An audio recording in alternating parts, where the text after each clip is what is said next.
that Tsundere goddess falls in love with me. This video is purely for entertainment and does not infringe on copyrights or laws. The rights to the novel and image belong to the original author. We do not claim ownership. Don't like waiting and want to listen to this fanfic in full now? Subscribe to our Patreon, where you'll find the best fanfics. Chapter 401. Desperate Cheng Yao. Cheng Yao was stunned for a moment, looking at Feng Yuanshan in disbelief, muttering, He is the chief of the supervision department? But why is he so humble in front of this stinky loser? I saw that he was not arrogant at all, so I mistakenly thought he was just an ordinary employee of the supervision department. Cheng Zidong looked at Cheng Yao speechlessly and quickly bowed to Feng Yuanshan, begging, Chief, it was my failure to discipline this niece, so she offended you. Please don't be angry with her. Feng Yuanshan curled his lips and said, her offense to me is another matter. Let's deal with Mr. Lu's matter first. He turned his head to look at the person next to him and said, now go and check the surveillance and clear Mr. Lu's name. The person next to him nodded immediately and hurried to check the surveillance. Cheng Yao realized that she had kicked the iron plates today. If the surveillance was checked, she would be finished. So she knelt down in front of Feng Yuanshan and cried, Master Shaozhen, I know I was wrong. It was all my fault. I slandered that person. I'm willing to accept the punishment. You don't have to adjust the surveillance. I'm willing to bear all this. Please give me a break. She cried and winked at Dashan. Dashan immediately understood and took out his mobile phone to take a picture of the scene. Cheng Yao wanted to show her humiliation in front of the Shaozhen, suppress the matter first, and buy time for herself. Afterwards, she would go to the airport and delete the surveillance video through some means. Then she could post the video recorded by Dashan on the internet and say that the reason she admitted that it was her fault was because she was afraid of the majesty of the Shaozhen. In the face of power, she had to succumb. At that time, she could transform herself into an innocent victim oppressed by power. Because she was really unwilling, she exposed all this. At that time, the surveillance had been deleted, and no one could prove that it was she who actually slandered others. At that time, as long as some public opinion was aroused, even the head of the Kyoto supervisory department would be caught in the whirlpool and could not wash it clean. Just when she was proud of her ingenious plan, she heard Feng Yuanshan snort coldly and said, I have always been fair and just in doing things, and I use facts to speak for everything. Even if Mr. Lu is a distinguished guest I want to welcome, I will not be partial to him at all. Who is right and who is wrong in this matter will be known when the surveillance is transferred. You don't have to plead with me now. If it is really you who deliberately slandered Mr. Lu, I will enforce the law impartially and will never tolerate it. As the head of the Kyoto supervisory department, Feng Yuanshan also handles a number of affairs at the headquarters of the supervisory department part-time. What kind of storms have he not experienced? When he saw Dashan took out his mobile phone to record the video, he had already thought of the possible results and guessed Cheng Yao's thoughts. Therefore, he did not intend to give Cheng Yao any chance to fight back, and he had to deal with the matter clearly on the spot. As for who was at fault in this matter, he didn't know, but he believed that with Lu Chuan's strength and vision, he would never go against a small female internet celebrity. This matter was 100% Cheng Yao's fault. Seeing that Feng Yuanshan didn't buy her trick, Cheng Yao panicked and said quickly, My lord, I have admitted my mistake. There is no need to adjust the surveillance.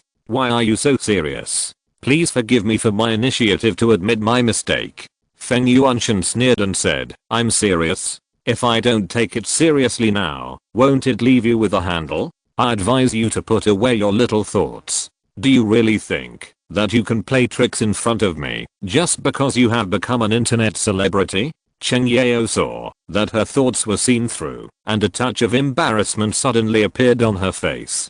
She was speechless for a while and didn't know what to do. Not long after, the people from the supervision department adjusted the surveillance and came to Feng Yuanshan with a tablet. Feng Yuanshan took a look at the surveillance video and confirmed that Lu Chuan had been sitting in his seat from beginning to end. Instead, Cheng Yao ran over and arrogantly asked Lu Chuan to give up his seat. When she failed, she started swearing and took out her mobile phone to shoot a video, threatening to cyberbully him.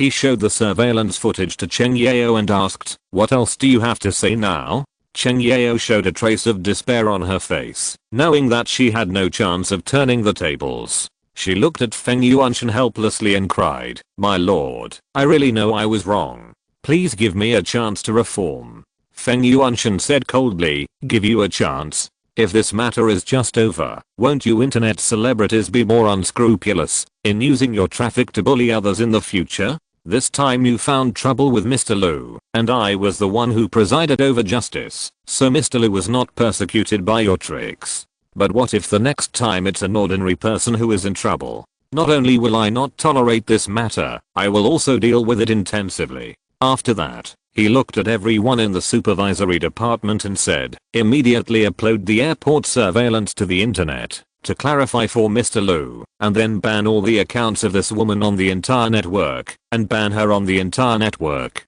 In the future, such morally corrupt people will not be allowed to become internet celebrities. In addition, make her case a typical example and publicize it online to warn those internet celebrities who want to rely on their large number of fans to distort the facts and slander others. The internet is a mess because of these people. It's time to clean it up." Yes. Everyone immediately issued orders to the lower level departments according to Feng Yuanshan's instructions. Cheng Yeo looked desperate, turned her head to look at Cheng Zidong, and begged, "Uncle, please help me. I rely on the internet to survive now. If I'm banned, I will not be able to survive." Cheng Zidong looked at Cheng Yeo with a gloomy face and said, "I help you?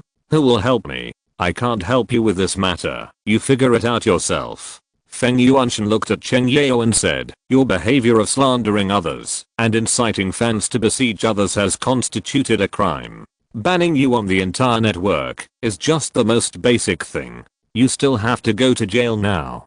Come on, arrest her and her fans who are making trouble." Everyone in the supervision department immediately stepped forward and arrested Cheng Yeo and those fans. Cheng Yeo didn't expect that she would not only lose the opportunity to be an internet celebrity, but also go to jail. She was so scared that her face turned pale, her legs became weak, and she kept begging for mercy, but unfortunately no one paid attention to her. Those fans were also panicked. They never expected that they would go to jail just to vent their anger for their favorite internet celebrity. "We are innocent. It was this stupid woman who bewitched us, so we came here. Please let us go. We still have wives and children. If we are really arrested, our family will be broken up."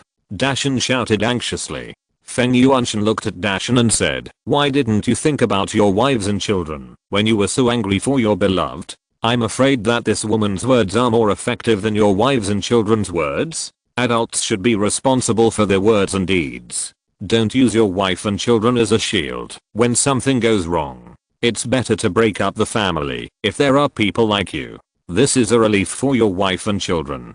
Dashan and others were all desperate and regretful, but it was a pity that regret was useless at this time. At this time, a fan suddenly broke down and shouted, "Cheng Yeo, you bastard. I just used the money for my child's milk powder to buy you a gift this morning, and you didn't let me touch it. Not only did you cause me to get arrested, I will kill you when I get out." Although Cheng Yeo was full of despair, she did not forget to refute and shouted, "Can you blame me? It's you who is stupid. You couldn't help but give me money just because I called you brother. I didn't force you. You deserve it." Feng Yuanshan listened to their argument without any bottom line and felt a headache. He said, "Okay, take them away quickly. It makes me upset to see them." The people from the supervisory office quickly took Cheng Yeo and a group of people away. Feng Yuanshan walked up to Lu Chuan and bowed, saying, "Mr. Liu, you just came to Kyoto, and you encountered such a thing.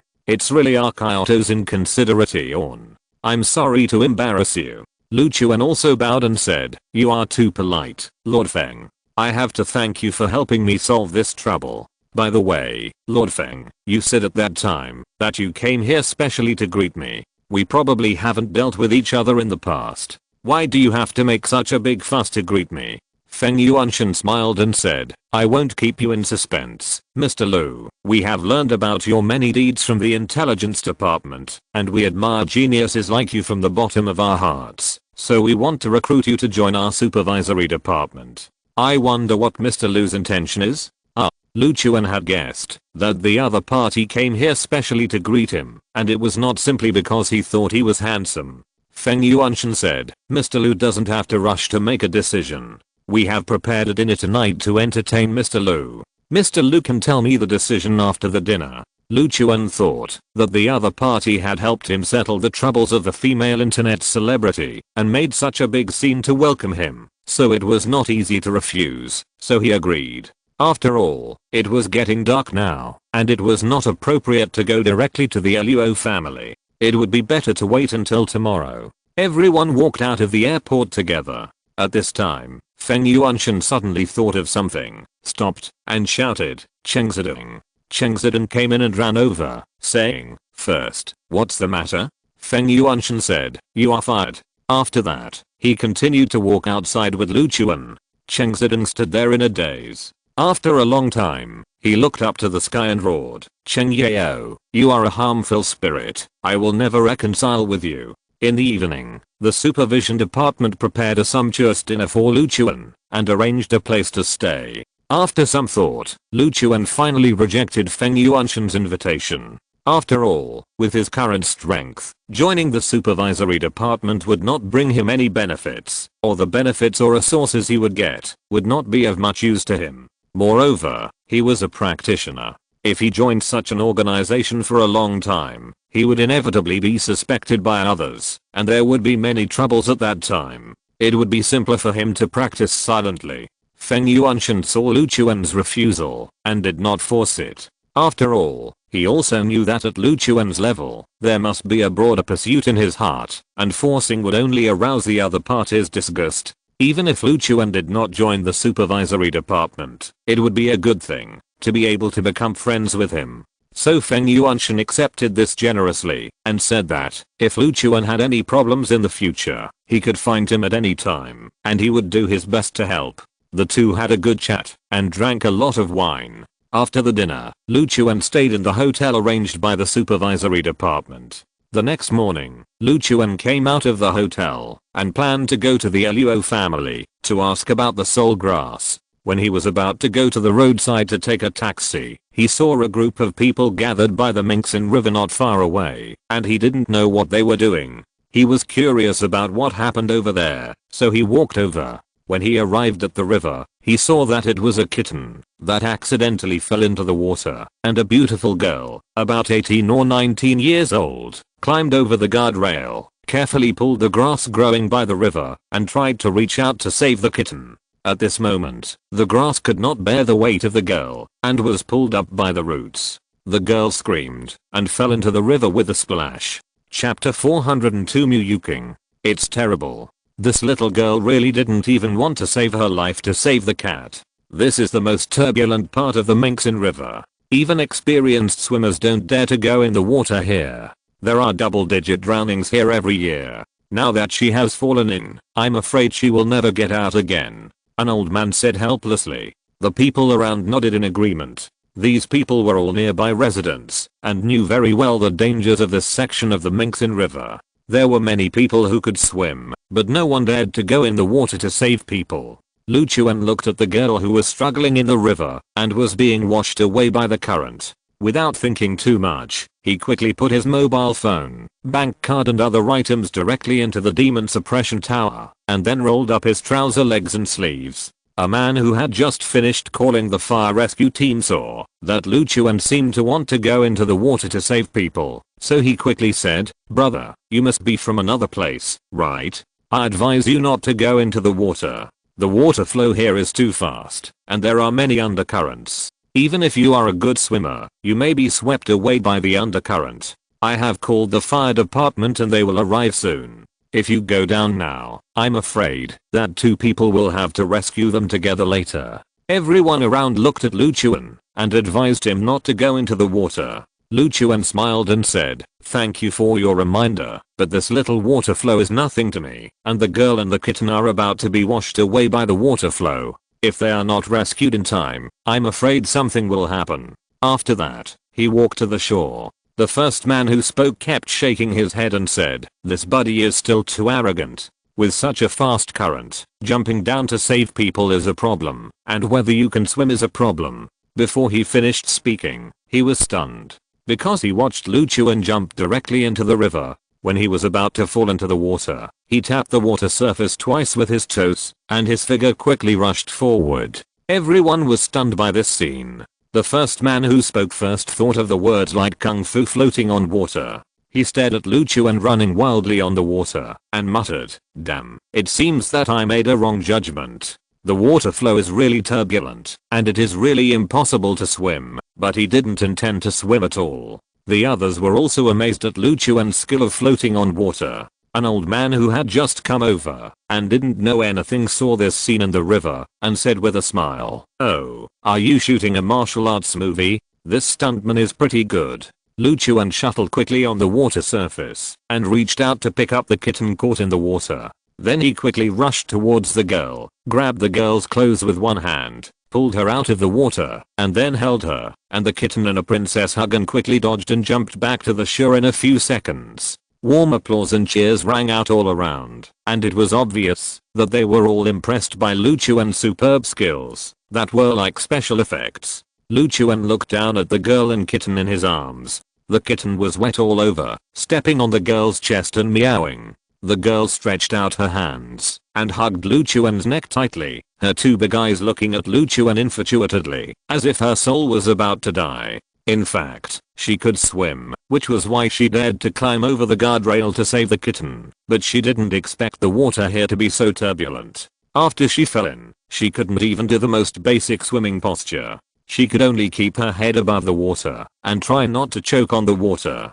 But because the water flow was too fast, she was washed away directly. At that moment, she realized that she might die here today, and she felt infinite fear in her heart. Just when she was desperate, she suddenly saw a figure falling from the sky, and after a few dodgy moves, he came to her and rescued her. This scene was firmly ingrained in her mind, and she was stunned for a moment. It was also the first time in her life that she felt her heartbeat accelerate and her face get hot. She had never felt this way before, and this feeling made her intoxicated. "Girl, are you okay?" Lu Chuan asked. The girl looked at Lu Chuan with peach blossoms in her eyes, and crystal clear water beads appeared at the corners of her mouth. She didn't know whether it was river water or saliva. She murmured, so handsome. Girl. Seeing that the girl didn't respond, Lu Chuan asked again. The girl finally realized what was going on. Her face turned red, and she looked away shyly. She said, I'm fine. Thank you. Lu Chuan said, "If you're fine, don't hug me so tightly." The girl was embarrassed, and quickly got off Lu Chuan, and released his neck. "I'm sorry, I didn't mean it." Lu Chuan smiled and said, "It's okay as long as you're fine." Then he handed the kitten into her arms. "This little guy should be fine too. I'll leave it to you. I have something else to do, so I'll leave first." The girl hugged the kitten and quickly shouted, "Brother, wait a minute." Lu Chuan stopped and asked, "Anything else?" The girl asked shyly, "Brother, can I add your WeChat?" Lu Chuan smiled and said, "Sure." The girl quickly took out her phone and added Lu Chuan's WeChat.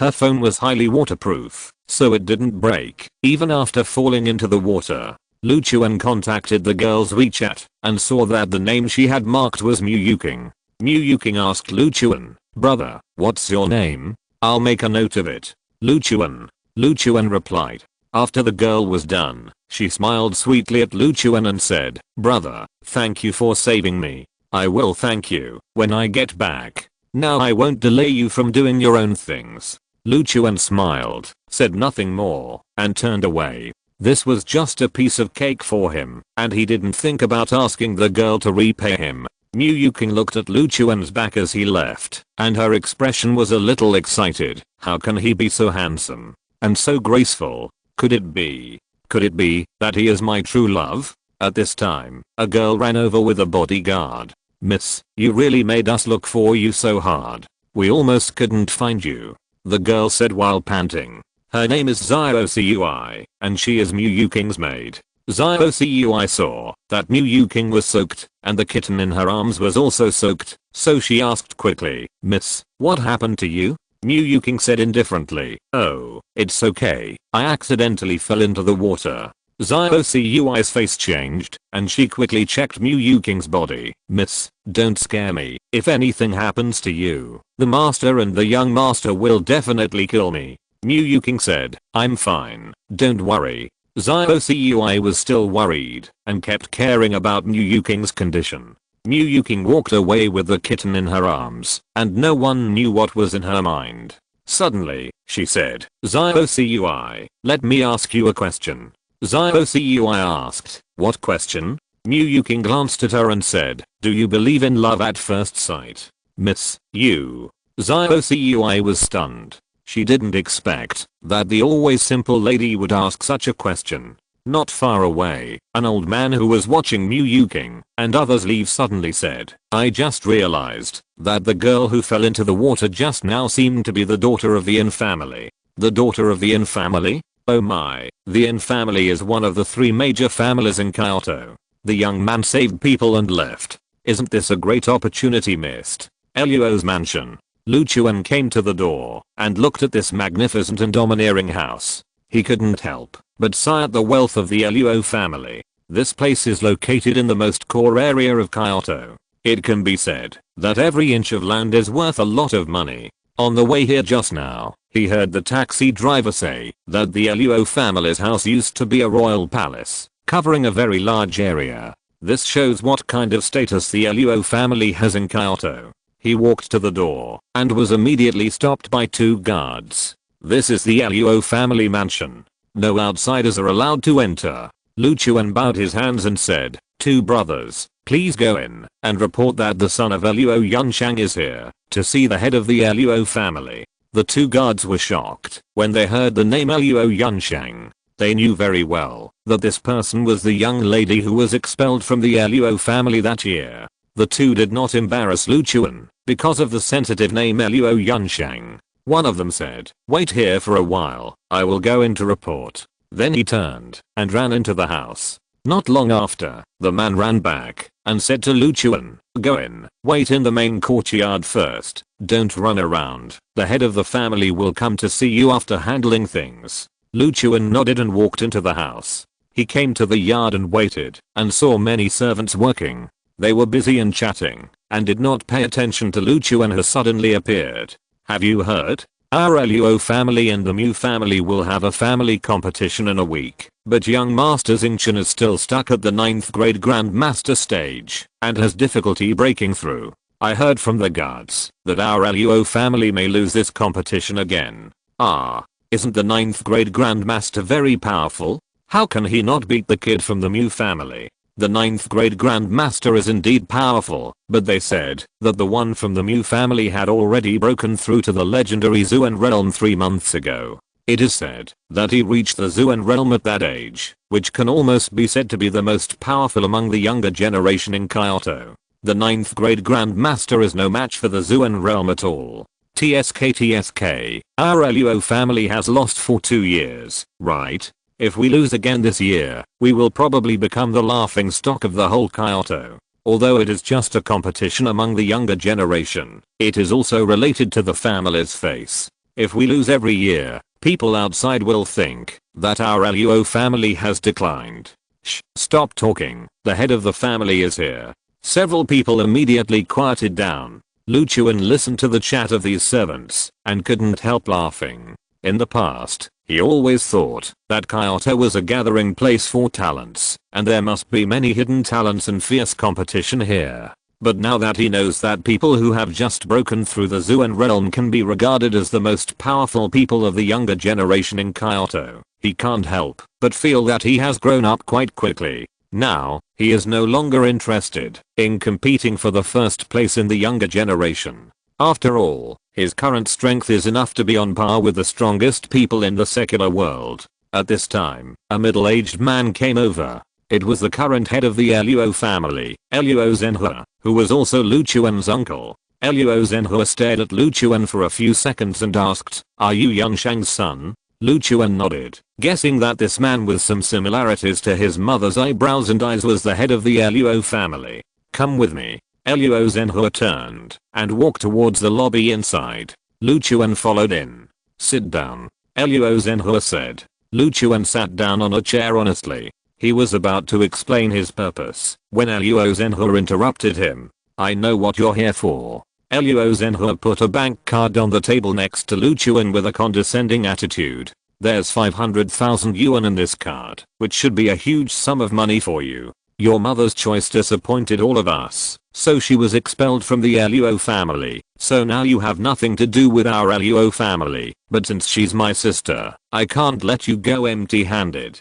Take this money and go. Your relationship with my Luo family ends here. Don't come again in the future. Chapter 403 I can win this competition for the Luo family. Lu Chuan stared at the bank card and couldn't help laughing. It seemed that the other party thought he was a beggar. He didn't care and explained. Master Luo, you misunderstood. I didn't come to ask you for money. I came here today to ask if the soul grass is in your hands. Luo Zhenhua frowned. What did you call me? Lu Chuan said lightly. Master Luo, how dare you? I'm your elder. Luo Zhenhua said angrily. Lu Chuan smiled and said, it's true that you are my elder, but you have just made your attitude towards me clear. It's obvious that you don't want to acknowledge my relationship with the Luo family. I can't just flatter you and call you uncle under this circumstance, can I? Luo Zhenhua clenched his fists, his face full of anger, but he couldn't refute Lu Chuan, so he could only snort coldly and said, the soul grass is indeed in my hands. What are you looking for it for? Lu Chuan said, you said to make bills. I wonder if the head of the Luo family can sell the soul grass to me, or I can exchange it for what you want. Luo Zhenhua couldn't help laughing when he heard this, staring at Lu Chuan and said, do you know that this soul grass is a 400-year-old elixir, and its value can no longer be measured in money? Do you think you can afford it? Because the Luo family did not pay attention to Lu Chuan's news, and the things Lu Chuan did were only spread within a specific range. The Luo family, including Luo Zhenhua, did not know that Lu Chuan had now grown to the point where they needed to look up to him. Luo Zhenhua sent someone to inquire about Lu Chuan a few years ago, and learned that Lu Chuan lived a hard life, and made a living by delivering to Kiert. Until today, his impression of Lu Chuan remained on delivering to Kiert. Lu Chuan said, you can tell me the price first. I may not be unable to afford it. Luo Zhenhua sneered and said, you are too naive. You don't know what a 400-year-old spiritual medicine means. He looked at Lu Chuan. That is something you can't afford, even if you deliver to Kiert for several lifetimes. Lu Chuan was a little helpless. It seemed that his uncle really looked down on him from the bottom of his heart.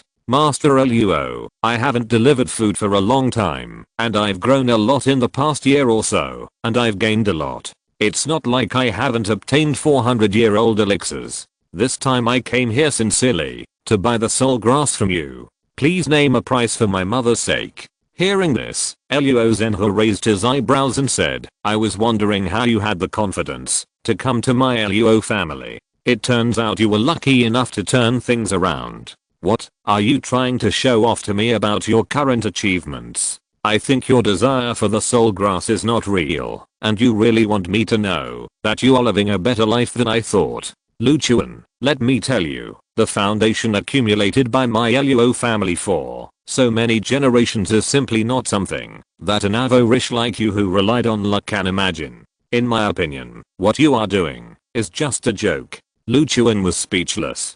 If he really wanted to come here to show off, he would have asked Feng Yuanshan to come with him long ago. Why would he have to suffer such cold eyes here? But for the soul grass, he could only bear it and said, I don't mean that. My only goal is the soul grass. Luo Zhenhua snorted coldly and seemed not to want to waste time talking to Lu Chuan, and said, don't think about the soul grass. In a week, our Luo family and the Mu family will have a competition. Both sides have to take 3 treasures as a bet. The winner can take them all as trophies. The soul grass is one of them, so even if you have money, I can't sell it to you. Lu Chuan frowned slightly when he heard it, but he quickly remembered the content of the conversation of the servants in the yard, and said, I just heard them say outside that the strongest young generation of the Yin family has reached the Zuan realm, and the strongest on the Luo family side is only at the level of a 9th grade master. In this competition, the Luo family should definitely lose, right?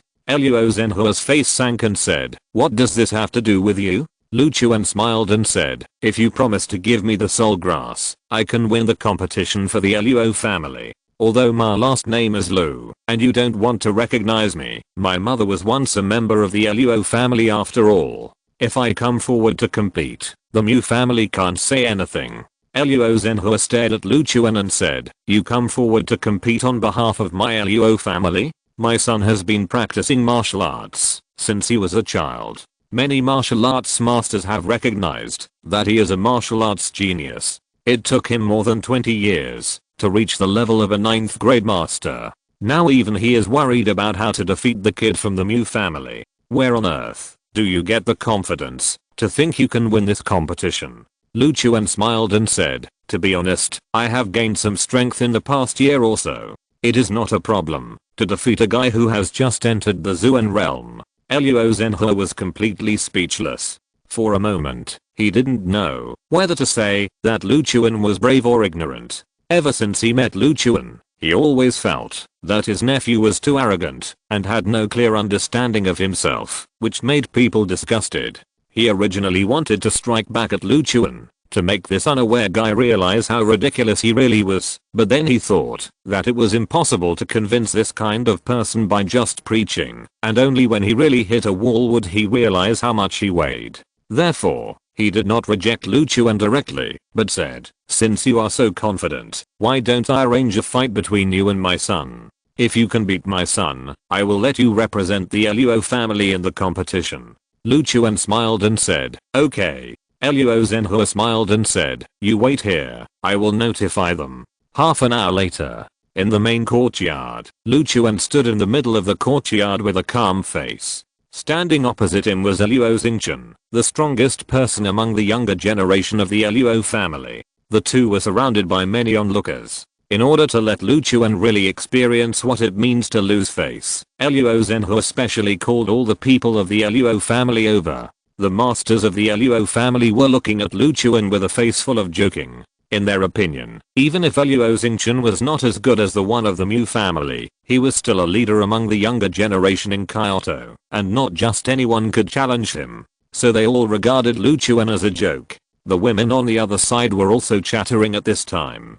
After learning that Lu Chuan was Luo Yunshang's son, they all cast contemptuous eyes on Lu Chuan. Luo Zhenhua's wife, Guan Yu, the current mistress of the Luo family, said with disdain. Luo Yunshang ignored her family's obstruction and insisted on marrying the poor Lu Kangsheng, which brought shame to our Luo family. At that time, I knew that she was not a good thing, with no vision and no brains. Her son, it is certain that he is not much better. Now he has the nerve to challenge my son. I really don't know if his brain was kicked by a donkey. A group of women followed suit. That's right. With Luo Yunshang's ungrateful attitude, how powerful can the son she raised be? He will definitely be worse than her. That's right. Luo Yunshang herself is not good, and the child she gives birth to will only be worse. A beautiful girl of 18 or 19 among the female relatives was staring at Lu Chuan with a cold face and seemed very unhappy.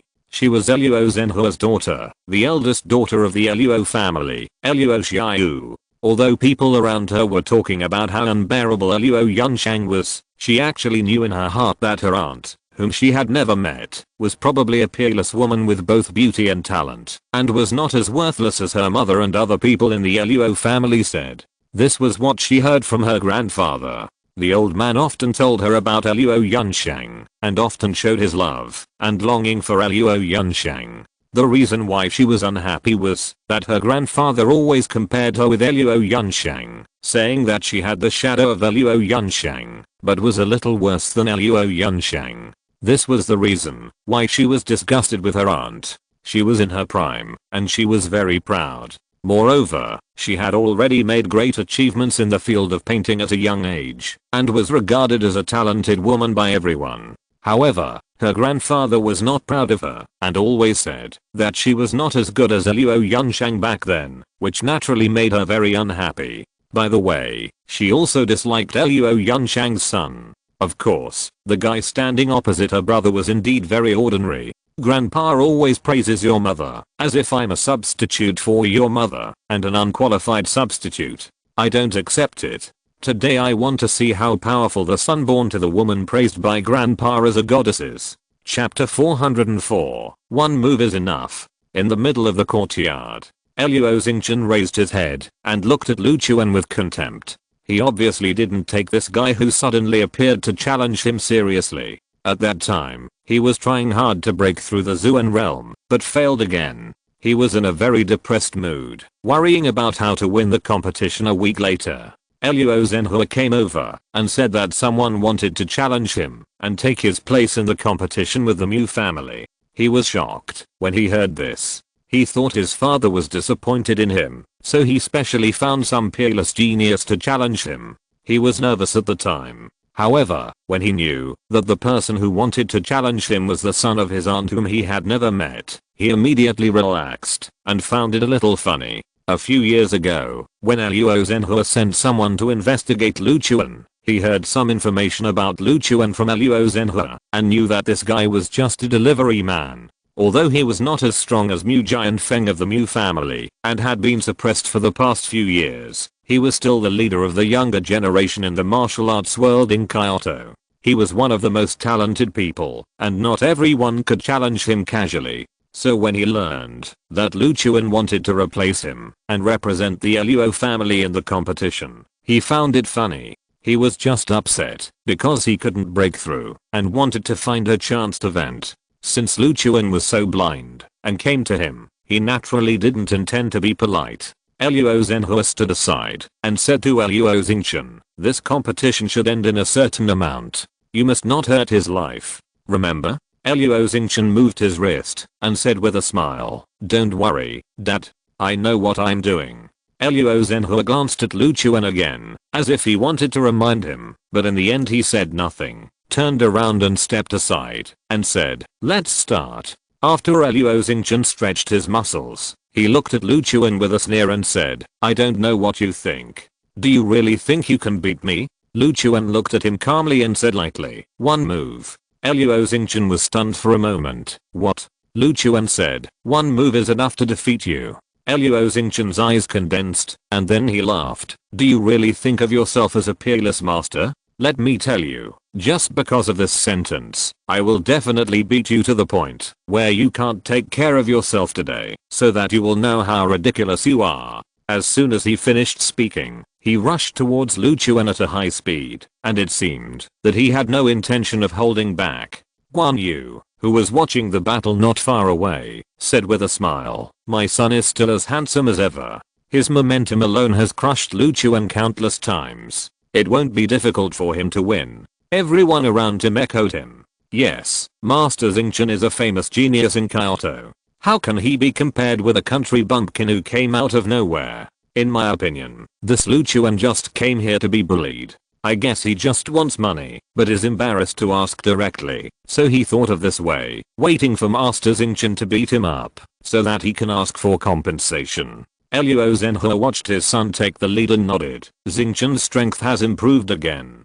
If he continues like this, he should be able to break through in less than a month. Although he can't catch up with the competition, as long as his strength can be steadily improved, it will be a good thing for my Luo family. It's just that I asked him to stop at a certain point, but now he has directly used all his strength. I'm afraid Lu Chuan will suffer. Luo Xiaoyu looked at her brother yelling and rushing towards Lu Chuan, curled her lips, and commented, "A crude warrior. But although my brother is crude, he is really powerful. This Lu Chuan doesn't look like he can beat him." Luo Xingqian rushed to Lu Chuan and punched Lu Chuan in the chest. The power of the 9th grade master made his punch burst out with extremely terrifying power fluctuations, and even made the air explode. Lu Chuan just looked at the punch calmly, and when the fist was about to hit him, he gently raised his hand and grabbed Luo Xingqian's fist. The terrifying power on Luo Xingqian's fist was instantly disintegrated, and it could not move forward at all.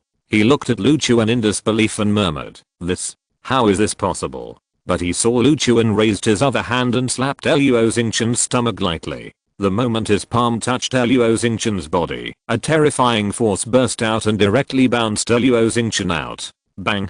Luo Xingqian hit the wall at the end of the yard straight, smashing a big hole in the wall, almost knocking down the entire wall, and then fell to the ground, with a trace of blood flowing from the corner of his mouth. The whole yard became silent in an instant, and everyone's face was filled with surprise and disbelief. Guan Yu was the first to react, and quickly ran to Luo Xingqian, helped Luo Xingqian up, and asked with concern, "Son, are you okay?" Luo Xingqian did not answer, wiped the blood from the corner of his mouth, and looked at Lu Chuan with a complicated expression. He did not expect that Lu Chuan would actually defeat him with one move. His previous pride and arrogance were all gone at this moment, and a strong sense of frustration rose in his heart. Master Xingqian, he was defeated in one move. How can this guy be so powerful? This shouldn't be fake, right? I'm afraid even the one from the Mu family can't defeat Master Xingqian with one move, right? We actually underestimated this guy. Luo Xiao's pretty face showed a deep surprise, and her mouth was so wide that an egg could almost fit in it. But she soon returned to normal, and said with disdain, "It seems that what Grandpa said is right. Luo Yunshang may be really extraordinary, and it is barely reasonable that the son she gave birth to is a little bit powerful, but this guy is still just a vulgar warrior, not worthy of being in the Hall of Elegance." Luo Zhenhe was also surprised at this moment, and his eyes changed instantly when he looked at Lu Chuan. I didn't expect that he actually has some ability. He can defeat Xingqian with one move. His strength must have reached the Zuan realm. I underestimated him. At this time, Guan Yu shouted, "Come on. Hurry up and catch this guy who hurt the young master." Immediately, several guards with strong auras appeared in the yard and wanted to catch Lu Chuan. Seeing this, Luo Zhenhe immediately stopped them. "Everyone, step back." Guan Yu frowned and looked at Luo Zhenhe and said, "Master, this guy hurt your son. Are you going to sit back and watch?" Luo Zhenhe said lightly, "It's normal to get injured in a martial arts competition. He can't blame anyone for his own shortcomings. Don't deliberately cause trouble for Lu Chuan, just because he is Yun Shang's son." At this time, Luo Xingqian also said, "Mom, don't make trouble. It's true that I can't beat him in strength. In a normal martial arts competition, who would ask for help from family if they can't win? If this gets out, I will become a joke in the eyes of others in the future." Guan Yu gritted her teeth. Although she still disliked Lu Chuan, she didn't say anything. Luo Zhenhe looked at Lu Chuan and said, "You surprised me. In this case, I will give you a chance. If you can really represent the Luo family to defeat the Mu family this time, I will recognize you as my nephew and restore your mother's identity as a member of the Luo family." Lu Chuan said lightly, "Master Luo, my only goal is the soul grass. As for the rest, I'm not interested." Luo Zhenhe's face sank, and then he shook his sleeves and whispered, "You don't know what's good for you." Then he turned around and walked towards the inner courtyard, shouting as he walked, "Arrange a room for him and let him stay at home. In addition, spread it out to the outside world, saying that my nephew Luo Zhenhe is back and has come to help the Luo family in the competition, so that the Mu family won't say that I found an irrelevant person to cheat." Everyone looked at Lu Chuan and talked a lot. Soon, they all dispersed and went about their own business. A servant came to Lu Chuan and took him to the guest room. Lu Chuan temporarily stayed at the Luo family. Although he could feel the hostility of the Luo family towards him, he could only endure it for the sake of the soul grass. In the afternoon, Lu Chuan was practicing in his room. At this time, there was a knock on the door. "Hey, come out quickly and go see my grandfather with me." Luo Xiao's impatient voice sounded. Lu Chuan walked to the door, opened the door, and saw a beautiful girl of 18 or 19 years old, young and beautiful, wearing a pleated skirt and stockings standing outside the door. He asked in confusion, "Who are you?" Luo Xiao snorted and said, "Your cousin." Lu Chuan reacted and knew that this should be the daughter of Luo Zhenhe. "You are much better than your father. At least you still recognize me as your cousin." He smiled and said, "It's my cousin. What do you want to talk to me about?" Luo Xiao said, "Grandpa heard that you were here, so he asked me to take you to see him." Lu Chuan raised his eyebrows. Luo Xiao's grandfather was naturally his grandfather-in-law, but he was not sure what his grandfather's attitude towards him was, so he asked, "Why does he want to talk to me about something?" Luo Xiao frowned and looked at Lu Chuan and said, "Why are you so slow?" The old man was a little excited to hear that you were back and wanted to see you. "Do you have to have something to talk to you about?" Lu Chuan suddenly realized and quickly said, "Okay, I'll go with you." Luo Xiao turned and walked out of the Luo family mansion, muttering, "Grandpa is really something.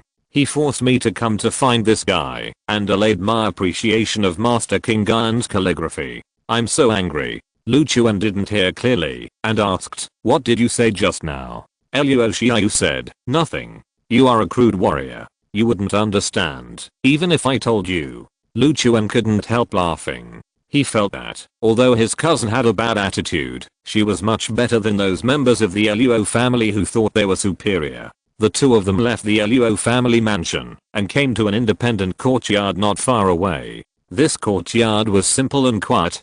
Compared with the luxurious Luo family mansion, it could only be described as shabby, but it was very clean inside, which made people feel comfortable. Luo Xiao took Lu Chuan into a room in the courtyard, which was full of various calligraphy works. A grey-haired old man was standing in front of the table, holding a brush to create. This person was the old man of the Luo family, Luo Rishan. "Grandpa, I brought Lu Chuan to you," Luo Xiao said. The old man stopped what he was doing, looked up at Lu Chuan, and instantly became excited, with tears streaming down his face. He walked quickly to Lu Chuan, reached out his hand, and stroked Lu Chuan's face with trembling hands, and said, "Child, you have suffered all these years. If I had known that Yanshang had a child like you, I would have brought you to Kyoto a long time ago. It was that bastard Zhenhe who kept it from me, so I only know now that I have such a grandson." When Lu Chuan heard this, his heart ached, and he couldn't help but shouted, "Grandpa." The old man was very happy and said, okay, just because you call me grandpa, I can't let you come here in vain." He turned his head to look at Luo Xiao and said, "Stinky girl, get the key to the Langhu villa that I gave you and give it to your cousin, and give half of your pocket money to your cousin. Also, your cousin is not familiar with Kyoto. During the time he is here, you can be his maid for a few days. You must take good care of him. Do you hear me?" Chapter 405 The Jade Pendant Left by Mother. Luo Xiao's eyes widened immediately. She looked at the old man in disbelief, and then she shouted unconvinced, "Grandpa." The old man asked her to give the key of Langhu Villa to Lu Chuan. She injured it, and asked her to give half of her pocket money to Lu Chuan. She also injured it, but she never expected that the old man actually wanted her to be Lu Chuan's maid. After all, she is a granddaughter, and Lu Chuan is just a grandson. How can a grandfather love his grandson, but not his granddaughter? The old man looked at Luo Xiao with a smile and said, "Hey, your cousin has just arrived. What's wrong with you taking care of him?" Luo Xiao said, "Then you can't let me be his maid."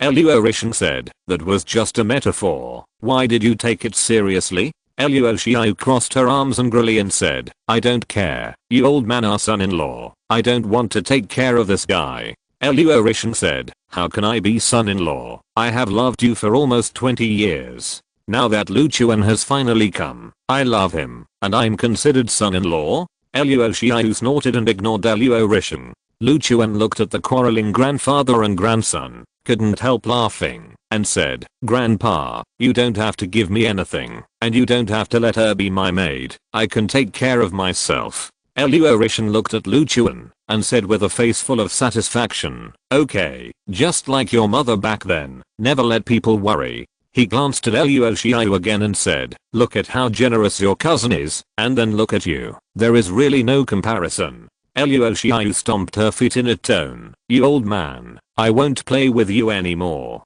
After that, she turned and ran out. Luo Rishan looked at Lu Chuan and said with a smile, "Don't pay attention to her, sit down quickly." Lu Chuan smiled helplessly and sat at the tea table with Luo Rishan. The two chatted for a while, and the topic around them was naturally Lu Chuan's mother Luo Yanshang. Luo Rishan told Lu Chuan many interesting things that happened to Luo Yanshang when she was a child, and his eyes were full of nostalgia for the past. Lu Chuan could tell from Luo Risheng's tone that he really loved his daughter, so much so that even at his age, he could still remember so many things that happened to Luo Yunsheng when she was a child. Lu Chuan also learned from Luo Risheng's story that his mother was originally the most beloved daughter of the Luo family, but later she insisted on marrying his father despite the persuasion of her family, which led to her breaking up with her family. As Luo Risheng spoke, he was already in tears, obviously thinking that Luo Yunsheng had passed away, and he couldn't let it go. Seeing his expression, Lu Chuan said, "Grandpa, you don't have to be so sad. If my mother is still alive, she will definitely feel your longing for her." Luo Risheng wiped his tears and said with a smile, "I'm not sad, I just miss her a little bit." Lu Chuan, now that you are here, don't leave. Stay in Kyoto. You don't have to worry about the Luo family bullying you. With my support, they dare not do anything to you. And I can guarantee that you will have a share of the Luo family's property in the future. Lu Chuan smiled and said, "Grandpa, I appreciate your kindness, but I have grown up now and have my own things to do. I have to leave after finishing my business in Kyoto this time. I'm living a good life now. You don't have to worry about me." Luo Risheng didn't continue to persuade him and said with a smile, "I heard that you defeated that kid Xingchen with one move. This strength is considered to be the best, no matter where you put it. Since you don't want to stay, I won't force it. By the way, this jade pendant was given to me by your mother. She said it could save my life in times of crisis. I'm already in my 70s and 80s, and there are so many people around me. It is not important to me whether it can save my life or not. You must need it more than me. You keep it because you have a thought for your mother. I don't need it. Otherwise, I will have to secretly wipe my tears every time I see it, and I will have to let Xiaoyu, that girl, laugh at me." As the old man spoke, he took out an ancient jade pendant from his arms and put it in Lu Chuan's hand. This time Lu Chuan did not refuse. He took the jade pendant and instantly felt the terrifying power contained in it. His expression was stunned. He immediately released his spiritual consciousness and penetrated into the jade pendant. He was surprised to find that the jade pendant actually contained an extremely complex formation. According to the type of formation, this should be a formation that will actively release power under certain circumstances. The power it can release is far beyond the scope of Lu Chuan's current understanding. What a terrifying formation, but it seems to be a one-time thing. Did my father give this jade pendant to my mother, or did my mother make it herself? Lu Chuan was shocked, and then he sensed the core of the formation in the jade pendant, and felt a very similar breath to his mother's. Could this formation be made by my mother? But to make such a terrifying formation, the strength alone must reach the nascent soul stage. But if my mother really has such strength, how could she be killed by Long Xiana? A series of doubts appeared in Lu Chuan's mind. Soon, he thought of a possibility. Could there be another hidden reason for my mother's death? Long Xiana may not have killed my mother at all. But soon he thought of the letter his mother left him. If her strength was really enough to make such a terrifying formation, why would she be afraid of a small character like Long Xiana, and even leave a suicide note? These doubts made him unsure whether his guess was correct. Moreover, the breath in the jade pendant was just similar to that of his mother. It might not be really left by his mother. It might be that his father and mother had been together for a long time, and their breath became similar. The jade pendant was made by his father, which left such a breath. Thinking of this, Lu Chuan sighed, and felt that his previous idea might be a bit whimsical. After all, if his mother was really alive, he would not have grown up in an orphanage. But no matter what, it was a comfort for him to get an item left by his mother. He put the jade pendant away, smiled at Luo Risheng, and said, "Thank you, Grandpa." Luo Risheng showed a gratified smile, as if he had fulfilled a wish. Yes, the whole person was relieved. At this time, Luo Xiaoyu ran back again, looked at Luo Risheng with an unhappy face, and said, "Old man, you said I would bring this guy to you, and you gave me Master King Gan's work. You can't go back on your word." In fact, she had been eavesdropping outside just now, and knew that Luo Risheng had just cried, so she ran in to ease the atmosphere. When Aluorishan heard what Aluoshiayu said, he couldn't help laughing and said, okay, I'll give you Master King Gaon's work right now.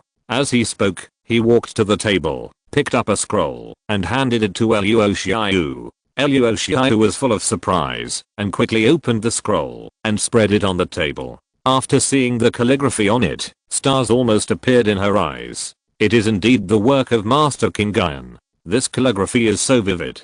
How did Master King Gaon reach this level? It's really enviable. Lu Chuan stared at the calligraphy, and found that it was indeed the work he wrote when he was copying the White Crane book. At that time, he wrote many calligraphy works. Later, when he learned that Master King Gaon was famous, he asked Su Ming to take all those calligraphy works out and sell them. He looked at Aluoshiayu and asked, do you like Master King Gaon's calligraphy? Aluoshiayu glared at Lu Chuan and said, why? Do you have any objections? She is a genius in painting, and is also fond of calligraphy. This is why she can get along with Aluorishan like a friend. Aluorishan also loves calligraphy, so the two have many common topics. After seeing Master King Gaon's works at a calligraphy exhibition before, she worshipped Master King Gaon, and felt that there was an unusual temperament in Master King Gaon's works that attracted her, and she could resonate with it. After that, she frantically collected Master King Gaon's works, but unfortunately, because there were so many people who liked Master King Gaon's works, she couldn't buy them, even if she offered a high price. Not long ago, Aluoshiyu's painting won a prize. In order to make her happy, Aluorishan used many connections, and finally bought a painting of Master King Gaon. Lu Chuan smiled and said, no, I have also done some research on calligraphy. If you don't mind, I can give you some pointers on calligraphy. Aluoshiayu was immediately disdainful when she heard this. After looking Lu Chuan up and down, she said, you give me pointers? Stop being ridiculous, okay? A crude warrior who probably can't even understand calligraphy actually wants to give me pointers. I'm speechless. She muttered to herself while observing Master King Gaon's works. She felt that Master King Gaon had truly reached the pinnacle of calligraphy and was unmatched. Aluorishan at the side also said with a smile, Lu Chuan, when it comes to calligraphy, even I may not understand it as thoroughly as this girl. This girl is amazingly talented, has ideas, and has her own understanding of art. The level of some masters may not be as high as hers. The only one who can guide her is a true calligraphy master like Master King Gaon. It's normal for her to be dissatisfied with you. You don't have to argue with her about this. I'm Master King Gaon. Lu Chuan smiled and felt that he should change this little cousin's attitude towards him, but he didn't plan to reveal his identity directly. After all, Aluoshiayu would definitely think he was a lunatic. It would be better to let the other party realize it slowly. So he said with a smile, Grandpa, I'm not bragging. I think my attainments in calligraphy may not be worse than that of Master King Gaon. Aluoshiayu instantly exploded and shouted at Lu Chuan, I don't allow you to insult my idol. You look like a vulgar person. You don't have any artistic temperament at all. How can your attainments in calligraphy compare with Master King Gaon? With someone like you, I'm afraid you can't even compare to 1/10 of mine. I think you said this on purpose to irritate me. Hurry up and apologize to Master King Gaon, otherwise I will be angry. Lu Chuan said with a smile, since you don't believe it, why don't we have a competition, writing on the spot, and let Grandpa be the referee to see if I, who is so vulgar, can write calligraphy at the level of Master King Gaon. How about it? Aluoshiayu was stunned for a moment. She never thought that this guy would want to compete with her in calligraphy, but soon she laughed, showing a condescending attitude, and said, okay, let's compete. I will use my works to prove how vulgar you are, and to vindicate my idol. Chapter 406 Aluoshiayu's transformation.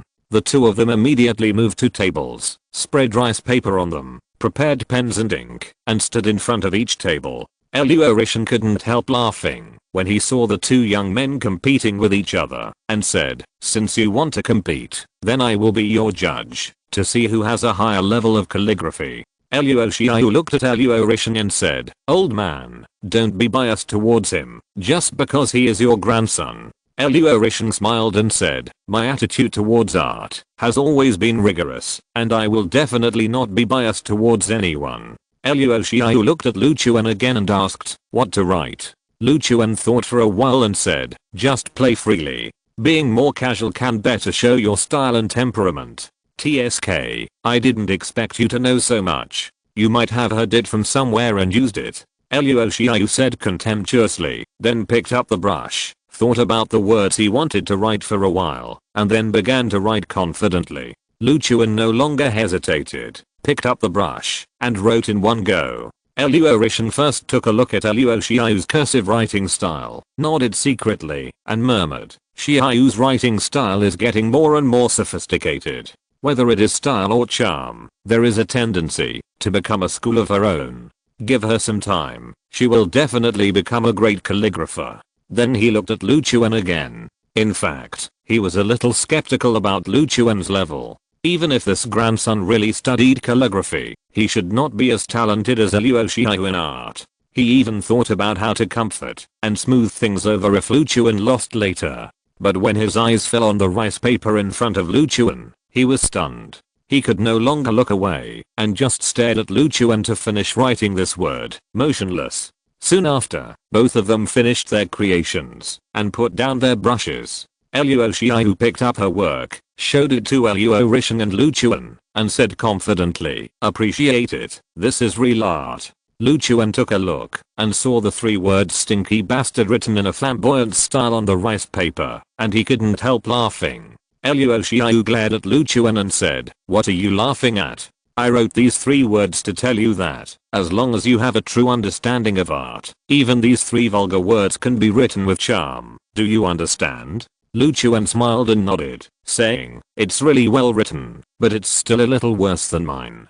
TSK. Luo Xiao rolled her eyes at Lu Chuan, turned her head to look at Luo Rishan, and said, Grandpa, this guy has no appreciation ability at all, so you should be the one to judge. Luo Rishan glanced at Luo Xiao's calligraphy, then his eyes returned to Lu Chuan's calligraphy, and said, you wrote it really well, but... Luo Xiao instantly got angry when he heard this, and said with an unhappy face, Grandpa, you said at that time that you wouldn't favor him, but you didn't even look at my work and you're just saying it. You old man, you're so hateful. Luo Rishan quickly said, I definitely don't want to favor Lu Chuan. Oh, I can't explain it to you clearly. You'll understand when you see his calligraphy yourself. Luo Xiao was full of disbelief.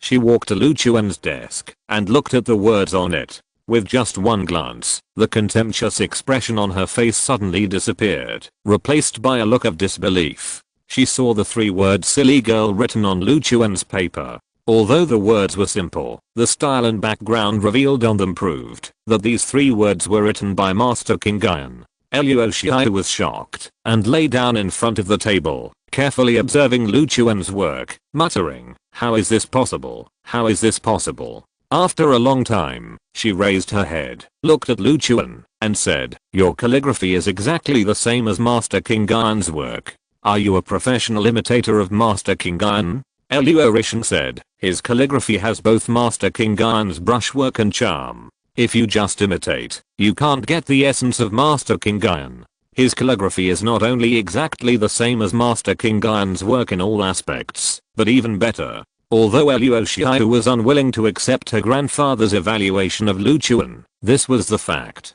A possibility flashed through her mind, and her breathing and heartbeat became rapid. She looked at Lu Chuan and said, so Master King Guyan, it's me. Lu Chuan said with a smile. Luo Xiao widened her eyes and felt that she was a little breathless. She never dreamed that the idol she worshipped would be her cousin, and the whole person suddenly panicked. Thinking about her attitude towards Lu Chuan, she now wanted to slap herself hard. She had dared to look down on Master King Guyan before.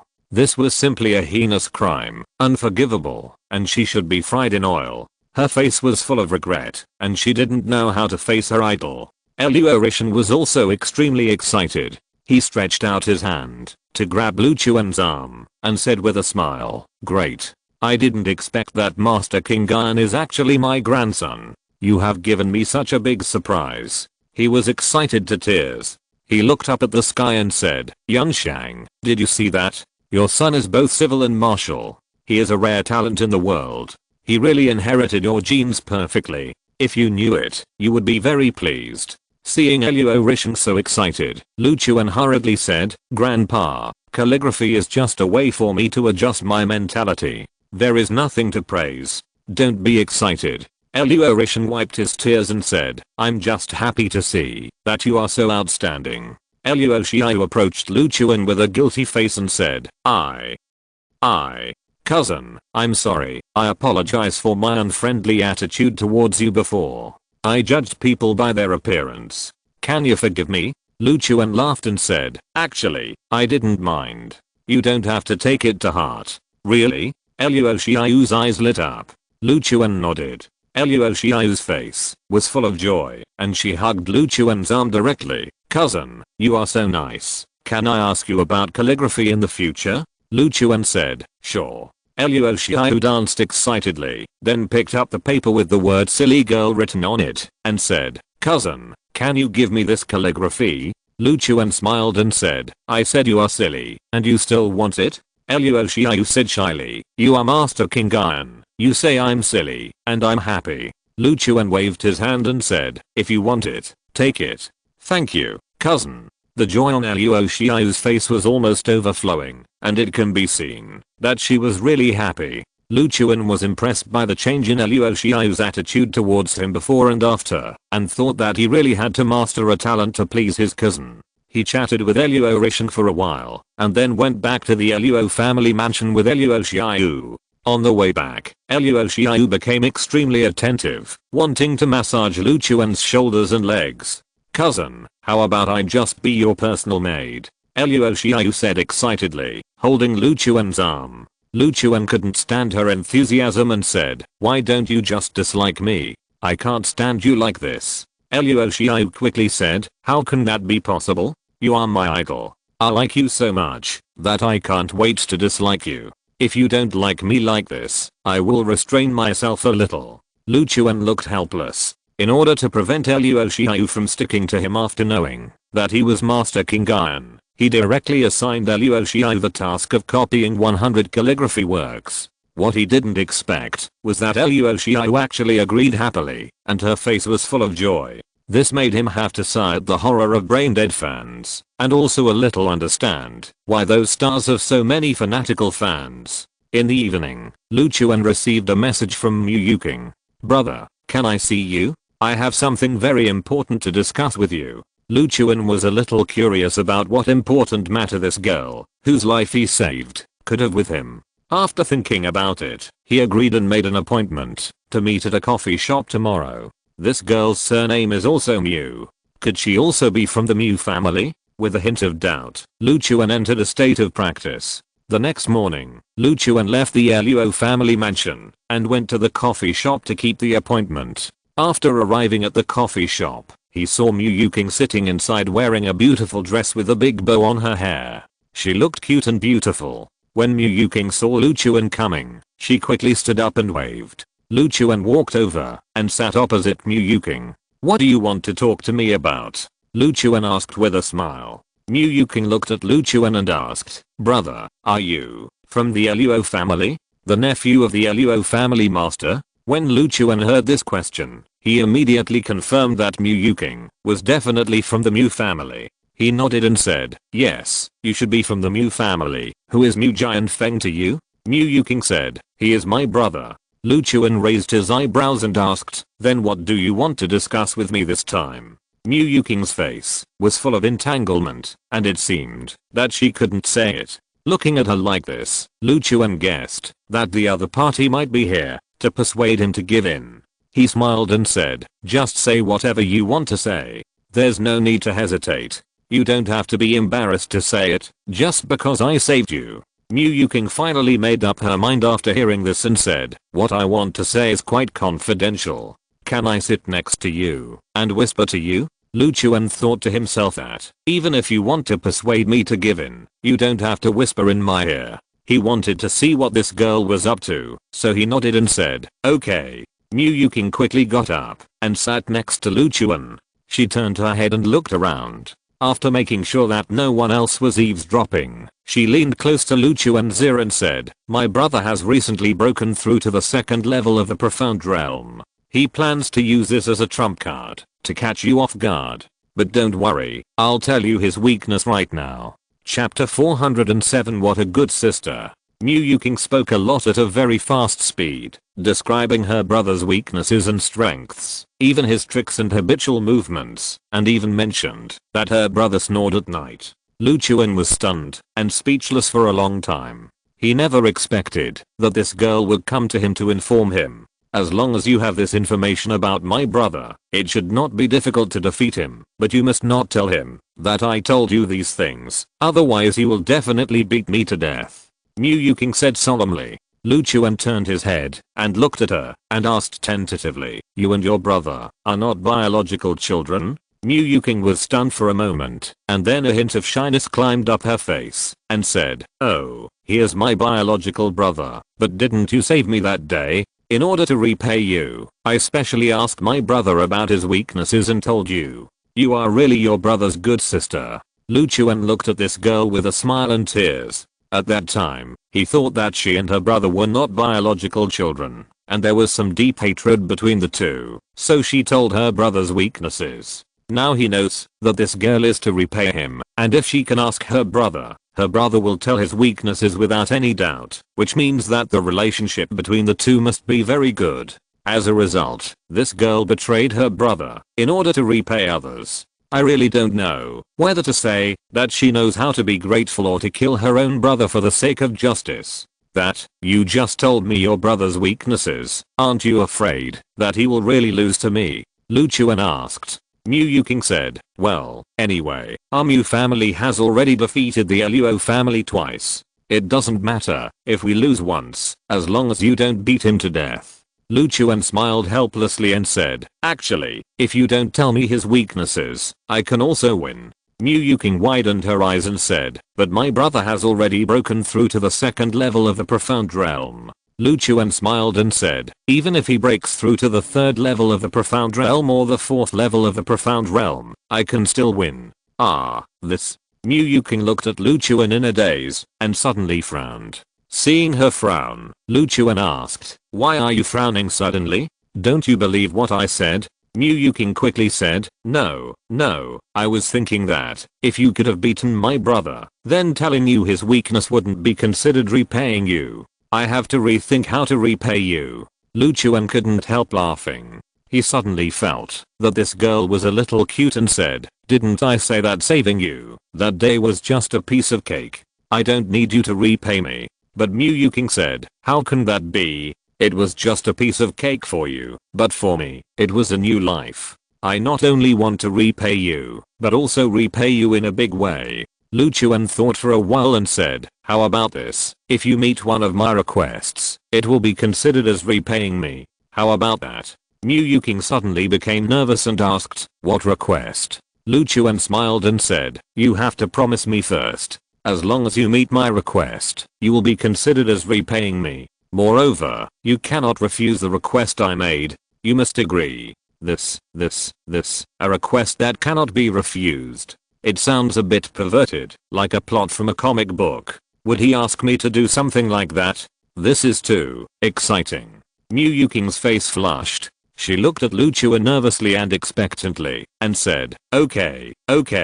Seeing that Miu Yuking agreed, Lu Chuan smiled and said, okay, my request is that you take me to Kyoto to play for a day today, and you pay for all the expenses. Miu Yuking was stunned and asked, then what? Lu Chuan said, nothing else. This is my request. You just agreed to it, and you can't refuse.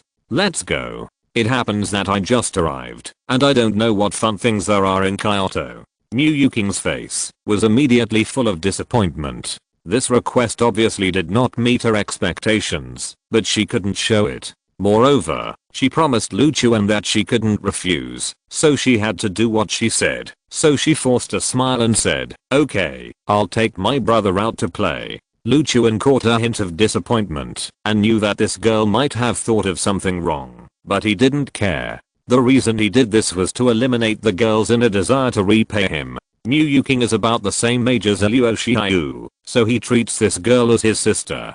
She is at the age of youth and ignorance, and it is easy for her to mistake the occasional accelerated heartbeat and rapid breathing for the feeling of being moved. Not to mention that Luchuan rescued her from the river. It is normal for her to have a good impression of Luchuan, but Luchuan cannot take this feeling seriously. Moreover, Mu Yuking is still at the age of college, and Luchuan can't bear to do something to such a little sister, but it is still okay to coax her to take him out to play. The two left the cafe together.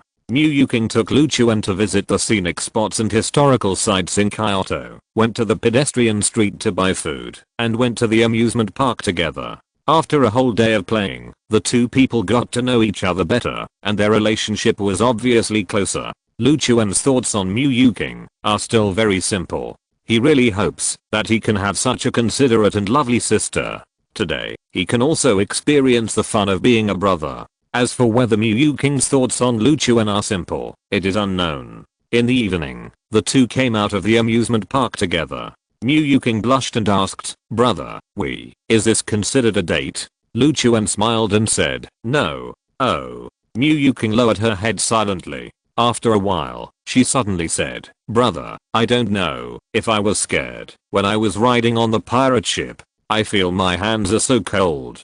Can you warm them up for me?" Luchuan asked how to warm them up. Mu Yuking took a deep breath, plucked up her courage, and directly held Luchuan's hand. Just warm it up like this." Luchuan subconsciously wanted to avoid it, but after feeling that Mu Yuking's little hand was indeed a little cold, he did not break free, but instead transferred spiritual power into her body. Mu Yuking immediately felt a touch of warmth, and her body and mind were comfortable. She almost hummed comfortably. She turned her head and looked at Luchuan, thinking that his palm was so warm and made me feel so comfortable. Could it be because we are a destined couple? She hesitated for a moment, then mustered up her courage again and said to Luchuan, "Brother, my lips are a little cold. Can you warm them for me?" Luchuan's eyes widened when he heard this, and he turned to look at Mu Yuking and asked, "How do you warm your lips?" Mu Yuking said, "I'll teach you." Then she stood opposite Luchuan, hugged his waist shyly, then stood on tiptoes, closed her eyes, and was about to kiss Luchuan. At this moment, a murderous aura came, and a terrifying force hit Luchuan. "You bastard. Let my sister go." Seeing this, Luchuan quickly pushed Mu Yuking away, and then quickly stepped back a few steps, letting the force hit the ground. He turned his head, and saw that it was a young man with sword eyebrows and star eyes, who looked a bit like Mu Yuking. When Mu Yuking saw this person, he shouted anxiously, "Brother, what are you doing?" The person who came was none other than Mu Yuking's brother, Mu Jianfeng. If you're listening to this novel on a channel other than Fanfic World, it means they downloaded and uploaded it without effort. We cordially invite you to visit our channel, Mundo Fanfic Novelos. There you'll find the original version of this story, and you can explore many other novels of various genres. We're waiting for you to immerse yourself in a world of incredible novels. Chapter 408. Do you believe it now? Mu Jianfeng looked at Luchuan coldly and said, "Little sister, come here quickly. This guy is the one who wants to represent Luo Xingqian and the Luo family. You have been deceived by him. I saw that he wanted to flirt with you just now. Don't worry, I will definitely teach him a good lesson for you today." Mu Yuking was furious, thinking that it was not him who wanted to flirt with me. It was obviously me who wanted to flirt with him. "Okay, you stinky brother. I almost kissed him, but it was ruined by you. It's really infuriating," she explained. "Oh, you misunderstood. I know his identity. I took the initiative to ask him out to play. He didn't flirt with me. Go away. Don't cause me trouble here." Mu Jianfeng frowned. "Do you know his identity?" Then he remembered that Mu Yuking asked him if he had any weaknesses last night, and a possibility suddenly came to his mind. An expression of disbelief appeared on his face, and he murmured, "So that's the case." He looked at Mu Yuking and asked, "You came to ask about my weaknesses. Was it this guy who instructed you?" "Little sister, I love you so much, but I didn't expect you to team up with an outsider to cheat me. You are really my good sister." Mu Yuking suddenly became anxious and said, "Brother, it's not what you think. It wasn't Luchuan who instructed me to ask. I took the initiative to cheat you."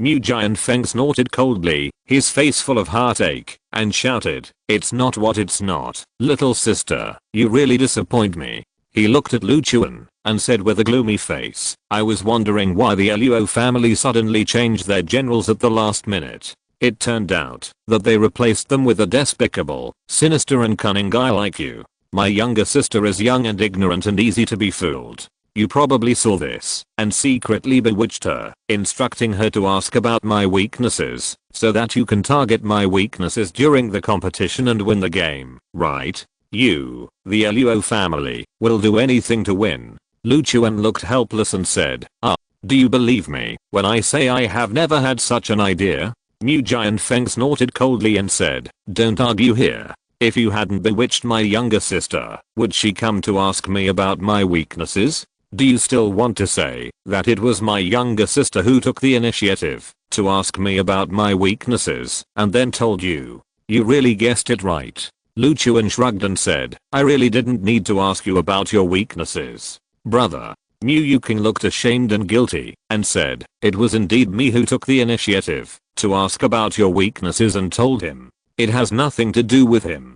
Don't bother him." Mu Jianfeng said, "Little sister, you have been bewitched by this guy.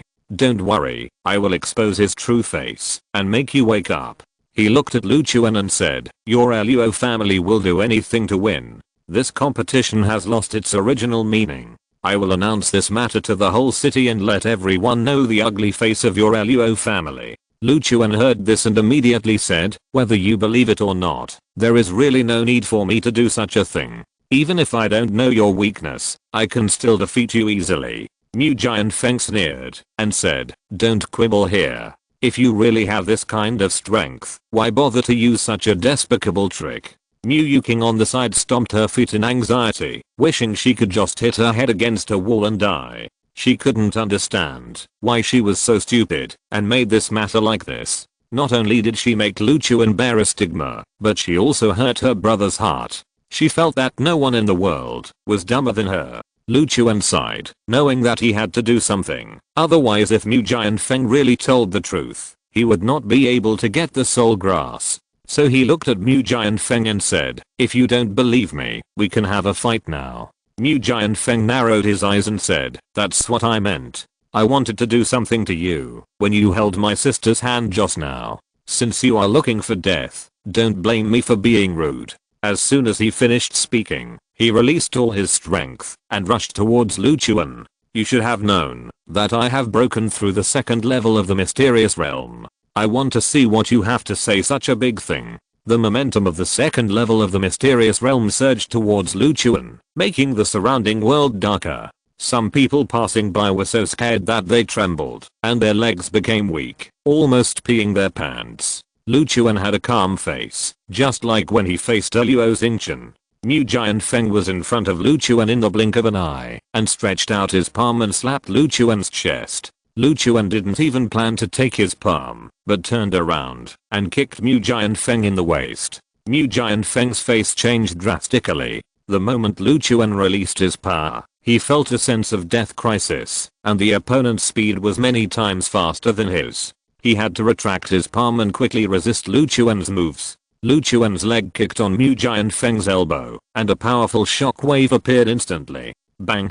Mu Jianfeng's body was instantly bounced out and fell heavily dozens of meters away. He got up from the ground with a solemn face, and there was a trace of fear in his eyes when he looked at Lu Chuan. It was not until this moment that he realized that Lu Chuan really didn't lie to him. And Lu Chuan obviously held back just now. If this guy used all his strength, he would have died with just that kick just now. This guy's strength is unfathomable, far beyond the second level of the mysterious realm. But if what this guy said is true, wouldn't it really be that the younger sister took the initiative to tell others about his brother's weaknesses? He turned his head and looked at Mu Yuking with an unbelievable look. Mu Yuking looked guilty and quickly lowered her head and played with her fingers, not daring to look at Mu Jianfeng.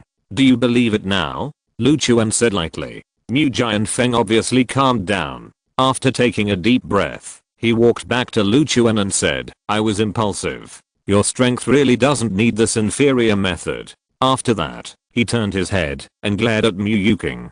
Mu Yuking quickly said, brother, this matter is all my fault. I will treat you to a meal, okay? Shut up.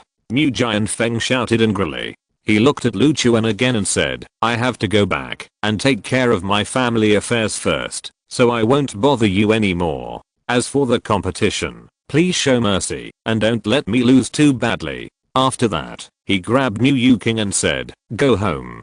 Brother, be gentle, I'm your sister. Mu Yuking looked aggrieved, but she didn't dare to resist. I don't have a sister like you.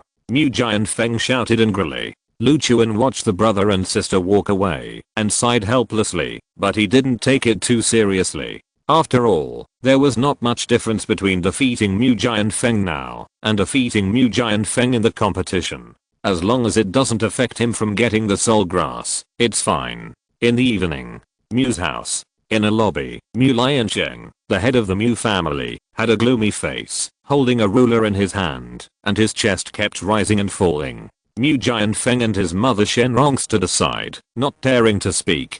Mu Yuking knelt on the ground, her face full of grievance, and her eyes red as she said, Lu Chuan saved my life, and I wanted to repay him. I happened to hear that he was going to compete with my brother, and I thought that our Mu family had won for 2 consecutive years, and it was okay to lose occasionally, so I told Lu Chuan about my brother's weaknesses. Besides, Lu Chuan didn't need me to say these things at all, and my brother was not his opponent at all. This is not a reason for you to betray your own brother. Mu Liancheng was so angry that his forehead was bulging with veins. He grabbed Mu Yuking's hand, swung the ruler, and hit her hard. With a snap, Mu Yuking burst into tears instantly, and her tears fell to the ground with a plop. It can be seen that she was really in pain. Do you know you are wrong?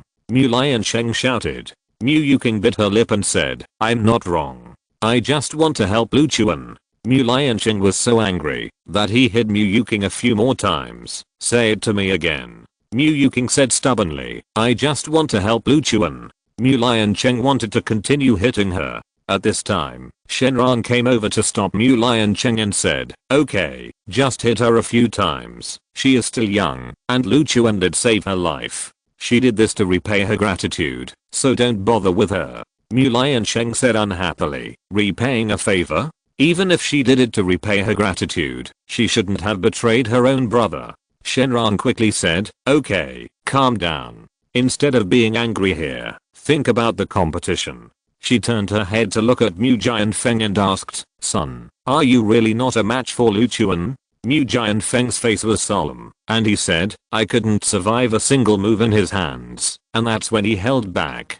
Shenrong also frowned, sighed and said, if it were any other time, we would have lost this competition, but you have severely damaged your soul in order to break through to the 2nd level of the Zuan realm. If you can't get that soul grass, I'm afraid there will be a very big hidden danger in the future, and your strength will probably stagnate. What should we do? Mu Yuking, who was crying loudly, was stunned when she heard this, and quickly got up and asked, Mom, my brother's soul was severely damaged? Shenrong nodded and said, yes, the reason why your father is so angry is that this competition is of vital importance to your brother. Only by winning can he get the soul grass of the Luo family and heal his soul. Otherwise, your brother may never make any progress in his life. Mu Yuking immediately looked at Mu Jianfeng with shame on her face and said regretfully, brother, I didn't know you had this kind of trouble. I thought it was just an ordinary competition, so I secretly told Lu Chuan your weakness.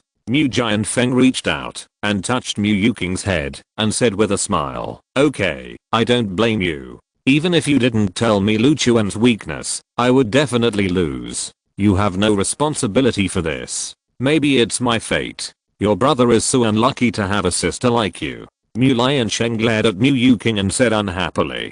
Mu Yuking shrank her neck and looked at the ruler in Mu Liancheng's hand, not daring to refute. Mu Liancheng looked at Mu Jianfeng and said, if there is really no way to win this competition, then I will go and talk to Luo Zhenhe in person and ask him to sell the soul grass to me. No matter what the price is, I will never let your life stop here. Mu Jianfeng hurriedly said, Dad, our Mu family and the Luo family have always been at odds. If you go to the Luo family, I'm afraid they won't give you a good face. Maybe they will even make things difficult for you. Let's think of other ways. Mu Liansheng said. Let it be difficult if I'm embarrassed.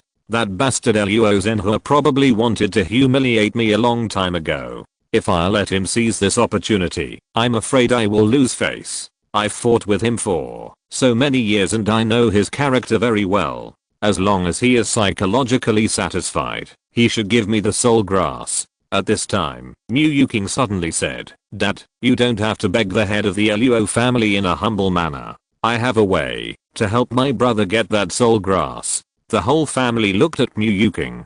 Mu Yuking said with some guilt, I have done something wrong to my brother and hurt his heart, so I should help him get this soul grass. She looked at Mu Jianfeng and said, Brother, don't worry, I will definitely help you get the soul grass and heal your soul. Mu Jianfeng quickly asked, do you have any way to get that soul grass? Mu Liansheng and Shenrong also looked at Mu Yuking, curious about what this girl could do.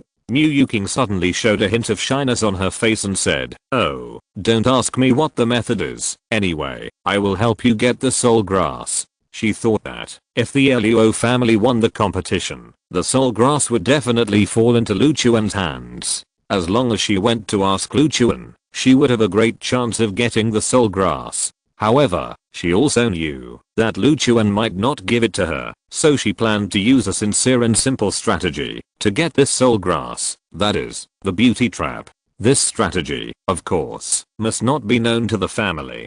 Chapter 409 I Give Up.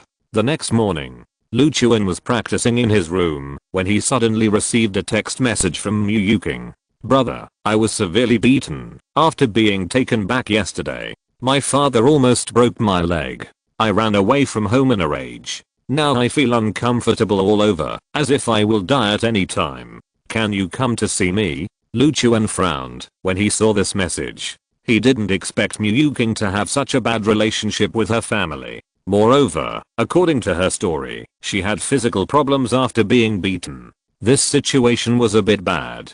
He was worried that Mu Yuking was in trouble, so he quickly asked where she was. After learning that she was in a hotel, he quickly rushed over. When he arrived at the hotel, Lu Chuan found Mu Yuking's room and knocked on the door. Soon, the door opened, and Mu Yuking, who had just taken a shower and was only wearing a loose vest with wet hair, appeared in front of Lu Chuan. Lu Chuan looked at Mu Yuking, who seemed to be fine, with a hint of doubt on his face, and asked, aren't you feeling uncomfortable all over? Mu Yuking was a little shy and dragged Lu Chuan into the room. After locking the door, she leaned against the door, bit her lip and said, brother, I'm sorry, I lied to you. Looking at her like this, Lu Chuan suddenly became alert and asked, what do you want to do? Mu Yuking said, brother, don't get me wrong. I have no ill intentions. I actually want to ask you for a favor. Lu Chuan asked, what favor? Mu Yuking explained, I found out when I went home last night that my brother accidentally injured his soul in order to break through, so he now really needs the soul grass from the Luo family to recover, and that soul grass is the trophy of the competition. My brother will definitely lose to you this time, so I want to ask my brother if he can give that soul grass to my brother.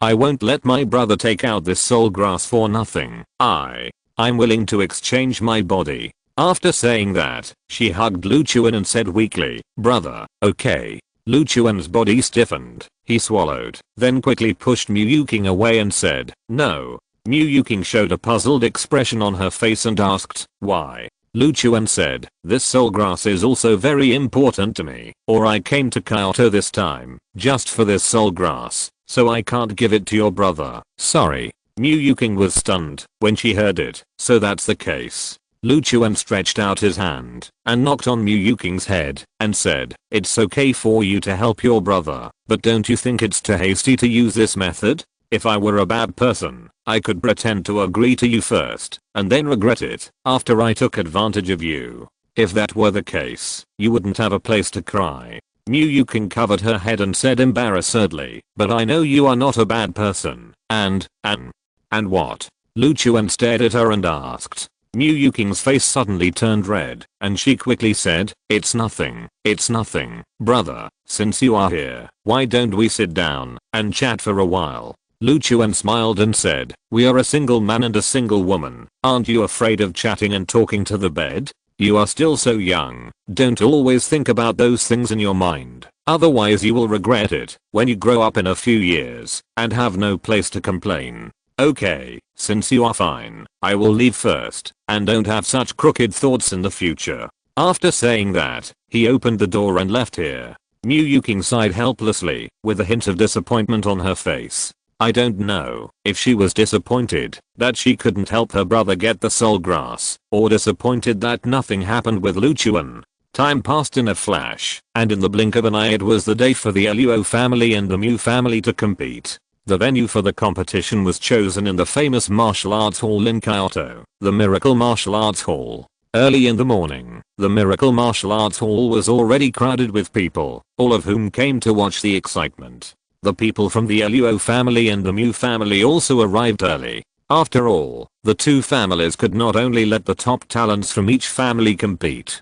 Before that, the two families would send many young people with strong strength to compete. Luchuan followed Luo Zhenhe, Guan Yu, Luo Xingchen, Luo Shihai and others to the Miracle Martial Arts Hall, and came to the competition hall through a special passage. At this time, young disciples from the Luo family and the Mu family were already competing on the ring, and the audience was cheering enthusiastically. Luo Zhenhe led a few people to the exclusive seat of the Luo family. At this time, a rough middle-aged man with a scar on his face came over and said with a sneer on his face, Master Luo, in fact, you don't have to show up for this year's competition. After all, the final outcome of the Luo family will be nothing but losing. If you are not here, at least you can save some face. Hearing this, Luo Zhenhe snorted coldly and said, Lei Leohu, you are just a dog beside Mu Lion Cheng. How dare you run to me and bark? My Luo family did lose in the past 2 years, but this year we will definitely win this competition.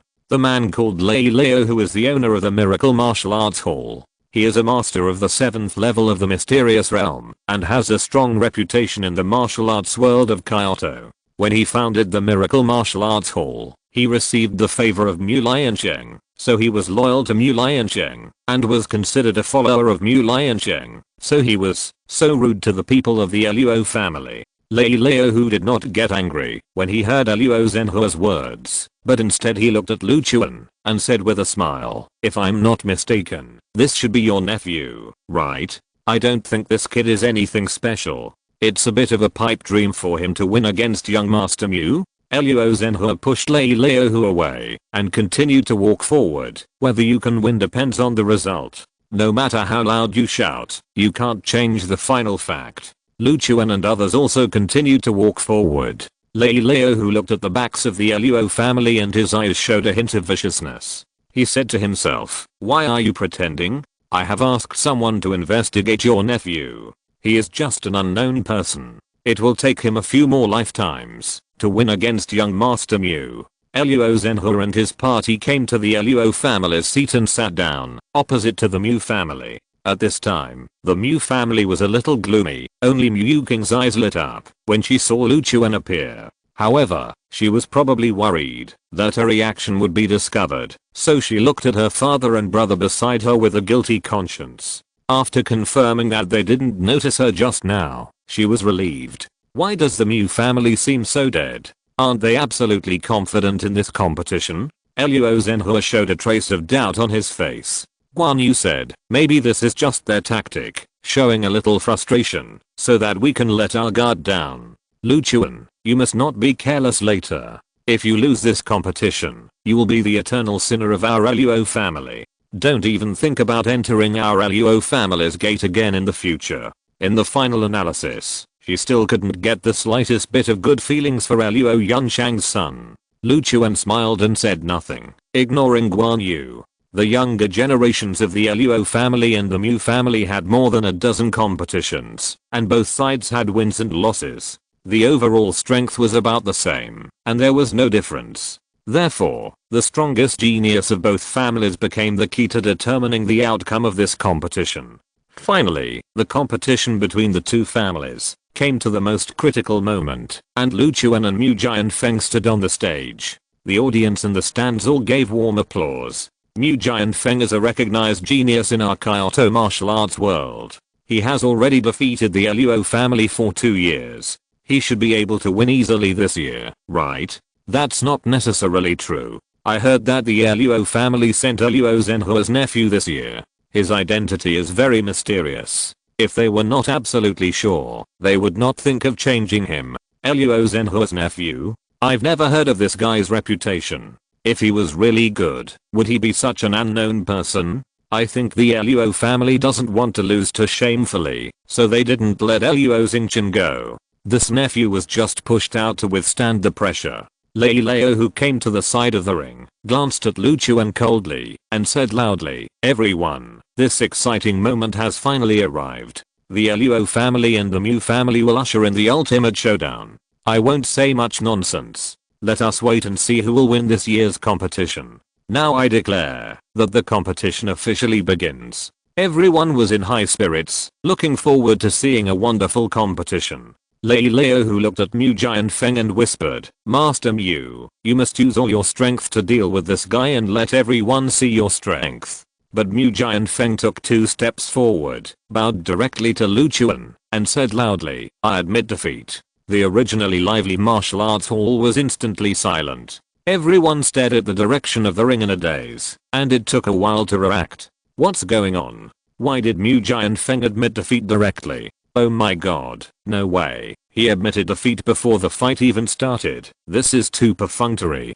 Could it be that the Mu family has won for 2 consecutive years and wants to give face to the Luo family this year, so they took the initiative to admit defeat? It's very likely. After all, both families are super families. If the Luo family is too embarrassed, it will not be good for the Mu family. In fact, it's not necessarily. Maybe the nephew of the Luo family's patriarch is really too powerful. Mu Jianfeng can't beat him, so he admitted defeat. Everyone was guessing the reason why Mu Jianfeng admitted defeat, and all kinds of ideas came up.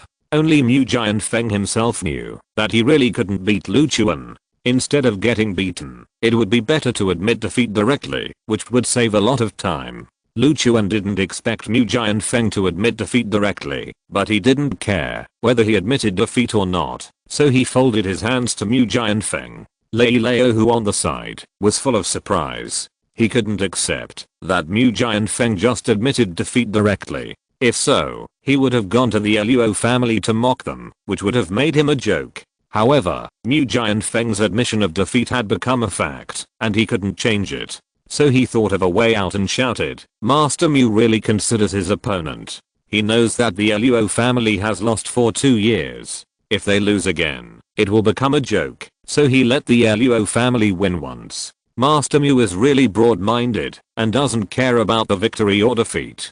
He is really a role model for our generation." When everyone heard this, they immediately understood why Mu Jianfeng took the initiative to admit defeat, and nodded their heads. So that's how it is. I was wondering why young Master Mu, who is so strong, would voluntarily admit defeat. It turns out that he wanted to give the Luo family a chance. This situation is indeed unbeatable. That makes sense. The Luo family has lost twice in a row. It's only right for them to have a chance.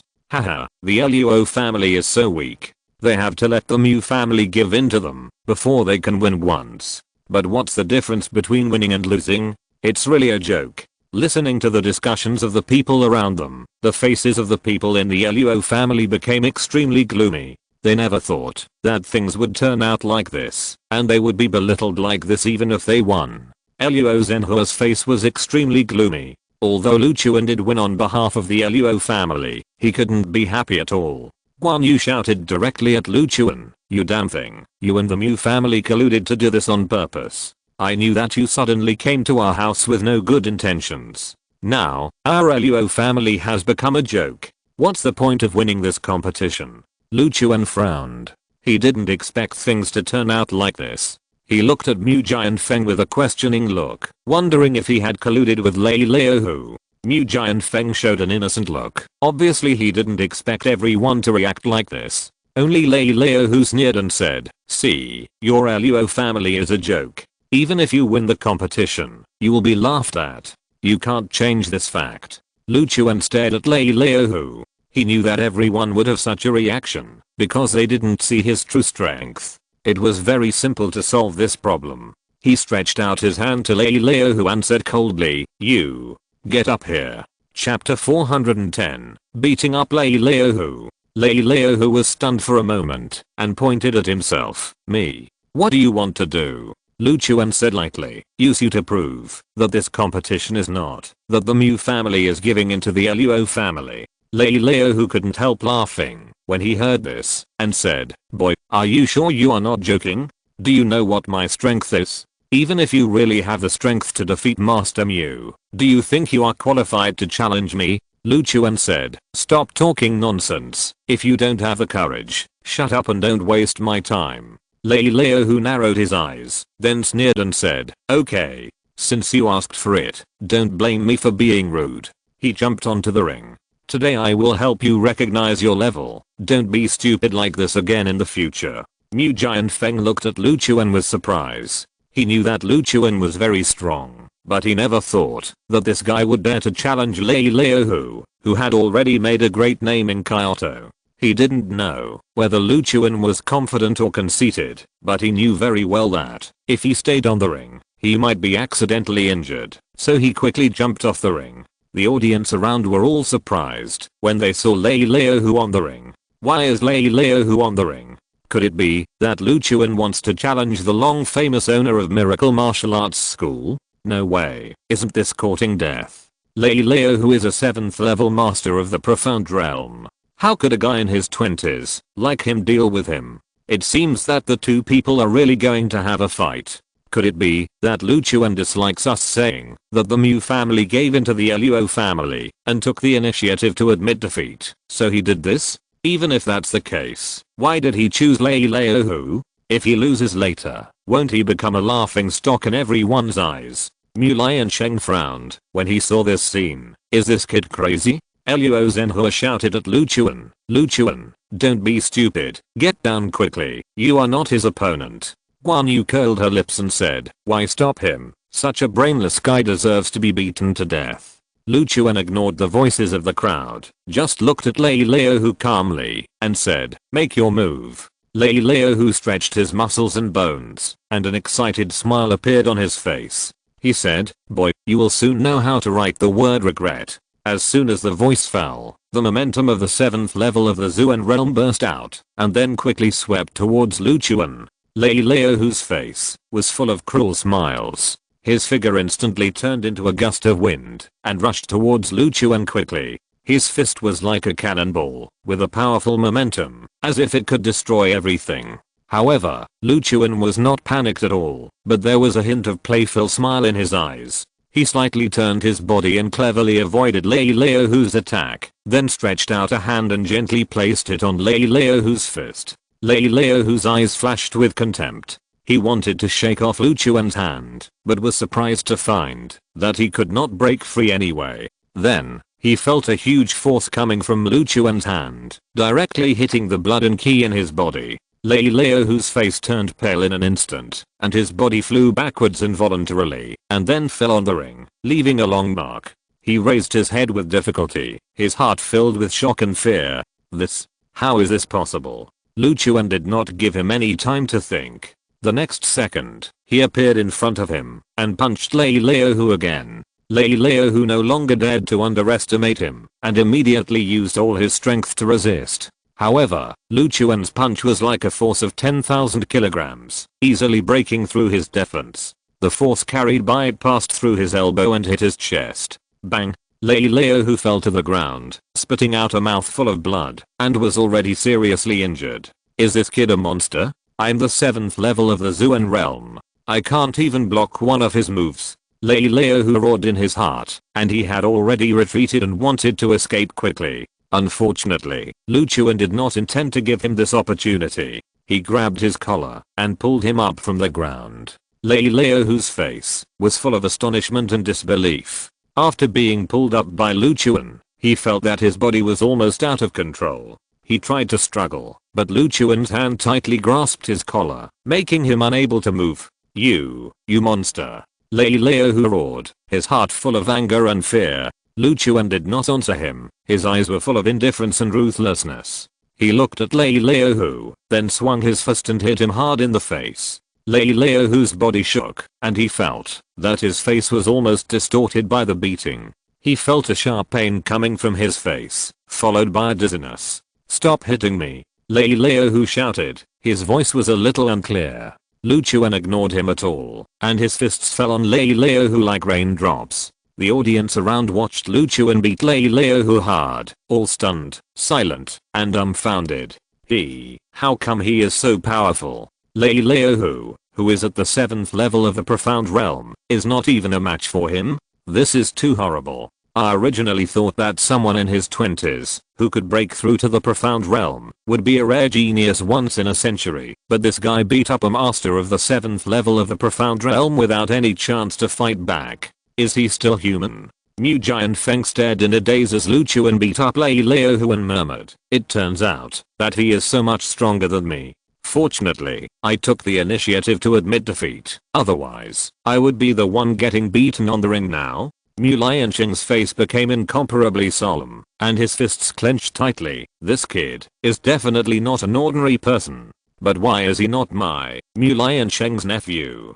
He glanced at Luo Zhenhe opposite him with some jealousy, and had an urge to snatch the other's nephew away. At this time, Luo Zhenhe was still in shock. He could not extricate himself. He could not imagine that this nephew whom he looked down upon actually possessed such a terrifying strength. The key point was that he was only in his 20s. This talent was unique in the world. He no longer disliked Lu Chuan at all. Instead, he was proud of having such a nephew. Humph, he can only fight a little bit. He should do so. Otherwise, our Luo family will have to bear the infamy for him. There is nothing to praise. Guan Yu muttered.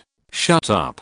Luo Zhenhe turned his head and glared at Guan Yu. "If you dare to say anything bad about Lu Chuan again, I will stop all your bank cards and you won't be able to spend a penny." Guan Yu shrank her neck in fear and quickly took Luo Zhenhe's arm and said with a smile, "Master, what are you talking about? How could I say anything bad about Lu Chuan? He is our good nephew, and he is so powerful. I can't wait to be happy." Luo Zhenhe snorted coldly and said nothing. On the ring, Lei Leo who had been beaten into a pig's head by Lu Chuan. Stop hitting me." Lei Leo who was extremely upset and regretted running to the Luo family to mock them before the competition. Now he thought that he was really bored. If he had fanned the flames in this matter, he would not have been beaten so hard. Unfortunately, his pleading voice did not stop Lu Chuan, but made the other party hit him harder. He realized that it might be his way of expression that was wrong, so he quickly shouted, "I admit defeat.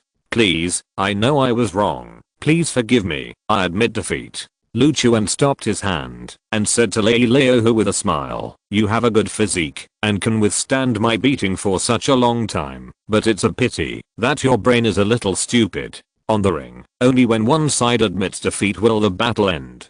Don't you know this common sense?" Lei Leo who wanted to cry, but had no tears. As the owner of the Miracle Martial Arts Hall, he has always been an idol in the eyes of everyone. For so many years, he has not been on the ring to compete, so how could he remember to admit defeat? Moreover, this was the first time that Lei Leo who had been beaten to the point of admitting defeat after so many years of dominating Kyoto. Now he dared not provoke Lu Chuan again, and was deeply impressed by the strength of this monster. Lu Chuan let go of Lei Leo whose clothes, looked around, and said loudly, "Is there anyone who still thinks that the Mu family is giving in to my Luo family in this competition?" Chapter 411 Soul Grass obtained. The whole place was silent, and everyone answered Lu Chuan's question with silence. If there are still people who think that the Mu family gave in to the Luo family and then voluntarily admitted defeat in this competition, they are either fools or have been kicked in the head by a donkey. At this time, Mu Lianqing stood up and said loudly, "In this competition, my Mu family lost with conviction. I will have someone send the agreed spoils to the Luo family later." Lu Chuan glanced at Mu Lianqing and thought that the head of the Mu family had a big vision, and then turned around and left the ring. Luo Zhenhe looked at Lu Chuan with a smile on his face and said, "Lu Chuan, you really gave me a big surprise this time. I didn't expect your strength to be so strong. This kind of talent is rare in the whole of China." Guan Yu squeezed out a smile and said, "That's right, it really surprised us." Luo Xingchen walked up to Lu Chuan, bowed respectfully to him, and said, "Cousin, your strength deeply impressed me. You will be my idol in the future." Luo Xiao quickly pushed Luo Xingchen away, then took Lu Chuan's arm and said, "He is my idol, you go to the side." Lu Chuan smiled helplessly, pushed Luo Xiao's hand away, and said, "You go back first, I still have something to deal with." After that, he turned and walked towards the direction of the Mu family. At this time, everyone in the Mu family had a gloomy face and a low atmosphere. Mu Giant Feng's face revealed a trace of helplessness, and he said, "Maybe this is really my fate. Never mind, I won't dwell on it.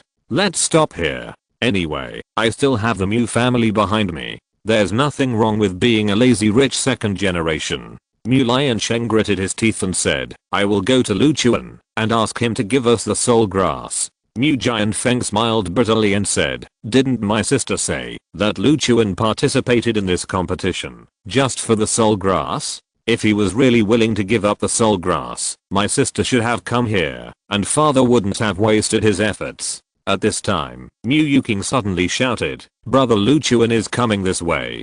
Everyone in the Mu family turned their heads and looked over. Mu Liansheng frowned. What is he doing here? Is it not enough to teach Lei Leohu a lesson, and he wants to cause trouble for my Mu family? Mu Giant Feng showed a solemn expression on his face, and said, "Could it be that we embarrassed the Luo family in the previous 2 competitions, and this guy also wants to embarrass my Mu family in public?" Mu Yuking said weakly, "Brother Lu Chuan, he shouldn't be that kind of person." Soon, Lu Chuan came in front of everyone in the Luo family. His eyes fell on Mu Giant Feng, and said, "Come here." Mu Liansheng quickly protected Mu Giant Feng behind him, and said vigilantly, "My son has taken the initiative to admit defeats to you. What else do you want to do? Your strength is indeed unexpected, but this is only relative to young people.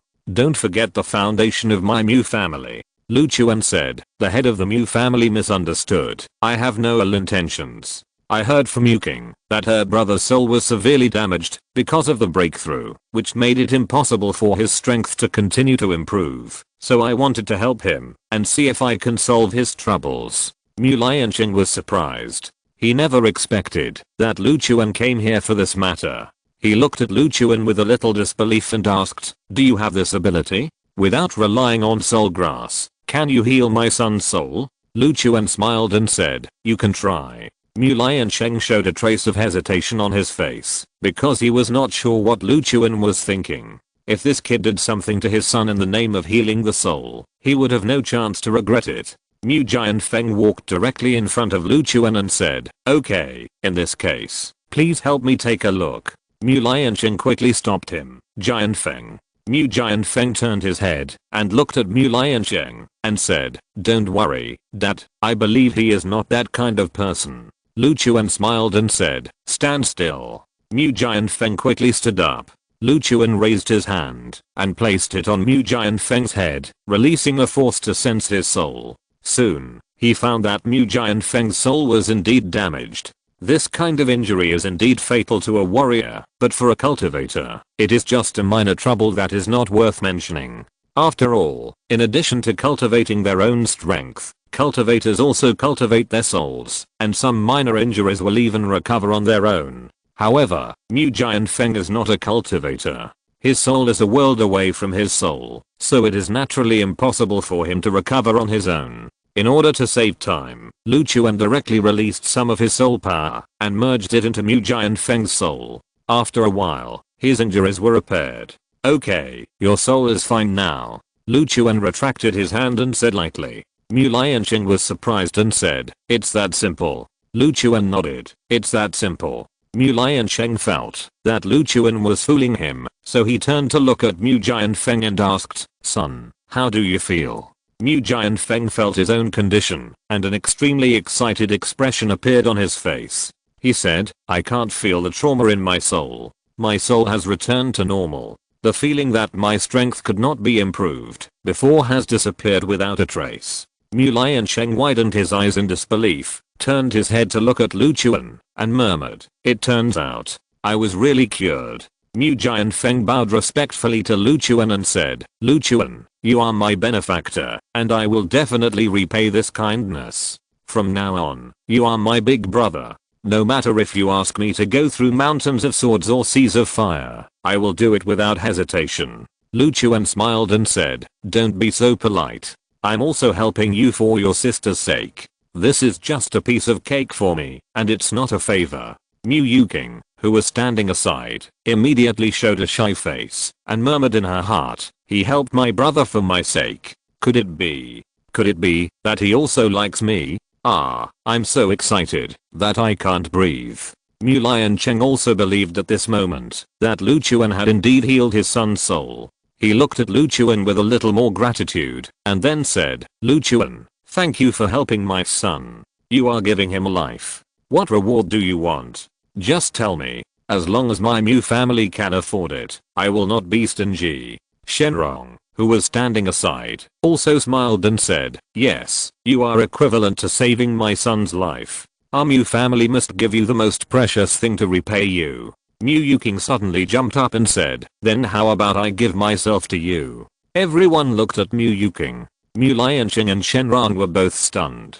Even Mu Giant Feng looked unbelievable. Mu Yuking's face flushed immediately, and she was so embarrassed that she wanted to find a hole to crawl into. That, I was just kidding. Lu Chuan smiled and said, I don't need any reward. Just think of it as my way of thanking Yuking for inviting me to the amusement park that day. Okay, I have something else to do, so I won't bother you anymore. After that, he turned and left. Mu Liancheng and Shenrong still stared at Mu Yuking, as if they wanted to see through her soul. Mu Yuking was embarrassed and said, oh, don't look at me like that. It makes me shy. Mu Liancheng suddenly said, you said, if we go to the Luo family to propose marriage, is the probability of success high? Shenrong said, it's hard to say. After all, Yuking is so much younger than Lu Chuan. Don't young people nowadays like people who are younger than themselves? It seems that the grudges between our Mu family and the Luo family for so many years should also disappear. Mu Liancheng said with emotion. In the evening, Luo Zhenhe held a banquet in the mansion to celebrate his victory in the competition. The attitude of everyone in the Luo family towards Lu Chuan has improved, and many people even began to call him young master. However, Lu Chuan was not interested in these changes. He only cared about the soul grass. Because the soul grass was placed in the Luo family's confidential warehouse, it would take some time to take it out. Luo Zhenhe promised to hand it to Lu Chuan the next morning, so Lu Chuan had to wait one more day. Luo Xiaoyu became more enthusiastic about Lu Chuan, sticking to him all the time, and she was just about to get into the same bed with him at night. While she was eating, she would keep staring at Lu Chuan, grinning foolishly, and even drooling from the corners of her mouth, just like a little nympho. Guan Yu saw all of this. She noticed her daughter's abnormality, and found that Luo Xiaoyu and Lu Chuan were a little too close. She immediately became alert, and asked Luo Xiaoyu to have less contact with Lu Chuan. As a result, she was scolded by Luo Xiaoyu. Only then did she realize that her daughter and Lu Chuan seemed to be developing in an uncontrollable direction. When she went to bed at night, Guan Yu couldn't stand it anymore, and said to Luo Zhenhe, send your daughter away quickly. That Lu Chuan must have given her a drug. If she sticks to Lu Chuan like this, something will happen sooner or later. Luo Zhenhe said indifferently, it's just a cousin playing together. You must have thought too much. Guan Yu was furious and said, I thought too much? Do you know what your daughter asked me today? What? Luo Zhenhe glanced at Guan Yu. Guan Yu shouted, this dead girl asked me if my cousin's marriage is considered a close relative marriage. Do you still think I'm overthinking it now? Luo Zhenhe's eyes widened, and after a little thought, he said solemnly, let her go back to school tomorrow, and she is not allowed to come back before graduation. The next morning, Luo Xiaoyu was sent away crying. Before leaving, she shouted at Lu Chuan, cousin, you must wait for me. I still want to have an in-depth discussion with you about calligraphy. Lu Chuan was puzzled and didn't know what happened, but he still agreed with Luo Zhenhe's approach. After all, Luo Xiaoyu had been sticking to him after learning that he was Master King Gaian, and he was a little annoyed. This girl was sent to school, and he felt a little quieter. However, he clearly felt that Luo Zhenhe and Guan Yu looked at him with a little more weirdness in their eyes, and he didn't know what happened. After Luo Xiao was sent away, Luo Zhenhua called Lu Chuan and came to a lobby. There were several brocade boxes on the table in the lobby. As soon as Lu Chuan entered, he felt his spirit become active, and he had already guessed what was in one of the brocade boxes. Luo Zhenhua said, "Lu Chuan, the things on the table are the spoils of this competition. The soul grass you want is in the brocade box in the middle." Lu Chuan hurried to the table and picked up the brocade box in the middle. After opening it, he saw that it was indeed a 400-year-old soul grass, and his mouth curled up slightly, revealing a look of joy. He didn't even look at what was in the other brocade boxes. He turned around, bowed to Luo Zhenhua, and said, "Thank you, Master Luo." Luo Zhenhua said, "Lu Chuan, don't be so distant with me. I'm your uncle. It is true that I treated you badly before, but I won't do that in the future. And I have decided to train you as the successor of my Luo family. From today on, you will stay in the Luo family. I will provide you with the best resources. From now on, your fate will be firmly tied to the fate of my Luo family. Of course, I have trained you, and you will need to contribute to my Luo family in the future. I think you should understand how great an opportunity this is. You don't have to thank me. This is what I should do as your uncle." Chapter 412 Beating Lingzhen again. Lu Chuan was speechless when he heard Luo Zhenhua's words. He thought for a moment and said, "Master Luo, I appreciate your kindness, but I have no intention of staying in the Luo family. My purpose is only the soul grass. Now that the soul grass is in hand, I also plan to leave." His logic is very simple. At the beginning, Luo Zhenhua didn't want to recognize him as his nephew. It was because he showed his strength that shocked everyone that Luo Zhenhua changed his attitude. In other words, Luo Zhenhua didn't care about their blood relationship, but his strength and talent. Once he didn't have these, Luo Zhenhua would still kick him out without hesitation. Lu Chuan was still a little disgusted with this kind of kinship that only cared about interests, so he didn't plan to recognize Luo Zhenhua as his uncle. He also looked down on the little resources of the Luo family. After all, with his current strength, it would only take a few minutes to create a family that could compete with the Luo family. As a cultivator, the Luo family and him were in two different worlds. If it weren't for the relationship between his mother, he wouldn't even look at these people in the Luo family. Except for Grandpa and Luo Xiao. When Luo Zhenhua heard Lu Chuan's words, he frowned and said, "Lu Chuan, I know you still mind our attitude towards you at the beginning. In fact, we just did it unintentionally because we are not familiar with you. And don't think that you can become a big man by yourself just because you are talented. In this world, if you don't have the blessing of background and resources, no matter how talented you are, you will eventually end up in obscurity. Your cousin has already submitted an application to the supervisory department not long ago. I have already taken care of it. If he is lucky, he will have the opportunity to join the S-level soul hunting team. You may not even know what joining the soul hunting team means, let alone the S-level soul hunting team. I tell you, as long as your cousin can successfully join the S-level soul hunting team, his strength will grow by leaps and bounds. It won't be long before he can become the elite among the elites. This is simply not comparable to you fighting alone.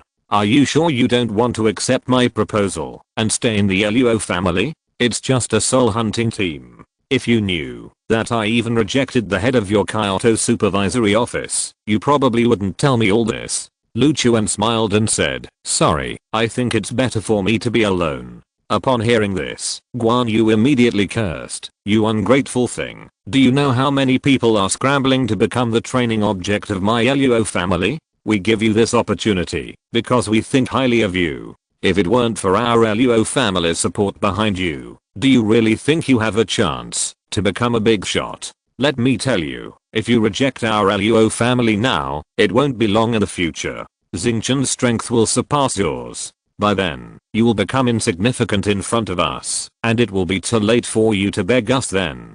Lu Chuan shrugged and said, "Then let's see if things will really turn out as you said. Master Luo, Madam Luo, thank you for your hospitality these days.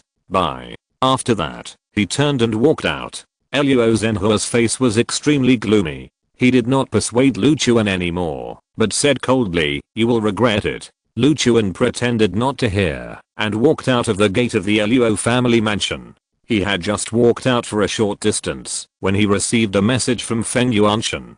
Mr. Lu, we just learned that you are the nephew of the head of the Luo family. A few days ago, your cousin Luo Xingchen sent us an application to join the S-level soul hunting team. With his strength, he does not meet the standard of joining the S-level soul hunting team, but for your sake, we made an exception and approved his application. In the future, we will also take good care of your cousin. I believe that your cousin must have the same talent as you, and he will definitely become the mainstay of our supervision department in the future. Lu Chuan couldn't help laughing when he saw the message. He did not let Feng Yuanshan reject Luo Xingchen's application. Just because Luo Xingchen said today that he wanted to treat him as an idol, he should give this kid some benefits. After all, it was just a matter of words, which was simple for him. He did not reply to Feng Yuanshan's message, but found Ningxin's number and sent her a text message. Now that the soul grass is in hand, he only needs to refine it into a soul melting pill, and then find some pure soul power, and then he can try to break through. He has no idea about the soul power, so he plans to find Ningxin to reminisce about the past, and ask her if she knows who Ning Tutu is. After all, they both have the surname Ning, and are from Kyoto, so maybe she will know something. In the Luo family mansion, Luo Zhenhe was still angry about Lu Chuan's ignorance, and threw the chair next to him out. Guan Yu ran over to comfort him and said, "Master, don't be angry with that short-sighted guy. He rejects us now, and sooner or later he will regret it. It won't be too late for you to teach him a lesson then." Luo Zhenhe said angrily, "I just didn't expect him to be so stupid. It really disappoints me." At this time, a middle-aged man came to the courtyard of the Luo family and said with a smile, "Why is the head of the Luo family so angry? This is a top-quality yellow wood chair. It would be a pity to throw it away like this." Luo Zhenhe looked towards the courtyard. When he saw the person coming, a smile instantly appeared on his face. He hurriedly greeted him respectfully and said, "Secretary Chen, you said you were coming without telling me in advance, so that I could send someone to greet you. I threw this chair because I was angry with an ignorant junior in my family. Don't mind it." The man called Secretary Chen is named Chen Chang. He is the secretary of Feng Yuanshan, the head of the Kyoto Supervisory Department. Naturally, his status and position are quite extraordinary, and even Luo Zhenhe has to treat him with respect. Chen Chang smiled and said, "Master Luo, calm down quickly. I have brought you good news today." "Oh." Luo Zhenhe was a little surprised and asked, "What good news?" Chen Chang handed a letter of appointment to Luo Zhenhe and said, "Your son's application to join the S-level soul hunting team of the supervisory department has been approved. From now on, he will be a member of the soul hunting team." Luo Zhenhe's face suddenly showed a touch of joy when he heard this. He quickly took a look at the appointment letter. After confirming that it belonged to Luo Xingchen, he became extremely excited. "That's great. That's great. My son really brings honor to our Luo family. He is probably the first 9th grade grandmaster to join the S-level soul hunting team since the establishment of the supervisory department." Chen Chang smiled and said, "Yes, he is indeed the first 9th grade grandmaster to join the S-level soul hunting team." Guan Yu also walked over with a happy face and said with a smile, "Our son is really outstanding. I knew he would not let us down. It's just that Secretary Chen came a little late. He should have let that ungrateful guy see the appointment letter. If he saw it, he would definitely regret it on the spot and cry and shout that he wanted to stay in our Luo family." Luo Zhenhe had the same idea and had the urge to throw the appointment letter in Lu Chuan's face. At this time, Chen Chang asked, "I have already handed over the appointment letter to you. I wonder where Mr. Lu Chuan is. I want to meet him." Guan Yu immediately said, "Secretary Chen, you have status and position. Why do you want to see that brainless guy? He has been kicked out of the Luo family by us. Such an ignorant and arrogant guy should not appear in a family like ours." Chen Chang glared at him. "What did you say? Did you kick him out?" Luo Zhenhe was still immersed in the joy of Luo Xingchen joining the S-level soul hunting team. He smiled and said, "The ignorant junior I was talking about at that time was Lu Chuan. He thought he had some talent and didn't take my Luo family seriously at all. He didn't know that he missed an opportunity that ordinary people couldn't imagine. But it doesn't matter. My son is also very competitive. When he joins the soul hunting team, plus some time to experience, he may surpass Lu Chuan. Chen Chang was dumbfounded. He wanted to say something several times but stopped. Finally, he stomped his feet helplessly and shouted, "Master Luo, you are so confused." Luo Zhenhua showed a trace of doubt on his face and asked, "What do you mean?" Chen Chang said, "Why do you think your son was able to pass the application for the S-level soul hunting team? It was entirely because our First Lord made an exception and let him join for Lu Chuan's sake." Luo Zhenhua's face changed. "For Lu Chuan's sake?" Guan Yu was also surprised and asked quickly, "How can Lu Chuan have such a big face?" Chen Chang said speechlessly, "Looking at your looks, you don't know what Lu Chuan has done, right? I tell you honestly, Lu Chuan is a person who even our First Lord has to respect. 3 points. You drove him away, and you drove away a person who can take your Luo family to the sky." Luo Zhenhua had a bad premonition in his heart and asked quickly, "What did Lu Chuan do that made the First Lord respect him? 3 points. Chen Chang had to tell everything Lu Chuan had done that was enough to shock the world. After listening, Luo Zhenhua and Guan Yu fell into a long silence. He is actually so strong. No wonder he doesn't take my Luo family seriously at all. It seems that I'm the one who is really ignorant." Luo Zhenhua lowered his head and fell into endless frustration. Guan Yu reached out and pulled him and said with regret, "Well, is it too late for us to go out and chase Lu Chuan now?" A busy pedestrian street in Kyoto. Lu Chuan came to a milk tea shop, bought 2 cups of milk tea, and then stood at the door waiting. He and Ningxin made an appointment to meet here, and today happened to be the beginning of autumn. Ningxin asked him to buy the first cup of milk tea in autumn. Lu Chuan had no choice but to buy 2 cups of milk tea as ordered. After a while, a figure wearing jeans, a white shirt, and a baseball cap, with a hot and sexy figure and a lively temperament, appeared in Lu Chuan's sight. Lu Chuan recognized that person as Ningxin at a glance. It's been such a long time since I last saw her, but Ningxin's figure is still so good, and she seems to have a bit more mature charm, which makes people unable to stop. Lu Chuan muttered to himself. But why is she walking so fast? Is she in trouble?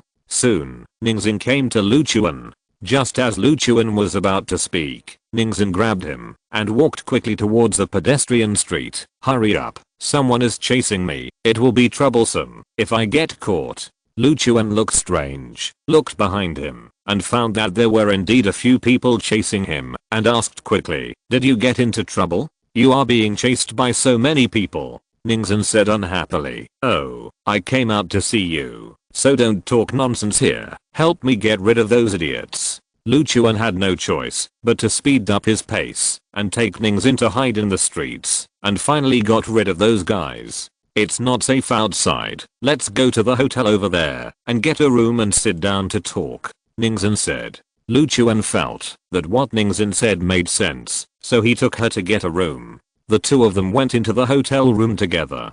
As soon as Lu Chuan closed the door, Ningxin couldn't wait to throw herself into his arms, stood on tiptoe and kissed him. Lu Chuan was caught off guard and was kissed by Ningxin for a long time before he reacted. He quickly separated from her and said, "Calm down." Ningxin stuck to Lu Chuan again, hugged his waist, and said with a smile, "Why, don't you miss me after not seeing each other for so long?" Lu Chuan changed the subject and said, "Explain to me why those people are chasing you first." Ningxin stared at Lu Chuan with a hint of charm in her eyes and said, "Don't worry about those irrelevant things first. Answer me a question first." Lu Chuan asked, "What's the question?"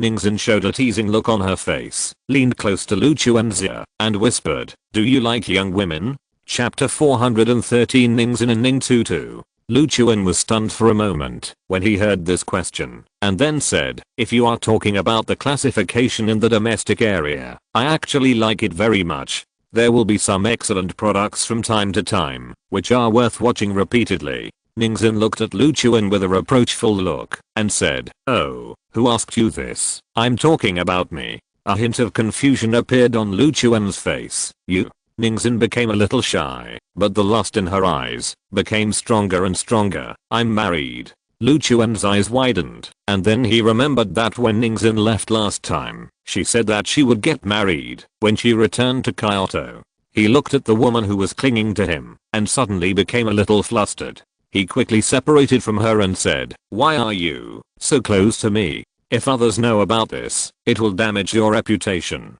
Ningxin raised her lips, pushed Lu Chuan directly to the bed, then turned over and sat on him, leaned over, exhaled and said, "But don't you think this is exciting?" Lu Chuan couldn't stand Ningxin's behavior. The dragon and yang power in his body were all seduced out, and his breathing suddenly became a little faster. He turned his head to the side, not daring to look into Ningxin's eyes, and said nervously, "Don't do this. You are a married woman. We can't do that kind of thing anymore." Ningxin showed a sly smile on her face, and immediately caught Lu Chuan's handle, saying, "TSK, you say no, but your body is very honest hypocritical man. I must take you down today." After that, she hugged Lu Chuan and kissed him madly. Lu Chuan was able to restrain himself a little at first, but Ningxin completely detonated the long yang power in his body, so that even if he felt that it was not good to do so, he could not care so much. The two of them lingered together, their clothes fell off, and they started a protracted battle.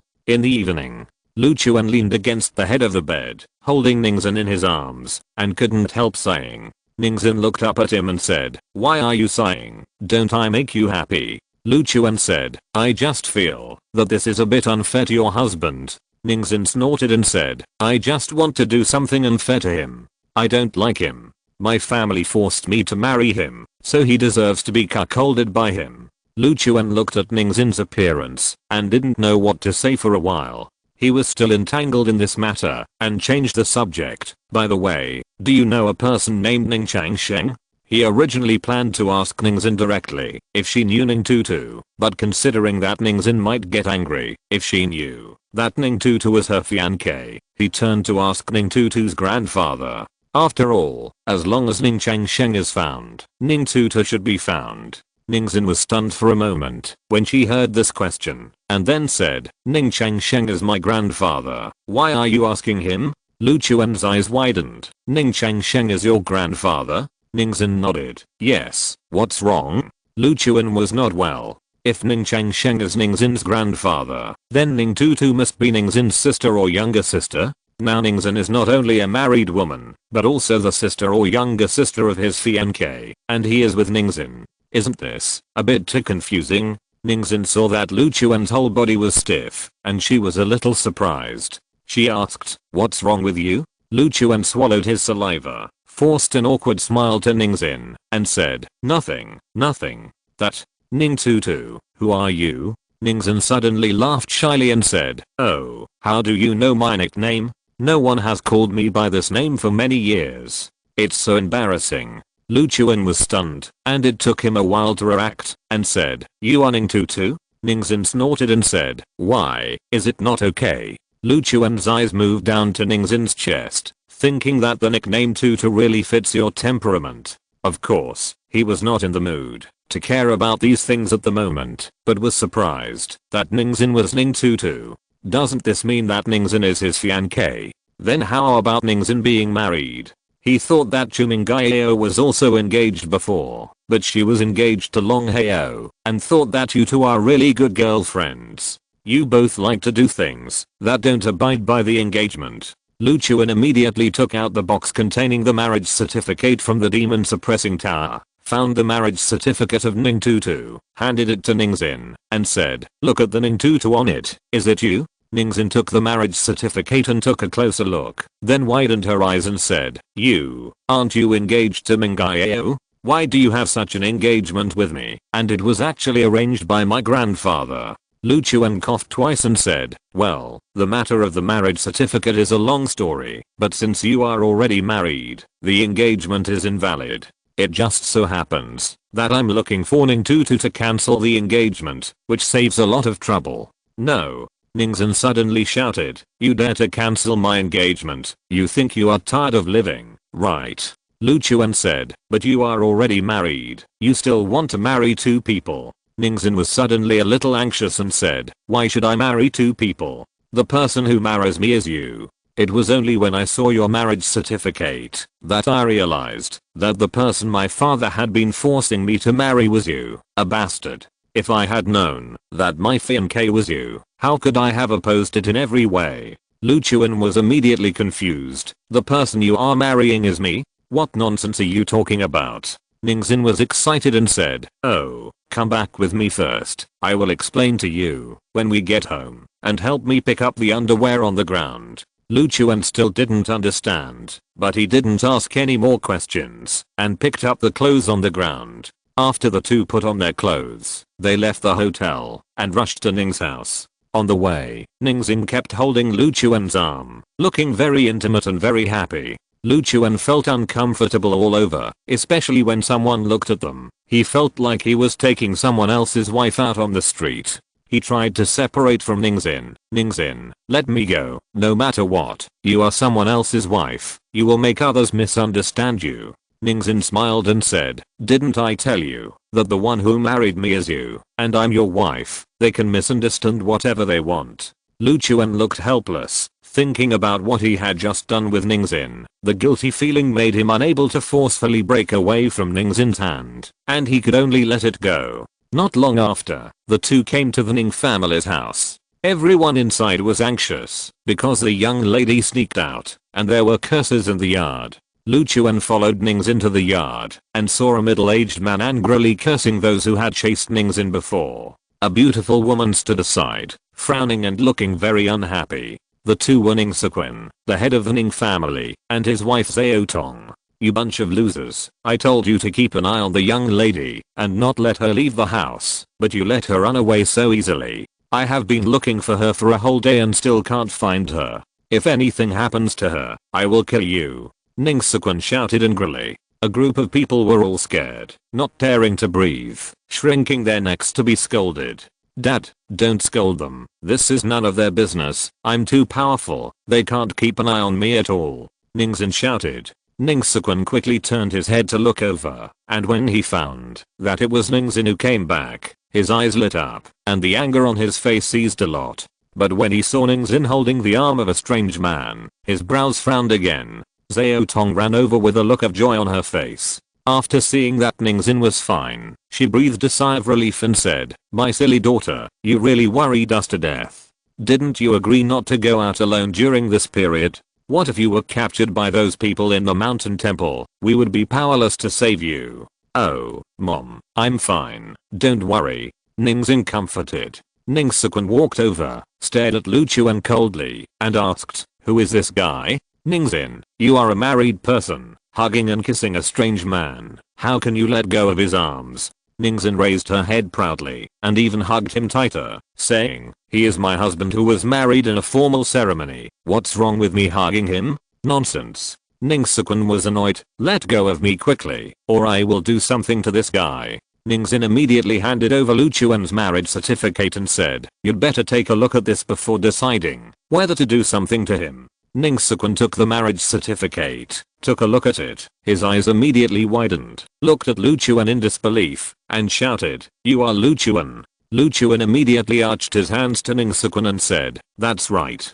Zhao Tong walked over, looked Lu Chuan up and down, and said excitedly, Lu Chuan, you are finally here. We have been waiting for you so hard. Ningxin said angrily, you guys are really something. If you had told me earlier that Lu Chuan was my fiancé, how could I have opposed you in every way?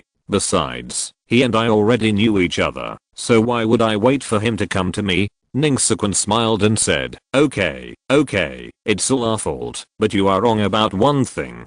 Lu Chuan is your husband now, and you two have held a wedding. He is not your fiancé. Lu Chuan was confused and asked, Uncle Ning, what is going on? Why do you say that? Ningxin and I have held a wedding. Ning Sequin showed a trace of helplessness on his face, sighed and said, come in and sit down first. I will explain to you what is going on later. Several people entered the room together. After sitting down, Ning Sequin told Lu Chuan the whole story, and Lu Chuan's doubts were finally solved. It turned out that, after Ning Changsheng arranged the engagement for Ningxin, Ning Sequin had been following his father's instructions and silently waiting for Ningxin's fiancé to appear. Everything was normal at the beginning. except that Ningxin gradually grew up and began to resist the engagement. There were no major problems. Until a year ago, Ningxin thought that Ningxin was already at the age of marriage, and the man who had arranged the engagement with Ningxin should soon come to the door with the marriage certificate. So he took Ningxin back to Kyoto and began to train her to be a qualified wife. At the same time, a legend about the mountain temple began to spread in Kyoto. Many people said that there was a mountain god appearing in a mountain temple in the mountains of the suburbs of Kyoto. Many people went there to make wishes and they were all fulfilled. Gradually, the legend of the mountain god temple spread throughout Kyoto, and people went there to make wishes. As more and more people's wishes were fulfilled, more and more supporters of the mountain god were added. Many of them followed the mountain god directly and willingly became his servants. Over time, the mountain god temple became a terrifying force that surpassed all the families in Kyoto. Even the supervisory department was afraid of it. However, because the mountain god temple never did evil, but often organized members of the temple to do good things, the supervisory department turned a blind eye to it and ignored it. Originally, there was nothing wrong with all this, until Zhao Tong took Ningxin to the temple to make a wish, hoping that Ningxin's fiancé would appear soon. It was after this wish that troubles came one after another. The mountain god in the mountain god temple actually fell in love with Ningxin and wanted to marry her as his wife. Chapter 414 Mountain God. Ningxin naturally couldn't marry his daughter to a mountain god. Although the power of the mountain god temple was growing in Kyoto, no one knew the true origin of this mountain god. Even if the other party was really a god, Ningxin didn't dare to take this risk with his daughter. Moreover, Ningxin was already engaged, and it was impossible for her to go against the engagement and marry the mountain god. The most important thing was that, although the mountain god looked really extraordinary and could show miracles with a raise of his hand, he was a middle-aged man who looked to be in his 40s or 50s, and he looked very greasy. As long as Ningxin didn't have water in his brain, he would never let his daughter marry such a man. Therefore, Ningxin directly rejected the mountain god's request. The mountain god did not give up because of this. After that, he repeatedly asked Ningxin to marry Ningxin to him, and said that the guy who was engaged to Ningxin was definitely not as good as him, the mountain god, and asked Ningxin to think it over. Ningxin used the fact that Ningxin was already engaged as a shield, and said that the two would get married soon, and asked the mountain god not to hit Ningxin again in the future. As a god worshipped by many people, the mountain god naturally could not force a person who was already engaged to marry him, so he stayed quiet for a while. But soon after, the mountain god began to doubt Ningxin's engagement, because after so long, he had not seen Ningxin's fiancé, and thought that Ningxin was deliberately deceiving him. Ningxin took out the marriage certificate to show the mountain god, and said that the two would get married within 3 months. The mountain god was skeptical, and said that, if Ningxin did not get married after 3 months, he would personally bring people to propose marriage, and at that time, whether Ningxin agreed or not, he would marry Ningxin back. Ningxin was naturally anxious, and getting married after 3 months was just a way for him to delay time. He could only hope that Ningxin's fiancé would appear within 3 months. Unfortunately, God did not help him make his wish come true. With only the little information on the marriage certificate, he had no idea where to find this guy named Lu Chuan. After all, there were too many people named Lu Chuan, and searching without a clue was like looking for a needle in a haystack.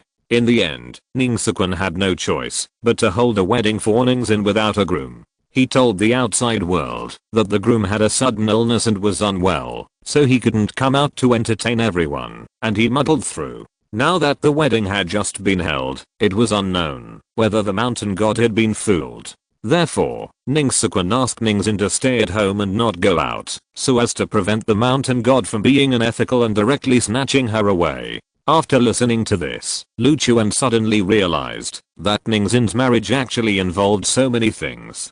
Before, he was forcibly pushed down by Ningxin, and he felt that he had cheated on others, and he felt a little guilty in his heart. As a result, it turned out that he had cheated on himself. Is this the legendary I cheat on myself? He was very interested in the mountain god that Ningxin talked about, and asked, does this mountain god really have the same power as a god, or is he just a powerful person who gave himself the title of mountain god? Ning-sekun said, that guy does have many unexpected means, such as sending dreams to people, helping people realize their wishes, and even causing thunder and rain, controlling the weather, and he also has extraordinary strength and various means, which are not comparable to ordinary warriors. The most important thing is that the mountain god temple was built more than 100 years ago. The mountain god statue in the temple looks exactly like that guy. If he is a human, he should have looked like that more than 100 years ago. After more than 100 years, his appearance has not changed at all, so I have some doubts that the guy's origin may be really unusual. As for whether he is a god, it is unknown. Lu Chuan nodded thoughtfully and had a guess in his heart. After the Yuanying stage master cultivates into the Yuanying, even if the physical body is destroyed, he can survive between heaven and earth by relying on the Yuanying. However, it is not easy to make the nascent soul exist between heaven and earth for a long time. After the efforts of many people whose bodies were destroyed, several different ways of surviving in the world were finally explored. The most common one is to hide in some spiritual treasures of heaven and earth that can nourish the soul, like Xiunayang, waiting for the opportunity to seize the body of others, or shape the body. Some people have specially created a method for the practice of the nascent soul. With this method, except for the lack of a physical body, relying only on the nascent soul, they can also break through continuously and become a unique strong man in the world.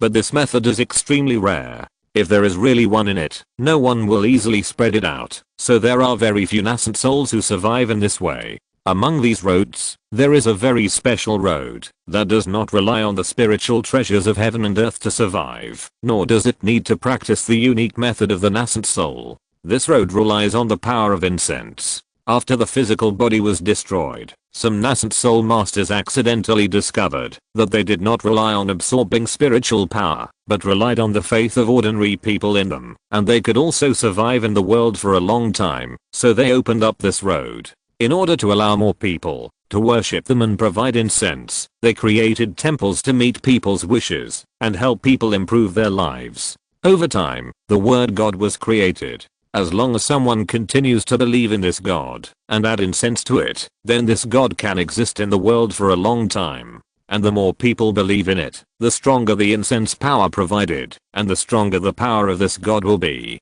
Lu Chuan is somewhat suspicious that this so-called mountain god is a Yuanying strongman whose physical body was destroyed. In order to save his life, he became a mountain god and existed in the world with the incense power provided by people. As for the mountain god temple of this mountain god, it has been built for more than 100 years, but this mountain god has only become widely circulated in recent times. Lu Chuan guessed that modern people may be more superstitious than ancient people and hope to change their current situation by making wishes to gods. This can be seen from the monks in the temple holding brooms and dustpans to collect money. Ningxin said at this time, "Oh, no matter if he is a mountain god or a mountain ghost, Lu Chuan is here anyway. I have a husband. That guy can't have any ideas about me anymore." Ning-sekun laughed and said, "Xina is right.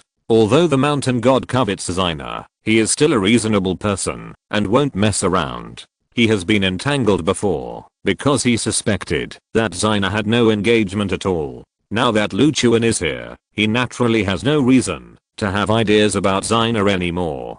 Xiao Tong also laughed, and a big stone in her heart finally fell to the ground, and she was naturally very happy. Only Lu Chuan was a little depressed. After all, his original intention was to cancel Ning Tutu's marriage, but who would have thought that Ningxin was Ning Tutu? That's fine. The key is that the Ning family also held a wedding for the two of them. Now it's difficult for him to cancel this marriage. Forget it. If you can't give up, then don't give up.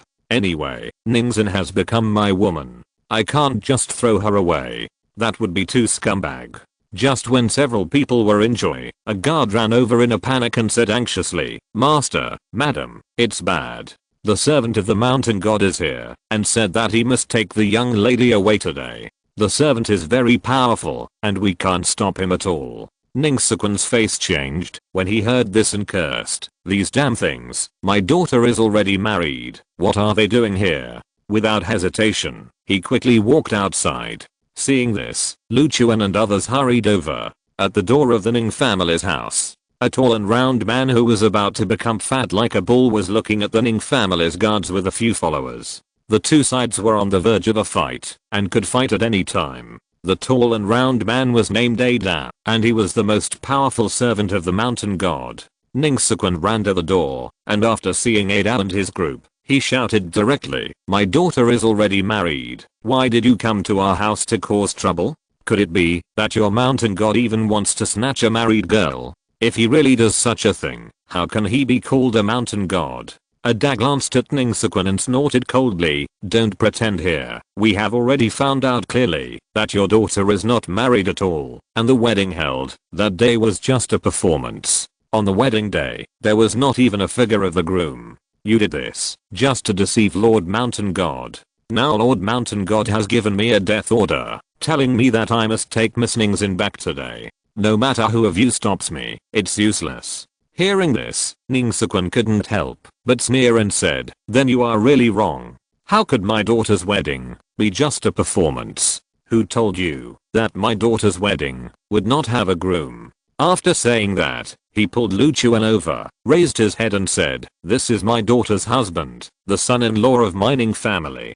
Lu Chuan's arrival made him inexplicably confident. He felt that, as long as Lu Chuan was moved out, these people in the mountain temple would not be able to take Ning Xin away. Ning Xin stepped forward and hugged Lu Chuan's arm, showing an intimate look, staring at Ada and said, "My father is right. My groom is here. Why do you take me away? I'm a married woman. If you don't want your Lord Mountain God to be disgraced, then go back quickly and don't be an eyesore in front of our house." Ada looked at Lu Chuan twice, then curled his lips and said, "Miss Ning Xin, I know you are a little resistant to marrying a Lord Mountain God, but you don't have to find such a shoddy guy to perfunctory me, right? This guy looks like you temporarily pulled him from the roadside to act. How could he be your groom? Miss Ning Xin, please don't refuse anymore. The only one in this world who can match you is a Lord Mountain God. Please go back with us." If you're listening to this novel on a channel other than Fanfic World, it means they downloaded and uploaded it without effort.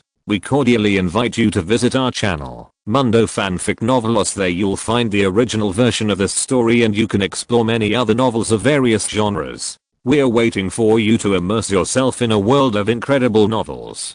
Chapter 415 Wedding Night. Ning Xin and Ning Sequin didn't expect that Ada actually didn't believe what they said, and they couldn't help but frowned. At this time, Lu Chuan took 2 steps forward, stared at Ada and said coldly, "Don't you understand what people say?" Ada frowned, looked at Lu Chuan, and shouted, "Boy, I'm the first servant of the mountain god. Who gave you the courage to talk to me like this?" Lu Chuan curled his lips, took a step forward, and said, "Who gave you the courage to run to rob my woman?" Ning Xin's eyes immediately fell on Lu Chuan, and peach blossoms appeared in her eyes. "He is so handsome." Ada seemed to have never met someone who dared to talk to him, the first servant of the god, like this. He immediately got angry and cursed directly. "You, an actor, are addicted to acting? You really think that people in our mountain god temple have good tempers, right? Believe it or not, I will destroy you now, and see if you dare to be arrogant here." Lu Chuan said, "If you have the guts, try it." Seeing that Lu Chuan was not afraid of his threat at all, Ada's face darkened. Although the mountain god had reminded him that he must take into account the reputation of the mountain temple when he went out, if he did not take some action, now that Lu Chuan had provoked him, he might not be able to sit firmly in the position of the first servant of the god in the future. He snorted coldly and released a force directly, hitting Lu Chuan, intending to teach this kid a lesson and let him realize what kind of person he was facing. The force rushed straight to Lu Chuan, and the momentum it carried made Ning Sequin, Xiao Tong, Ning Xin and others feel a little uneasy, and a sense of uneasiness rose in their hearts. Ning Sequin, whose strength had reached the 9th level of the profound realm, changed his expression drastically and exclaimed, "Lu Chuan, get out of the way quickly. This guy's strength has surpassed the profound realm. You can't withstand his power." Lu Chuan raised his eyebrows, flipped his hand to dissolve the power, and murmured, "A first-grade saint? That's all." Ning Sequin, who had originally wanted to block the attack for Lu Chuan, was stunned for a moment, with an expression of disbelief on his face. This kid is so strong. Ada also frowned, realizing that Lu Chuan's strength was definitely not simple. The other party could dissolve his attack so easily, and his strength was probably even above his own. He thought for a moment, turned his head, and looked at Ning Sequin, and said, Master Ning, you have really spent a lot of money to prevent our mountain god from being with your daughter. You even invited such a master to play your daughter's husband. But do you think that our mountain god will give up? Your doing this will only strengthen our mountain god's determination to be with your daughter. He knew that the mountain god loved Ningxin. Even if Lu Chuan was really Ningxin's husband, he would never admit it. He would give Lu Chuan a hat of acting so that he could justifiably snatch her away in the future. Since you invited this guy to stop us, let's let Miss Ningxin stay at home for a few more days. But in a few days, the mountain god will come to pick up Miss Ningxin to the mountain god temple in person. At that time, no matter who stops him, it will be useless. Let's go. After saying that, Ada was about to leave with a few followers. He was not sure if he was Lu Chuan's opponent. If he really fought, he might not be able to get any benefits. Therefore, retreating first was the best choice. Did I allow you to leave? At this time, Lu Chuan's cold voice sounded. Ada stopped, turned his head, and looked at Lu Chuan, and said, What do you mean? Lu Chuan walked towards Ada and said, You came to rob my woman without knowing the truth. When you saw me stopping you, you wanted to leave, and you kept saying that you would come to take Ningxin away in the future.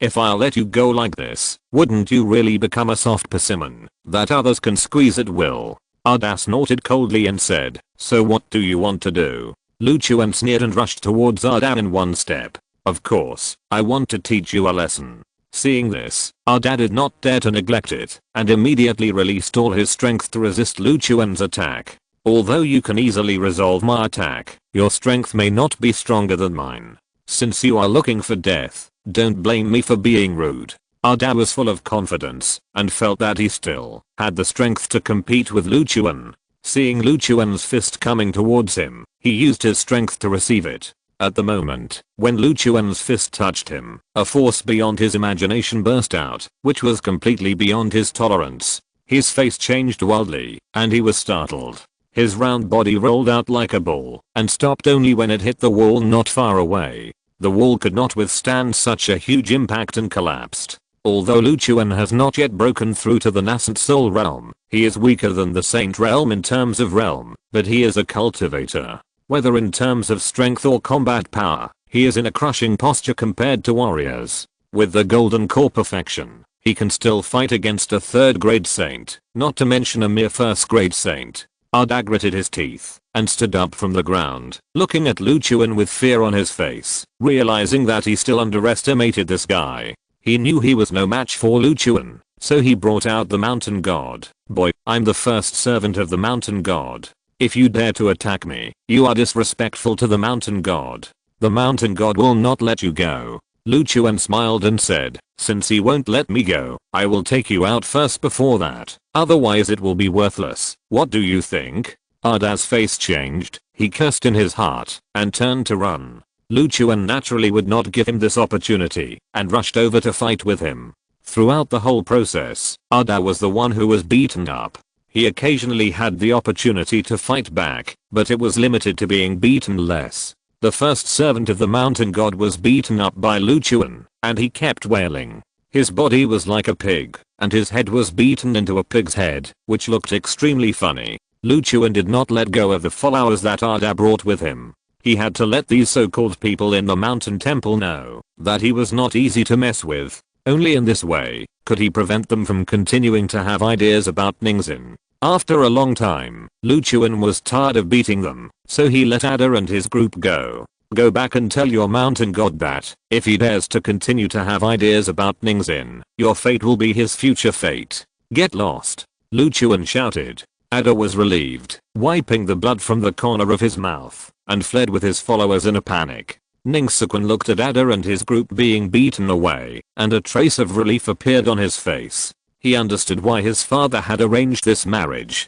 At the same time, he was also glad that he followed his father's wishes and insisted on letting Ningxin complete this marriage. Otherwise, their Ning family would have missed out on the most amazing genius in the world. However, a solemn look still appeared on his face, and he said, "We have completely torn our relations with the mountain god temple today. The mountain god will never give up. He now has a lot of believers, and we are afraid that we will have a headache." Lu Chuan smiled and said, "Don't worry for now. I will go to meet this mountain god in person tomorrow to see who he is. I will not let Ningxin be taken away by him." Ning Siquan frowned and said, "You want to go to the mountain god temple?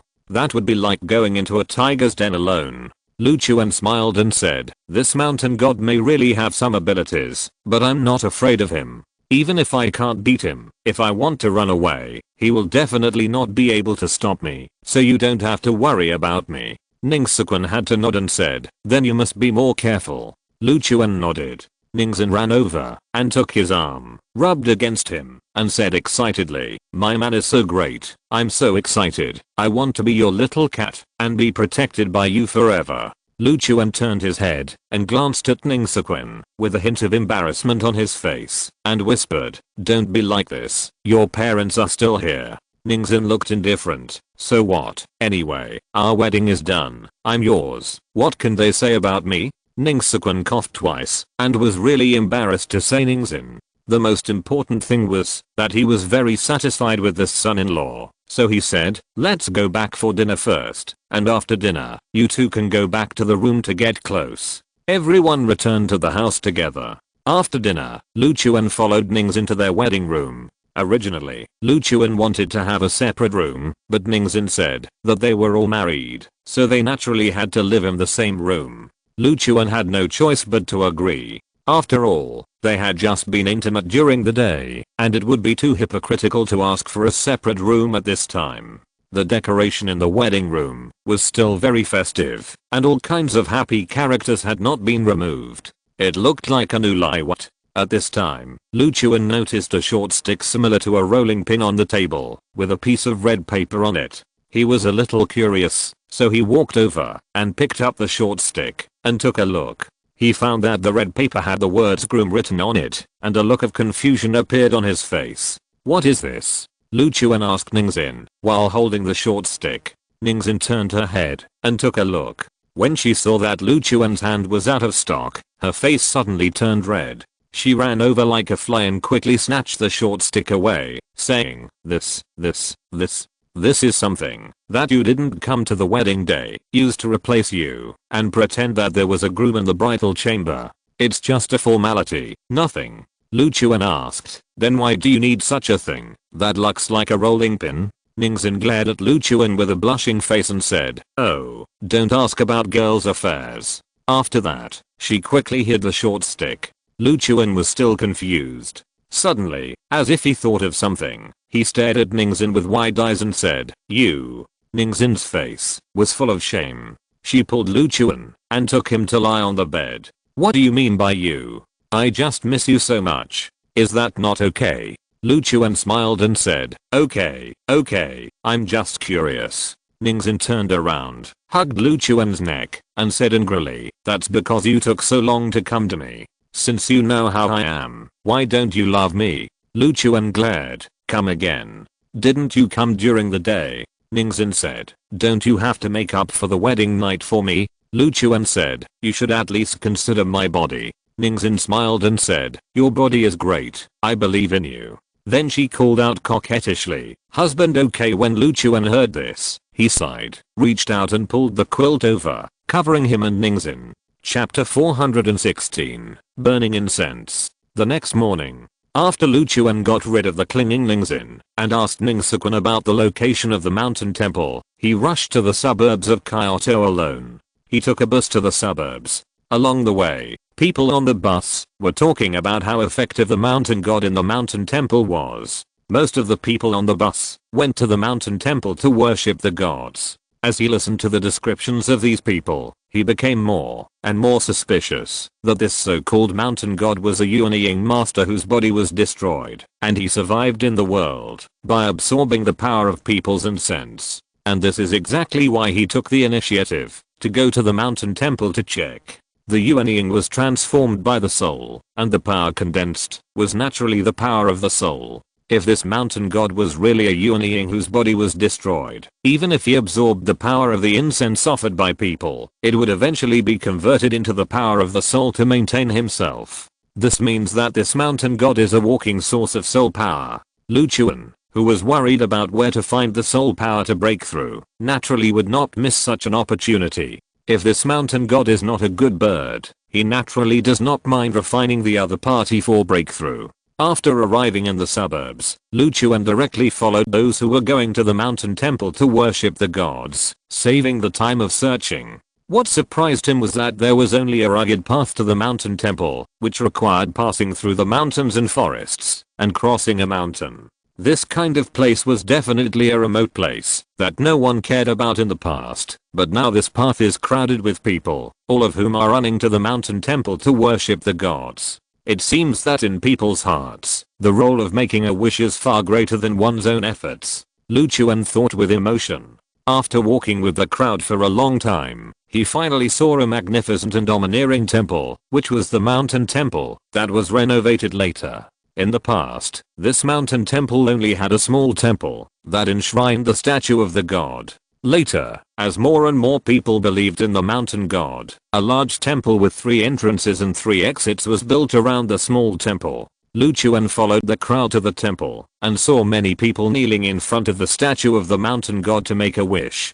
Even those who did not make a wish would take a few free incense sticks and light them to worship. As soon as he entered the temple, he sensed many forces different from spiritual energy or internal strength, which continuously gathered towards the statue of the mountain god. This power is the power of incense. After sensing the existence of these forces, Lu Chuan determined that this so-called mountain god was a Yuan master whose body was destroyed. This method of relying on collecting people's incense power to maintain one's own strength is indeed a good choice for Yuan masters whose bodies are destroyed, especially in this era of lack of spiritual energy. However, this method also has some defects. That is, it can only accept the offerings of ordinary people. Once someone with strength above it, or a status far higher than this god comes to worship, not only will it not provide the other party with the power of incense, but it will make the other party unable to bear it, and suffer huge damage. Lu Chuan observed in the temple for a while, and roughly judged the strength of this mountain god by the speed at which the mountain god statue absorbed the power of incense. It is estimated that the strength of this mountain god is about the 4th grade saint. With his current strength, it was still a little difficult to deal with a 4th grade saint. However, the opponent was not a normal 4th grade saint, but a Yuan. Lu Chuan, who had immortal golden pupils, had an absolute dominance over things like souls and Yuan. So if he really had to fight, he might be able to defeat this mountain god. Just as he was thinking about going to the mountain god to settle Ningxin's account, a servant of the god came to him and said, "Hey, you've been standing here for so long. Do you want to pay homage to the mountain god? Even if you don't plan to make a wish, at least light a few incense sticks to express your respect for the mountain god. I've been observing you for a long time, and I feel that you have a sense of disdain when you look at the statue of the mountain god.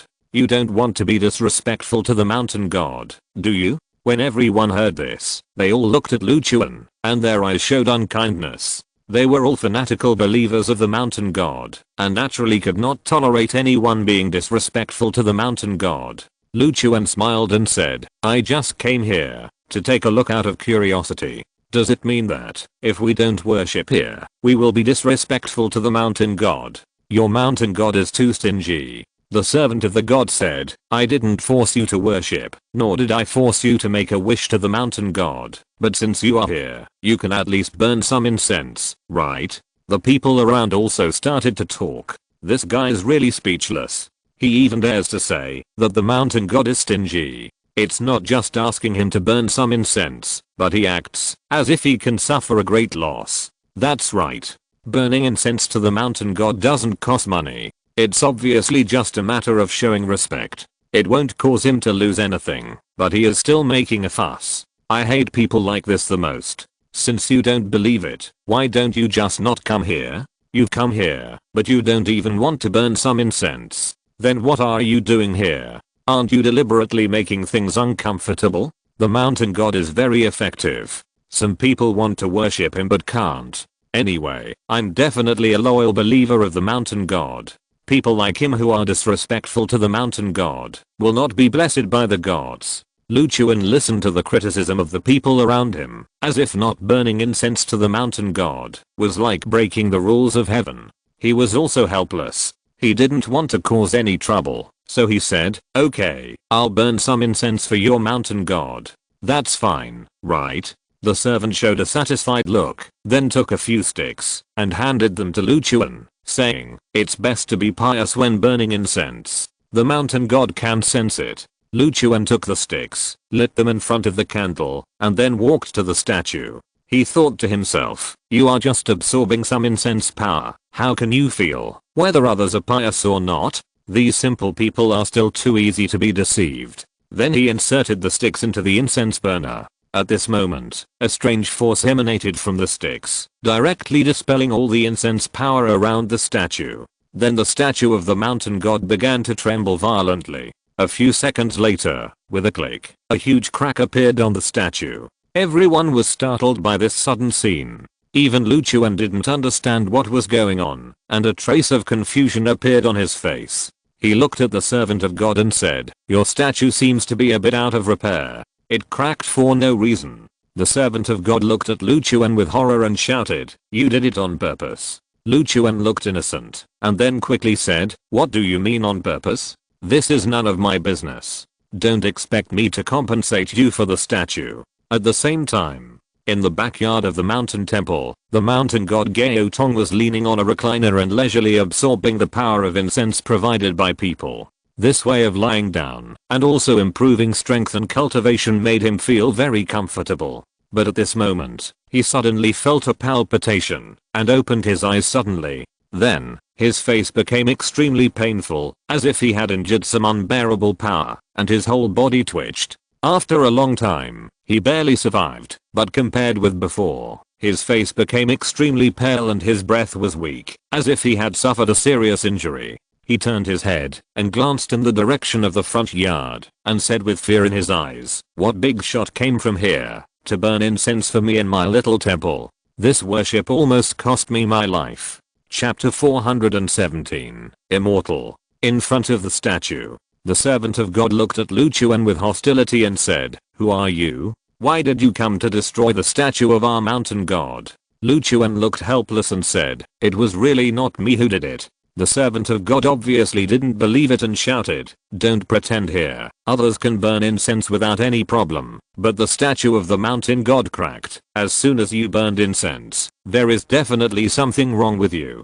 The people who came to worship around also looked at Luchuan with hostility, thinking that this guy came here to cause trouble. This guy is so abominable. He was reluctant to burn incense just now, but now he has damaged the statue. This is simply treason. Maybe he was upset because he was asked to burn incense, so he deliberately damaged the statue. This kind of person is too dark inside, and he will be punished sooner or later. It's speechless. The mountain god is there to protect people, and asking him to burn incense is for his own good, but he damaged the statue of the mountain god.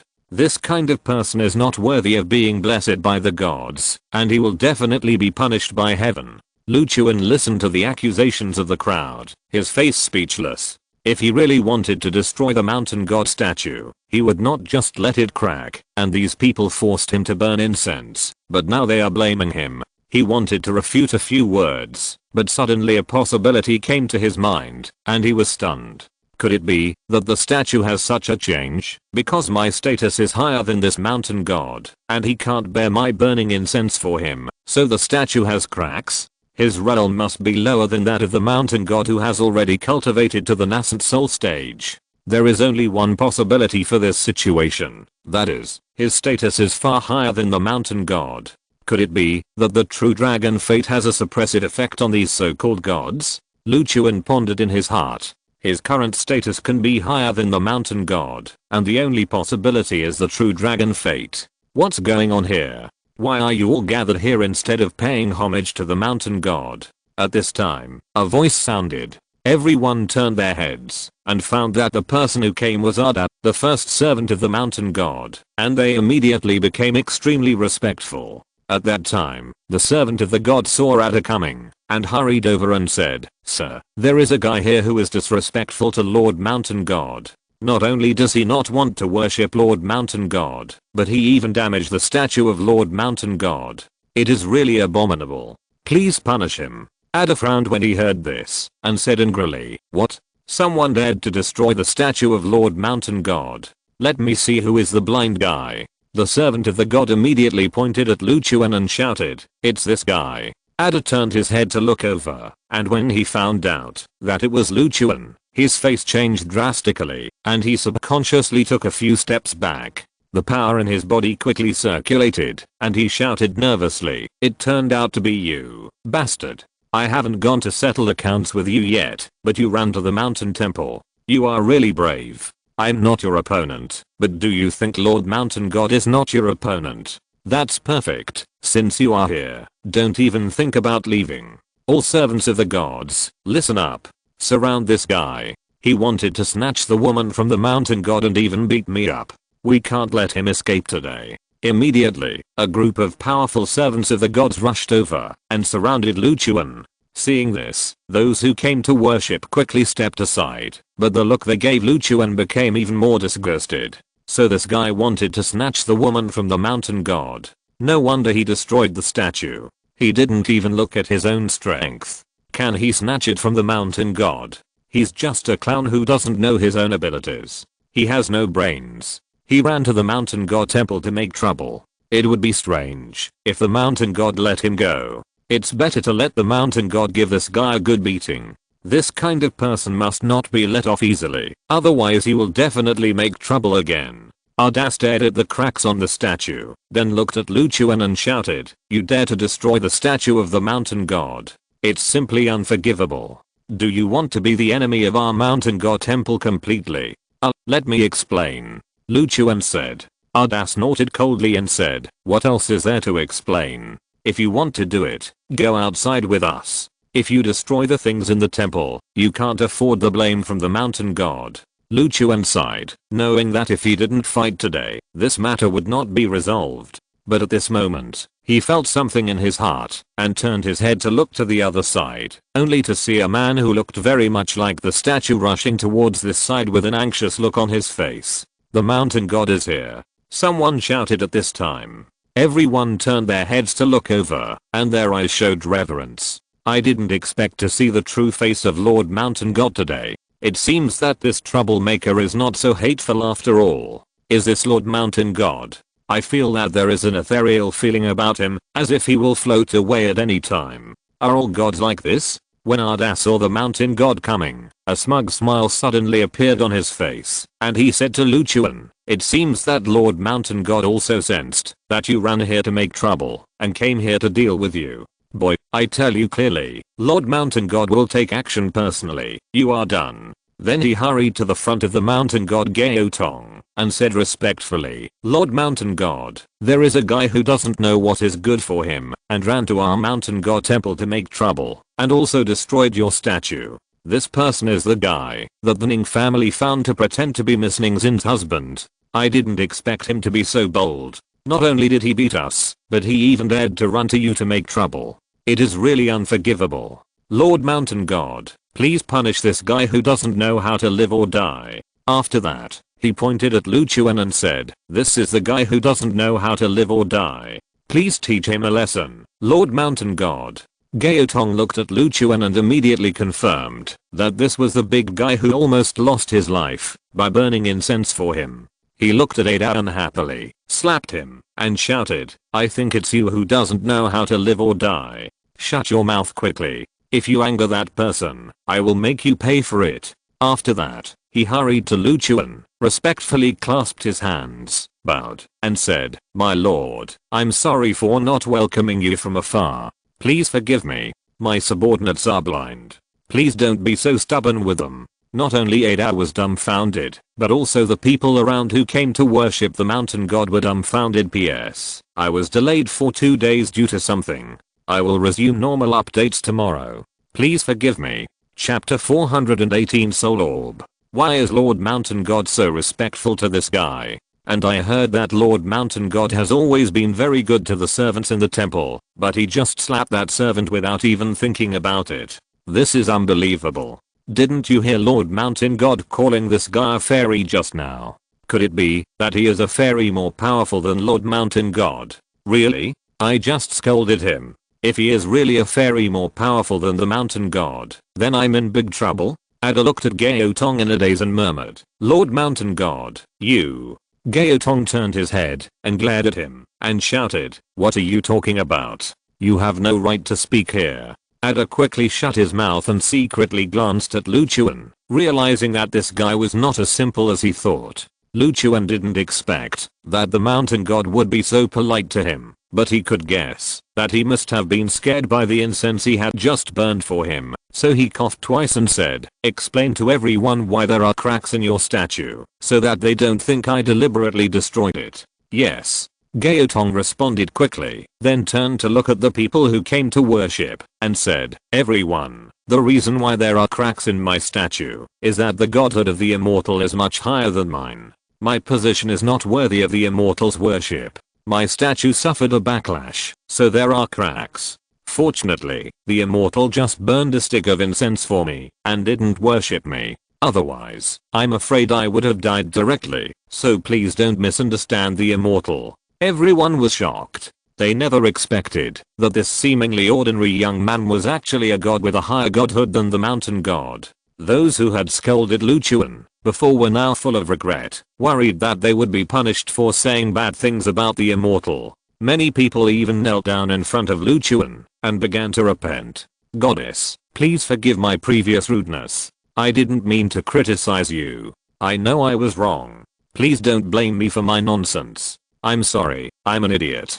Please forgive me." Ada was also in disbelief. He never thought that Lu Chuan would be so powerful. Just by burning incense, he could make the Mountain God so scared. The servant who forced Lu Chuan to burn incense at that time was now full of guilt. After struggling for a long time, he calmed down and knelt in front of Gaotong, begging, "My lord, I was out of my mind just now and asked the immortal to burn incense for you. This is all my fault. Please punish me."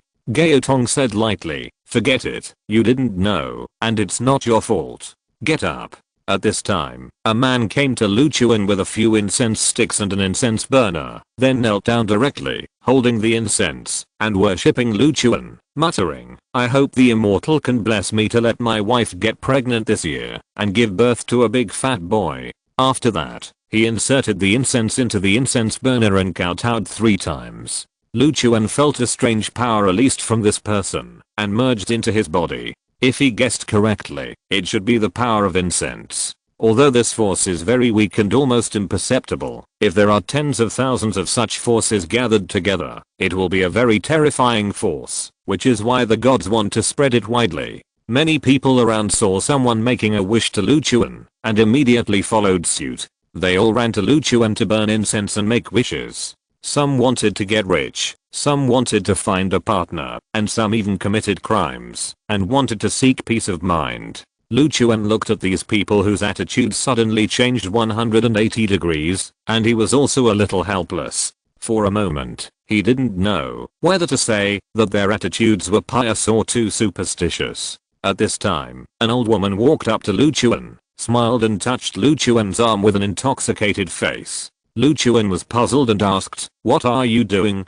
The old woman said, "You are a fairy with magical powers. Touching you will bring me good fortune." Lu Chuan didn't know whether to laugh or cry. He looked up behind the old woman and found a group of old men and women staring at him covetously. His heart suddenly skipped a beat. He quickly pulled his arm back and turned to Gaotong and said, "Come on, let's go inside and talk." After that, he ran to the backyard. The old men and women shouted immediately, "Fairy, don't go. Let us touch you and get some good fortune. Fairy, I still want to make a wish with you. Come back soon. Fairy, I want to find a companion. I think you are pretty good." Gaotong smiled helplessly and turned to Ada and said, "Stop them and forbid them to go to the backyard." "Yes," Ada quickly responded. Gaotong turned around and followed Lu Chuan to the backyard. In the room, Lu Chuan sat on the chair. Gao Tong went to make tea and brought it to Lu Chuan. My god, I never thought that in this era, there would be an innate god like you. It is my honor to meet you. Gao Tong said with a smile. Lu Chuan raised his eyebrows and asked, innate gods? What are those? Gao Tong explained, Your Excellency may not know. In fact, we so-called gods are nothing more than some whose physical bodies have been destroyed. In order to survive, we have to find a way to accept people's offerings to continue our lives. If we want to become gods and have the qualifications to be worshipped by people, we need to go through many hardships and endure pain that ordinary people can't imagine. These are acquired gods, and the so-called innate gods are like you. They don't need to endure any hardships, nor do they need their physical bodies to be destroyed. They can naturally accept people's offerings and absorb the power of incense. Lu Chuan nodded thoughtfully and then said, don't worry about whether I'm an innate or acquired god. Let's talk about the fact that you want to steal my wife first. Gao Tong's expression froze when he heard this, and then he quickly said to Lu Chuan respectfully, Your Excellency, this is a misunderstanding. Although I do admire Miss Ningxin, that's because I didn't know she was your wife, Your Excellency. Lu Chuan snorted coldly and said, just because she is someone else's wife, you can covet her at will? Gao Tong was panicked and said quickly, that's not what I meant. You never showed up before, and the Ning family was so secretive. I always thought they were fooling me, and I thought Miss Ningxin didn't have any engagement at all, so I thought about being thick-skinned and proposing to Miss Ningxin. Now that you have come to me in person, I know that I was wrong. If I had known about your existence a long time ago, I would never have thought of taking advantage of Miss Ningxin. Lu Chuan curled his lips and said, even if I wasn't there, do you think it's right for you to force someone else to be your wife? Gao Tong was speechless and could only say, no, that's not right. Lu Chuan looked at Gao Tong and asked, did you do anything against the will of heaven while you were the mountain god? Gao Tong said quickly, absolutely not. The power of incense is my foundation, so I have always been very concerned about the image of the mountain god, and naturally I dare not do anything that harms the world. Moreover, I have always helped those who came to make a wish. This is why the mountain temple is so prosperous today. The only thing I did wrong was that I shouldn't have thought of hitting on Miss Ningxin. I really haven't done anything else bad. Lu Chuan judged from the other party's soul fluctuations that this guy was not lying and immediately fell silent. He originally thought that if this so-called mountain god was a hypocritical person and did something like forcing Ningxin to be his wife, then he could solve this scourge without hesitation and take away his soul power to break through. But now this guy doesn't seem to have done anything that harms the world. The temple is prosperous, which to a large extent shows that he has indeed helped a lot of people, otherwise it would not have had such a big impact. In this way, Lu Chuan was embarrassed to attack this mountain god. Of course, this guy still has to settle the account of forcing Ningxin to be his wife. He glanced at Gao Tong and said, since you haven't done anything against the law, I won't bother with you. But I can't just let go of the fact that you wanted to steal my wife. You should be punished. I'll give you a chance to make up for your mistake this time. You decide how you want to make up for it. Gao Tong's face was conflicted when he heard that. He naturally understood what Lu Chuan meant. The other party just wanted him to get some benefits as compensation. Although he was very reluctant, he also understood that if he didn't bleed a lot today, this matter would definitely not be easily resolved. If Lu Chuan then offered him some incense, all the skills he had accumulated over the years would be wasted. Finally, he gritted his teeth, took out a bead that exuded a majestic spiritual fluctuation, handed it to Lu Chuan, and said, Shangsun, this bead is a soul bead that I have refined with the excess incense power over the years. It contains a very rich spiritual power. Originally, this was used to protect my life in case the incense power suddenly broke, but since I did something wrong this time, it is reasonable to be punished, so I will give this soul bead to Shangsun, hoping that Shangsun can forgive me. When Lu Chuan saw this soul bead, his eyes lit up, and he immediately observed it with his spiritual sense, and found that the spiritual power contained in it was enough to support him to break through to the nascent soul stage. Moreover, the spiritual power transformed from the incense power is more refined in quality, and the effect of using it for breakthrough will be obviously better. He did not argue with Gaotong, took the soul bead, and said lightly, "Since you are so sincere in admitting your mistakes, I will not bother with you. I hope you can be a good mountain god in the future. You can marry a wife, but you must get her consent. You must not force others. Do you understand?" Gaotong nodded quickly. "I will definitely follow the teachings of the immortal." Lu Chuan stood up. "Okay, this matter is over. I'll take my leave first." He was in a good mood. Although he failed to receive the power of the mountain god's soul, he got a soul bead, which was not a wasted trip. Gaotong hurriedly bowed to Lu Chuan and said respectfully, "Farewell, immortal." Lu Chuan directly climbed over the wall from the backyard and left the mountain temple. After all, if he walked through the main gate, he might be stopped by those fanatical people who wanted to worship the immortal. Gaotong waited for Lu Chuan to climb over the wall and leave for a long time. The respectful look on his face slowly disappeared and turned into a gloomy and indifferent look. "Damn it, I worked hard for 10 years to accumulate a soul bead like this, and you just took it away. Do you really think that my high level things are so easy to take? I really can't do anything to you, but that doesn't mean that no one in our divine alliance can deal with you.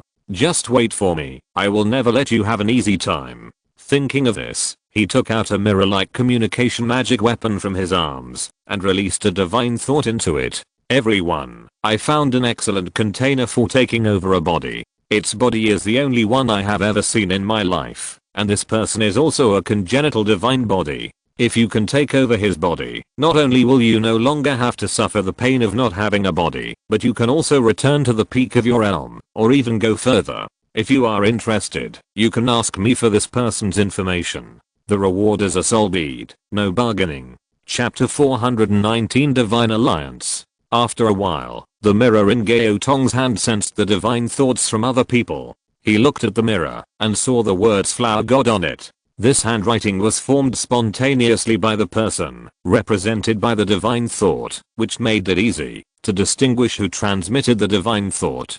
"Flower God, if there is such a good container for taking over a body, would you be willing to share it? I'm afraid you have already done it yourself. The fact that you share it now only shows that this container is not easy to deal with, am I right?" Gaotong released his divine thoughts again. "Yes, although this container is rare, its strength is not weak. I guess he has at least the strength of a perfect golden elixir, and his status is far higher than mine. In a strange way, he gave me a pillar of incense and seriously injured me. This is why I'm willing to share this information." Flower God, hahaha, it's so funny. You were seriously injured by a guy in the golden elixir stage. Mountain God, it seems that you have been getting worse and worse in recent years. Gaotong, don't talk nonsense here. If he gave you a pillar of incense, you might not be able to bear it. At this time, another divine thought appeared, forming the words Water God on the mirror. Water God,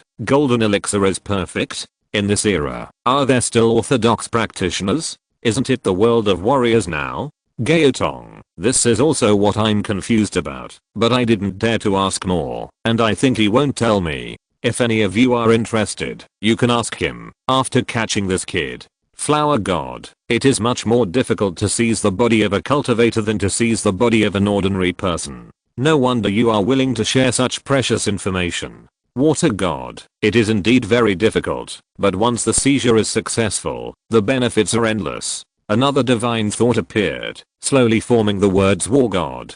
War God, I want this person's information. Flower God, wow, brother War God, you finally can't stand this life without a physical body? If you take action, the possibility of success is very high. Are you going to be the first person in our God Alliance to regain a physical body? Don't forget me, your sister, when the time comes. I want to be the first to taste your new body. I have learned a lot of tricks from those little movies in the island country recently. I promise to satisfy you when the time comes. The so-called God Alliance is an alliance formed by a group of Yuan masters whose bodies were destroyed after the end of the Law era. Its main function is to exchange information and provide paid help. After the God of War sent that divine thought, there was no movement. It was obvious that this was a taciturn guy. Water God, that the God of War doesn't want to see your tricks, but I really want to. Flower God, you wish. Gaotong, if no one else wants this person's information, then I will give it to the god of war. No one sent divine thoughts on the communication instrument. Gaotong waited for a while, and after confirming that no one else wanted Lu Chuan's information, he contacted the god of war alone. The god of war promised to send the soul bead in the near future, and by the way, he planned to take action on the excellent container for taking over the body. After finalizing the matter, Gaotong showed a playful smile on his face and murmured, "Boy, the god of war is a battle maniac. Even if his physical body is destroyed, he still has the strength of a third grade Yuan. With your mere golden elixir perfection, you can never be his opponent. Just wait to be possessed. Then, I can enjoy Ningxin all by myself." Lu Chuan returned to the Ning family and told them that the people from the Mountain God Temple would not come to cause trouble in the future. Ning Suquan was so happy to hear that Lu Chuan had solved the trouble of the Mountain God Temple. He liked Lu Chuan more and more as a son-in-law. In the evening, he asked someone to prepare a table of sumptuous dishes, and the family gathered together to celebrate. Ningxin was also happy that the trouble of the Mountain God Temple was solved, and rewarded Lu Chuan with a vigorous aerobic exercise that night. The next day, Lu Chuan found all the auxiliary medicinal materials for refining the soul melting pill, and began to refine the soul melting pill. After a day and a night of hard work, the soul melting pill was finally made. That morning, Lu Chuan sat in front of the stone table in the yard, looking at the two exquisite boxes on the stone table. The two boxes contained two pills, one black and one white. The black one was the soul pearl, and the white one was the soul melting pill. Now that the soul melting pill has been made, and I have the soul pearl, a treasure that contains the majestic power of the soul, I can try to break through. When a giant breaks through to the nascent soul, it will definitely cause a lot of noise. I can't break through in the Ning family's house. If there are strange phenomena in the world at that time, I'm afraid it will cause a big sensation. It seems that I have to find a secluded place with abundant spiritual energy to break through. Just as Lu Chuan was thinking about where to find a secluded place, Ningxin came over. She came to Lu Chuan with a bowl of pitch black stuff in her hand and said excitedly, "Honey, try the delicious food I made for you." Lu Chuan stared at the food in the bowl and said, "Well, this black sesame paste looks good." Ningxin immediately felt embarrassed when she heard that and said, "Oh, what are you talking about? This is milk oatmeal porridge that I made specially. How come it turned into black sesame paste?" Lu Chuan glared and took a closer look at the pitch black stuff in the bowl and said, "This is milk oatmeal porridge?" Ningxin said, "Yes, you should try it and see if it tastes good. This is my first time cooking." Lu Chuan swallowed and asked, "Did you use black milk or black oats?" Ningxin coughed twice and said, "How can milk and oats be black? It's just a little overcooked. Don't look at the color, it must taste great." Lu Chuan asked, "Did you drink it?" Ningxin said, "No, it's my first time cooking, so of course I have to save the first bite for you." "Thank you." Lu Chuan stared at the bowl of milk oatmeal porridge for a long time, but couldn't eat it. Then he asked, "Do you have any Beijiden?" Ningxin was stunned for a moment, then a trace of anger appeared on her face, and she said angrily, "Don't you believe in my cooking skills?" Lu Chuan had no choice but to say, okay, I'll drink it." Then he took a deep breath and tasted the porridge made by Ningxin. Ningxin was full of expectation and asked, "How does it taste?" Lu Chuan was stunned for 3 seconds, then a smile appeared on his face, and he said, "It's so delicious. You should try it too." Ningxin's face was immediately full of joy, and she said, "Really? Then I'll try it too." Then she took a sip of the porridge she made. After just a small sip, her face turned green, and then she quickly found a trash can to spit it out. Pa. This is too unpalatable. You liar, how dare you lie to me?" Lu Chuan laughed and said, "I'm not lying to you. I really think it tastes good."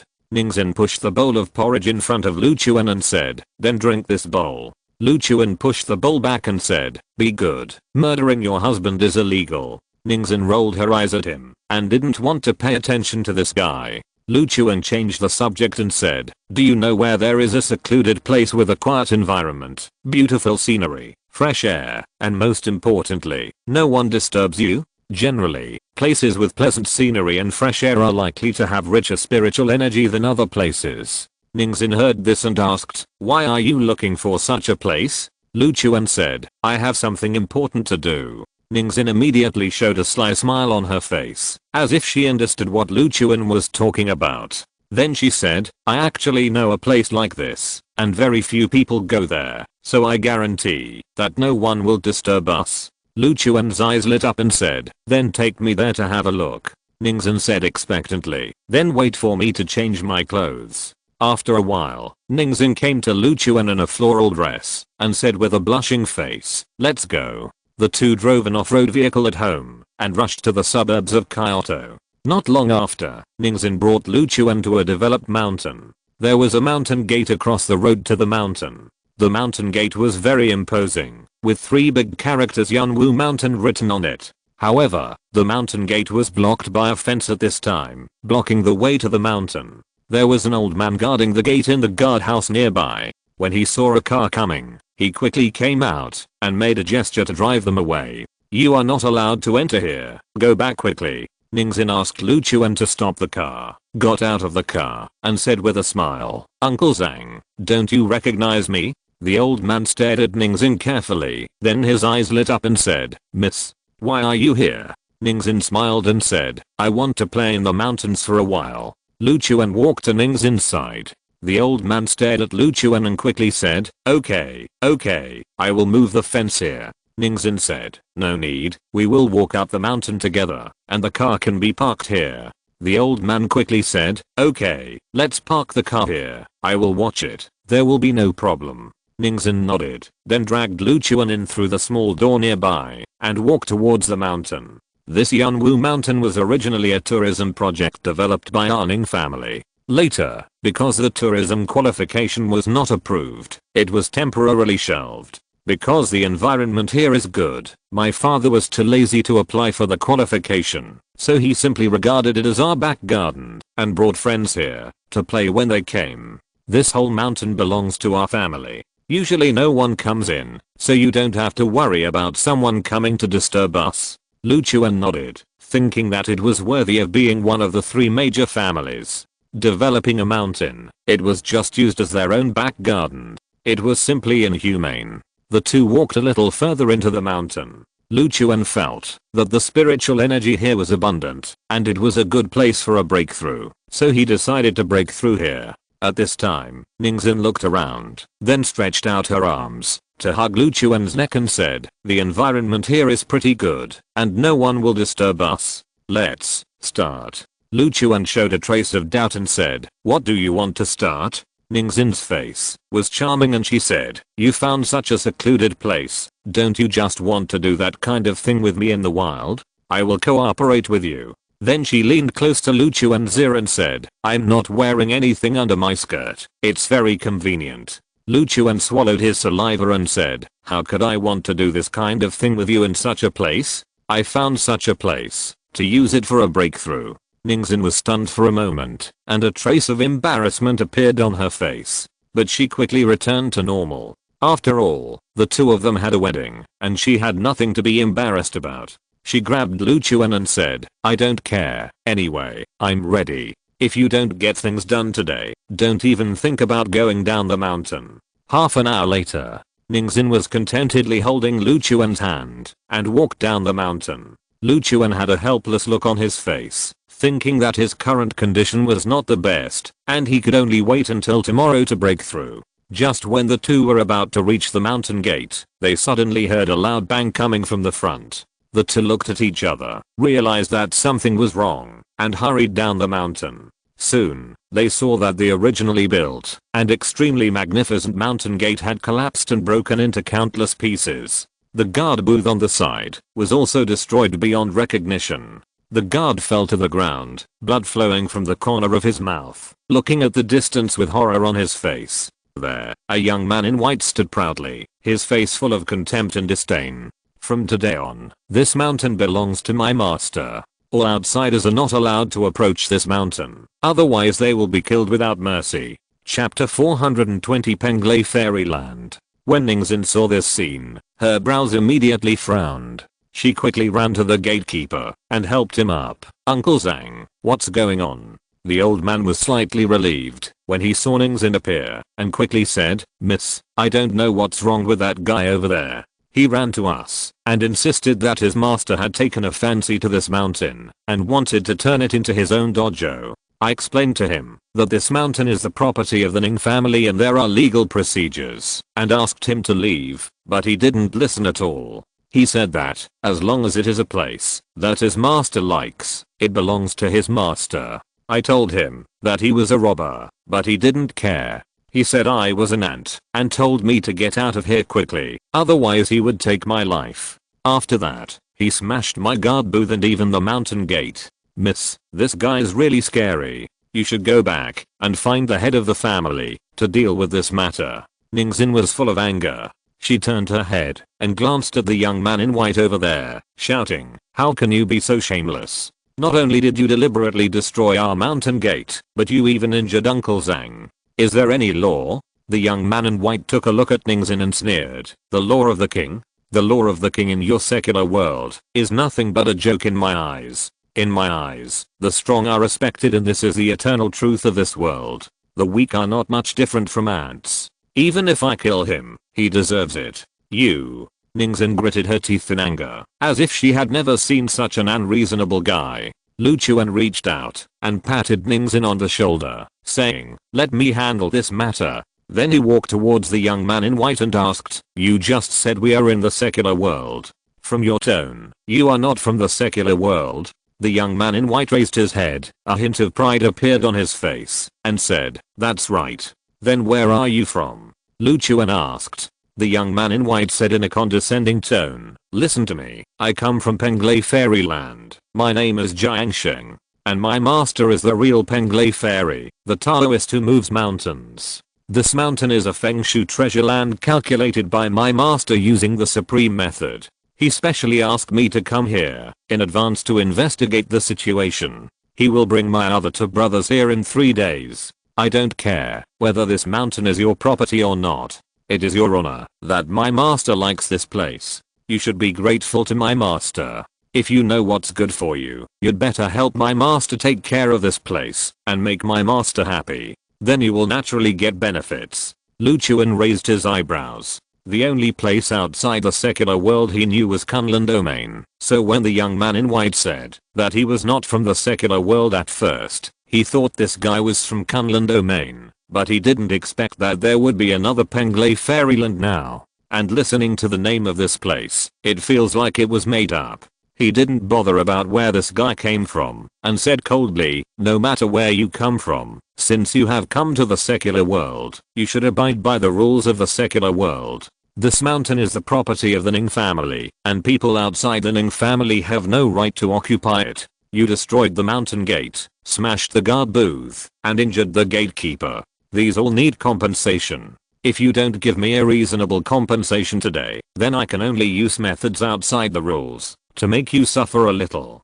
Jiang Sheng sneered when he heard this and said, "Just you?" Lu Chuan said lightly, "If you don't believe it, you can try it." At that time, he had already judged from the aura of this Jiang Sheng that this person's strength was probably at the level of a 3rd grade saint. He didn't need to be afraid of masters of this level. This is also the reason why he suspected that this so-called Penglai Fairyland was made up by Jiang Sheng. After all, if it really came from that kind of fairyland, it would not be the strength of a warrior. Jiang Sheng looked at Lu Chuan with contempt and said coldly, "Well, since you are so ignorant, I can only use my strength to let you know how much you weigh." As soon as he finished speaking, he released a force that swept towards Lu Chuan. Lu Chuan raised his hand and dissolved the force. Jiang Sheng showed a trace of surprise on his face and said, "I didn't expect you to be so good, but just now I just hit you casually. It's normal that you can block it. I don't believe that you can be so calm when you really fight." After saying that, he rushed towards Lu Chuan at a high speed. Lu Chuan was worried that the battle would affect Ningxin and Zhangbo, so he dodged to the mountains and forests in the distance. Seeing this, Jiang Sheng immediately chased after him and shouted, "Why are you running? Aren't you very confident?" When he reached the mountains and forests, Lu Chuan turned around and stopped, showing a playful smile to Jiang Sheng, saying, "Who told you that I was running?" Then his golden elixir's perfect power suddenly burst out, and he rushed towards Jiang Sheng in one step. Jiang Sheng felt this terrifying power. His face suddenly changed, and he exclaimed, "How is this possible?" At that time, he clearly felt that Lu Chuan's realm was much worse than his, so he had the confidence to show off in front of Lu Chuan, but he never expected that the other party could still burst out with a power that was not weaker than his when the realm gap was so large. He had only seen this situation in the Immortals of Penglai Immortal Realm. However, at this time, he had no time to think about why Lu Chuan could burst out such a terrifying power. He hurriedly used all his strength to resist Lu Chuan's fist that was smashed towards him. The two fought, and a series of terrifying power fluctuations broke out, shaking the trees in the mountains and forests. Some of the trees affected by the aftermath of the power were directly broken, scaring away countless birds. Jiang Sheng barely resisted a round of Lu Chuan's attack, but he could clearly feel that he was struggling to deal with Lu Chuan. Although this guy was not as good as himself in realm, his combat power could even compete with his two brothers. He couldn't understand why there was such a monster in the secular world, and shouted, "Why are you so powerful? Where did you come from?" Lu Chuan curled his lips and said, "I'm the person in the secular world that you look down on. Don't you think you are very powerful? Why can't you do it when you really fight?" Jiang Sheng gritted his teeth, feeling very aggrieved. Before coming here, his master told him that the strongest person in the secular world was just a master who had just entered the realm of saints. He couldn't compare with people like him who grew up in Penglai Fairyland. This was exactly why he was so arrogant here. But he never expected that the first blind guy he met in the secular world would be so powerful. He even suspected that his master was fooling him. He tried his best to fight with Lu Chuan, but the more he fought, the more difficult it became. In the end, it basically became a one-sided beating. He couldn't even touch Lu Chuan. In the end, Lu Chuan punched Jiang Sheng in the stomach with all his strength. Jiang Sheng didn't react and let the punch hit his stomach. With a bang, a violent force spread out in all directions. Jiang Sheng's body seemed to be folded up, his hands and feet touched each other, and he flew backwards at a speed faster than the speed of sound, breaking more than a dozen trees in the middle. Finally, he was stopped by a tree that three people hugged and fell to the ground. The corners of his mouth were bleeding, and he wiped it with his arms twice, but it still kept bleeding. He stood up from the ground with difficulty, as if he didn't want to admit that he had lost, but he just stood up for 2 seconds, and his body fell to the ground again, because of unbearable pain. Lu Chuan walked up to Jiang Sheng. Jiang Sheng looked at Lu Chuan with horror on his face and said, I was wrong. Forgive me. I didn't recognize the great man. I will never dare to pretend again. Lu Chuan said lightly, I can forgive you, but you have to pay all the compensation you should pay. Jiang Sheng quickly said, I will pay. Then he immediately took out all the valuable things he was carrying and handed them to Lu Chuan. Lu Chuan took a look and saw that they were nothing more than some elixirs and jade pendants, none of which could be considered a treasure. He didn't really want this guy to pay for everything, but just wanted to teach this arrogant guy a lesson. So he said, these things are not enough. Take off your clothes. You are allowed to keep a pair of underwear, and the rest must be left as compensation. Jiang Sheng's face changed when he heard this. Only a pair of underwear? Lu Chuan nodded and said, you don't have to take it off. Just leave your life here. Jiang Sheng hurriedly said, I'll take it off. Then he endured the humiliation and took off all his clothes, leaving only a pair of underwear. Lu Chuan looked at his embarrassed look with his hands covering his crotch and couldn't help laughing, saying, okay, get out. If you dare to come again in the future, I will really take your life. Yes. Jiang Sheng quickly responded, endured the pain in his body, turned around and ran down the mountain. Lu Chuan picked up Jiang Sheng's clothes and found that the material of the clothes was somewhat extraordinary. It should be made of ice silk. If it was sold, it would be worth a lot. He took Jiang Sheng's clothes and items to Zhangbo and said, Zhangbo, you can sell these things for money. Just consider it as compensation for you. Zhangbo quickly waved his hand and said, no, I can't take these things. Ningxin smiled and said, Zhangbo, just take them. This is what you deserve. Zhangbo hesitated for a moment, but finally took it. Lu Chuan examined Zhangbo's body and found that he had some internal injuries. He took out some pills for him to eat and sent him to the hospital for recuperation with Ningxin. After settling Zhangbo, Lu Chuan and Ningxin came out of the hospital. Ningxin looked at Lu Chuan with some worry and said, "Didn't that guy say that his master and two senior brothers would come over in 3 days? Although he has admitted his mistake, I think this kind of person just has to admit defeat to save his life. Once he has the opportunity to retaliate, he will never let it go. At that time, he will probably bring his master and senior brothers to cause trouble." Lu Chuan thought for a while and said, "That being said, don't worry too much. I will be able to break through soon. 3 days should be enough. If that guy brings his master and senior brothers to cause trouble, I will deal with them together with the master and apprentice." Ningxin nodded. She has always trusted Lu Chuan unconditionally. As long as Lu Chuan is there, any trouble will not be a trouble.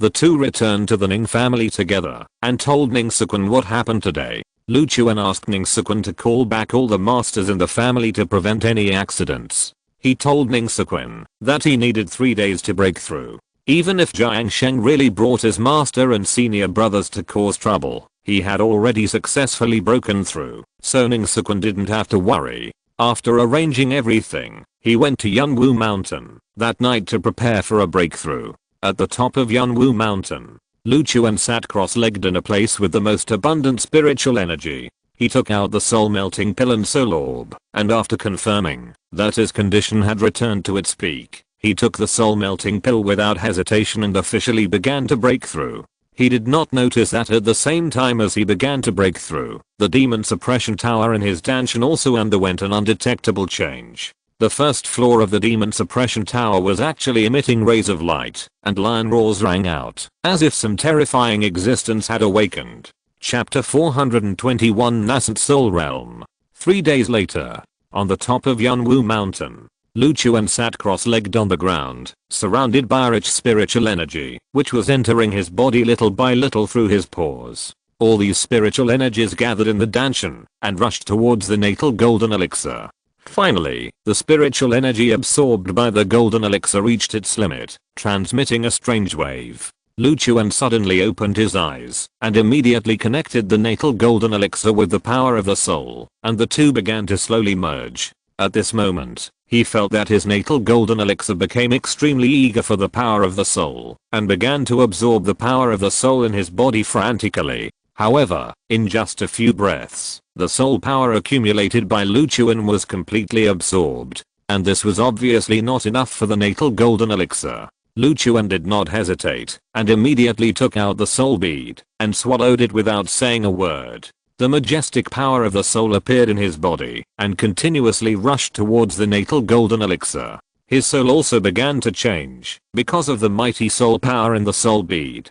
After a while, it had reached the level of great perfection. The golden elixir and the great perfection soul began to merge. In the dungeon, a little man who looked exactly like Lu Chuan began to take shape. After a long time, the life golden elixir in Lu Chuan's dungeon was completely transformed into the life infant. A powerful wave of power spread out in all directions, causing people within a radius of hundreds of miles to feel palpitations. The top of Yunwu Mountain also began to become overcast, and thunder rumbled, as if the sky was about to fall, scaring away the birds and beasts in the mountain. Lu Chuan's body turned into a vortex of spiritual power, instantly draining the spiritual energy within a radius of 10 kilometers. All the plants in this space showed varying degrees of withering. The flowers, plants, and trees closest to Lu Chuan were even more directly exhausted.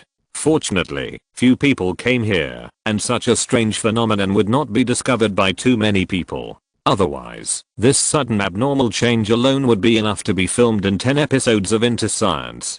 After absorbing all the spiritual power, Lu Chuan suddenly opened his eyes, and a terrifying breath appeared, causing the animals within a radius of 10 kilometers that had not yet escaped to tremble and crawl on the ground, kneeling down towards the top of Yunwu Mountain. Lu Chuan glanced at the dense dark clouds in the sky and shouted, "Disperse." The dark clouds instantly dispersed, the blue sky and white clouds appeared, and the weather returned to clear again. Lu Chuan felt the power in his body, and there was uncontrollable excitement in his eyes. The power mastered by the Yuanying stage is simply beyond the imagination of the giant on stage. Now he has realized what it means to be a real strong man who is above all living beings. He can feel that the power he can control now is enough to easily destroy a city. In the eyes of some ordinary people, this is already a means that only gods can have. He looked inward at his Danshan and saw that there was a little man who looked exactly like him and was not wearing clothes, sitting cross-legged in his Danshan to practice. As if sensing his gaze, the little man raised his head and glanced into the void, as if responding to Lu Chuan's gaze. Of course, this was Lu Chuan entertaining himself. The perception of the nascent soul and the main body was synchronized, so the nascent soul could not feel the gaze of the main body. This was just an action that Lu Chuan deliberately controlled the nascent soul to make. My life-giving golden elixir is much larger than the golden elixir of a normal golden elixir master. The nascent soul is the same size as normal, but the degree of solidity is like a miniature real person. Isn't this a bit too scary? Under normal circumstances, the nascent souls of masters who have just broken through to the nascent soul stage are illusory and somewhat transparent. With the improvement of strength, the nascent soul will become solid little by little. When it reaches the 9th grade nascent soul realm, the nascent soul will be cultivated to a state that is no different from the physical body and truly become one second life. But Lu Chuan's nascent soul was solid from the beginning, but he was very sure that he was only at the 1st grade nascent soul realm, which seemed a bit outrageous. My nascent soul has been so solid from the beginning, so what will it become as my strength increases? Lu Chuan was a little confused, but he was sure that the power that his extremely solid nascent soul could release was far greater than that of normal nascent soul masters of the same realm. Lu Chuan, who had already gotten used to the special things brought by the true dragon fate, was no longer surprised by these changes that were different from those of ordinary people. Just as he was observing his nascent soul, he suddenly noticed that the demon suppression tower, which was also in his Danshan, was rotating on its own, and that the demon suppression tower at this time had undergone some different changes from before. The first floor seemed to be lit up, emitting dots of light, and these lights were converging towards his nascent soul, which had just formed. What's going on? Lu Chuan had a hint of doubt in his heart, and immediately asked the tower spirit, "Tower spirit, tower spirit, come and see what's wrong with the demon suppression tower. Why is it rotating spontaneously, and there is still a lot of light being released?" The tower spirit did not respond. Lu Chuan frowned slightly, and immediately sensed the tower spirit through the contract between himself and the tower spirit, and then forced communication with it. "Tower spirit, can you hear me? HMM. The tower spirit's lazy voice sounded, and he muttered, "What's wrong?" Lu Chuan heard the tower spirit's voice and asked quickly, "Did you just wake up?" The tower spirit said, "There has been no abnormality in the demon suppression tower recently, and I also need to restore my strength. You don't find me a treasure that can restore my strength, so I can only rely on sleep to recover. Is there a problem? This is the first time I have seen someone secretly sleeping in and being so self-righteous. Are you really a tower spirit?" Lu Chuan did not worry about whether the tower spirit had just woken up, and quickly said, "Then you can quickly check whether the demon suppression tower is normal now. I just broke through to the nascent soul realm, and I don't know why it started to rotate on its own." The tower spirit was silent for a while, and then exclaimed, "Oh no." Lu Chuan's heart tightened, and he quickly asked, "What's wrong?" The tower spirit said, "Ji Yuling Yuan Sheng woke up while I was sleeping, and it took the opportunity of your breakthrough to release its power. Now all this power is rushing towards your nascent soul. If I'm not mistaken, it wants to use this power to blow you up. If you die, the demon suppression tower will temporarily lose its owner, and it will have a chance to escape." Lu Chuan's face changed drastically. No wonder he felt a sense of suffocation after these powers entered his nascent soul. It turned out that Ji Yuling Yuan Sheng wanted to take the opportunity to blow him up.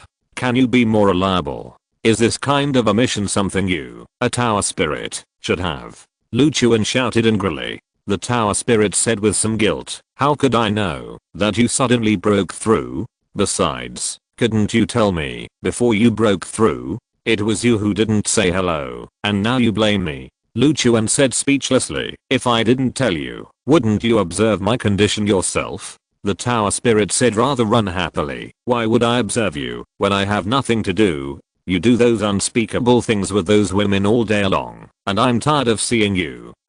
I don't want to see it at all, so isn't it normal for me not to observe you? Lu Chuan. He didn't bother to argue with the tower spirit and tried to stop the power released by the 9 spirits Yuan Sheng from entering his nascent soul. But no matter how he tried, he couldn't stop those powers. It's over, Lu Chuan said in despair. The tower spirit asked quickly, what's wrong? Lu Chuan said, I can't stop these powers. You're going to kill me. The tower spirit felt guilty and said, don't be so pessimistic. You should think that if you die, I might find a better master. Thank you. Lu Chuan was a little annoyed.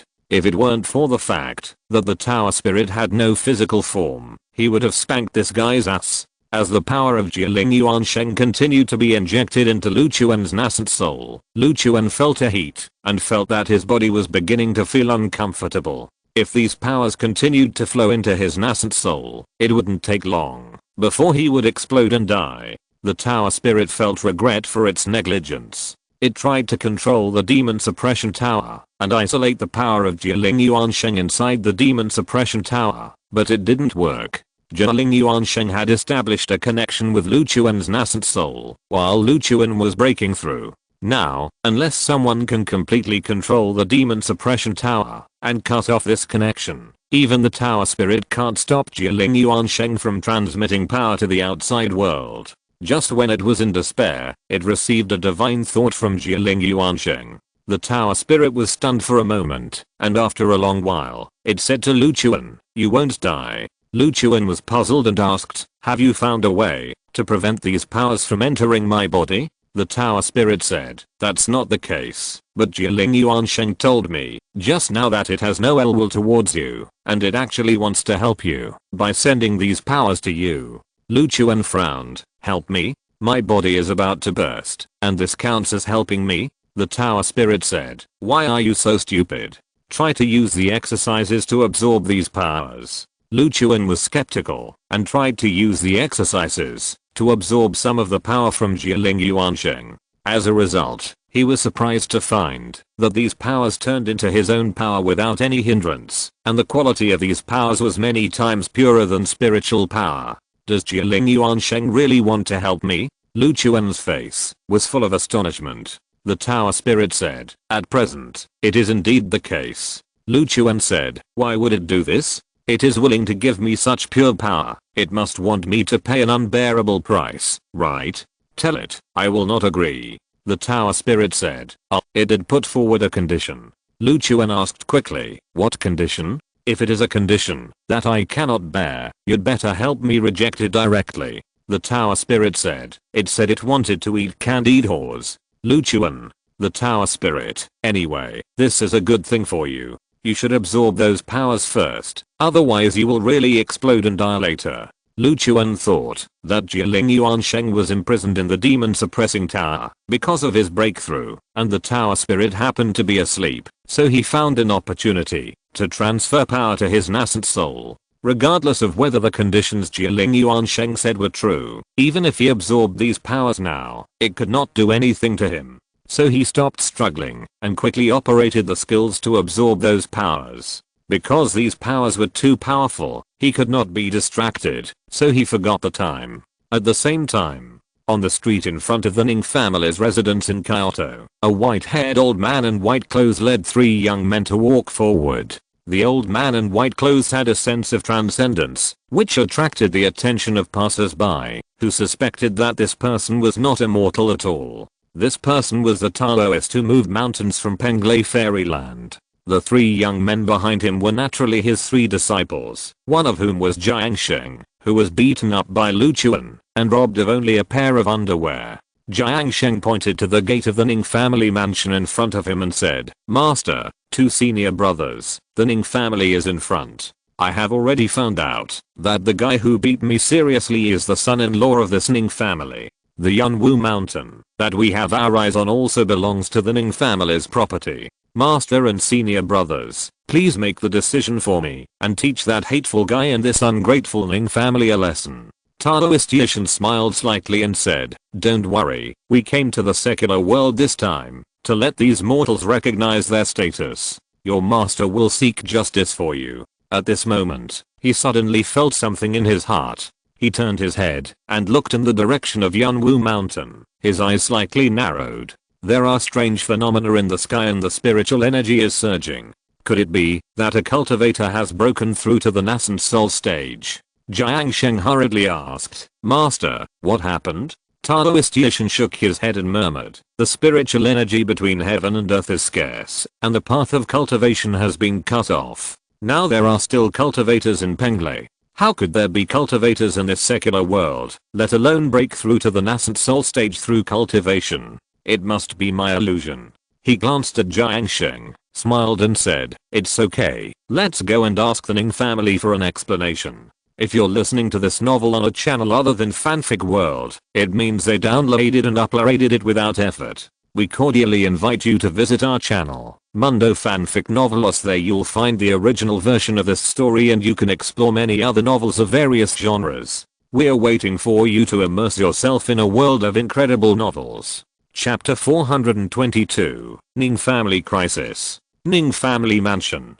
Because the 3-day deadline has expired, Ning Sequan summoned all the Ning family masters to the courtyard, waiting for trouble to come. Zhao Tong and Ning Xin, mother and daughter, also sat on the stone bench in the courtyard, talking in private. A burly man walked up to Ning Sequan and said with a smile, Master, I don't think it's necessary to call all the brothers here. Our Ning family is one of the 3 major families in Kyoto. Anyone with a brain will not be stupid enough to come and cause trouble for us. You must be worrying too much. This man's name is Zhang Meng. He is the strongest among the Ning family's worshippers.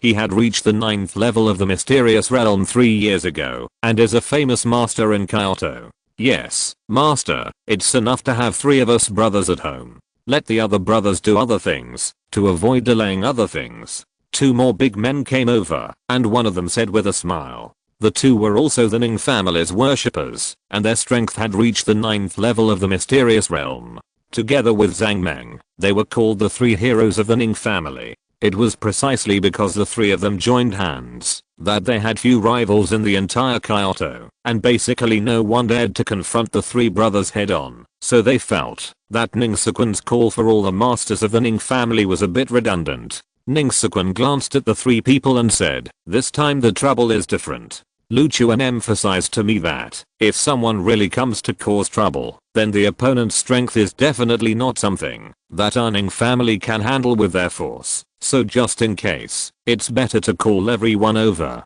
Zhang Meng smiled and said, Master, I admit that my son-in-law is indeed very powerful. He can even deal with the people in the Mountain God Temple, but this doesn't mean that we are useless. I think you are still thinking too much. Even if someone really comes to cause trouble, I don't believe that we 3 people in the 9th level of the mysterious realm can't handle it. The other 2 also followed suit. In fact, in their hearts, they felt that the reason why Lu Chuan was able to solve the trouble of the Mountain God Temple must be that he used some tricks, not relying on his strength to make the people of the Mountain God Temple surrender. After all, no one heard of any fierce battles breaking out at the Mountain God Temple, but it seemed calm, which meant that Lu Chuan did not fight with them when he went to the Mountain God Temple. Therefore, these 3 people did not recognize Lu Chuan's true strength, and therefore they were a little suspicious of Lu Chuan's decision. Ning Sequan guessed what the 3 people were thinking, and found a compromise.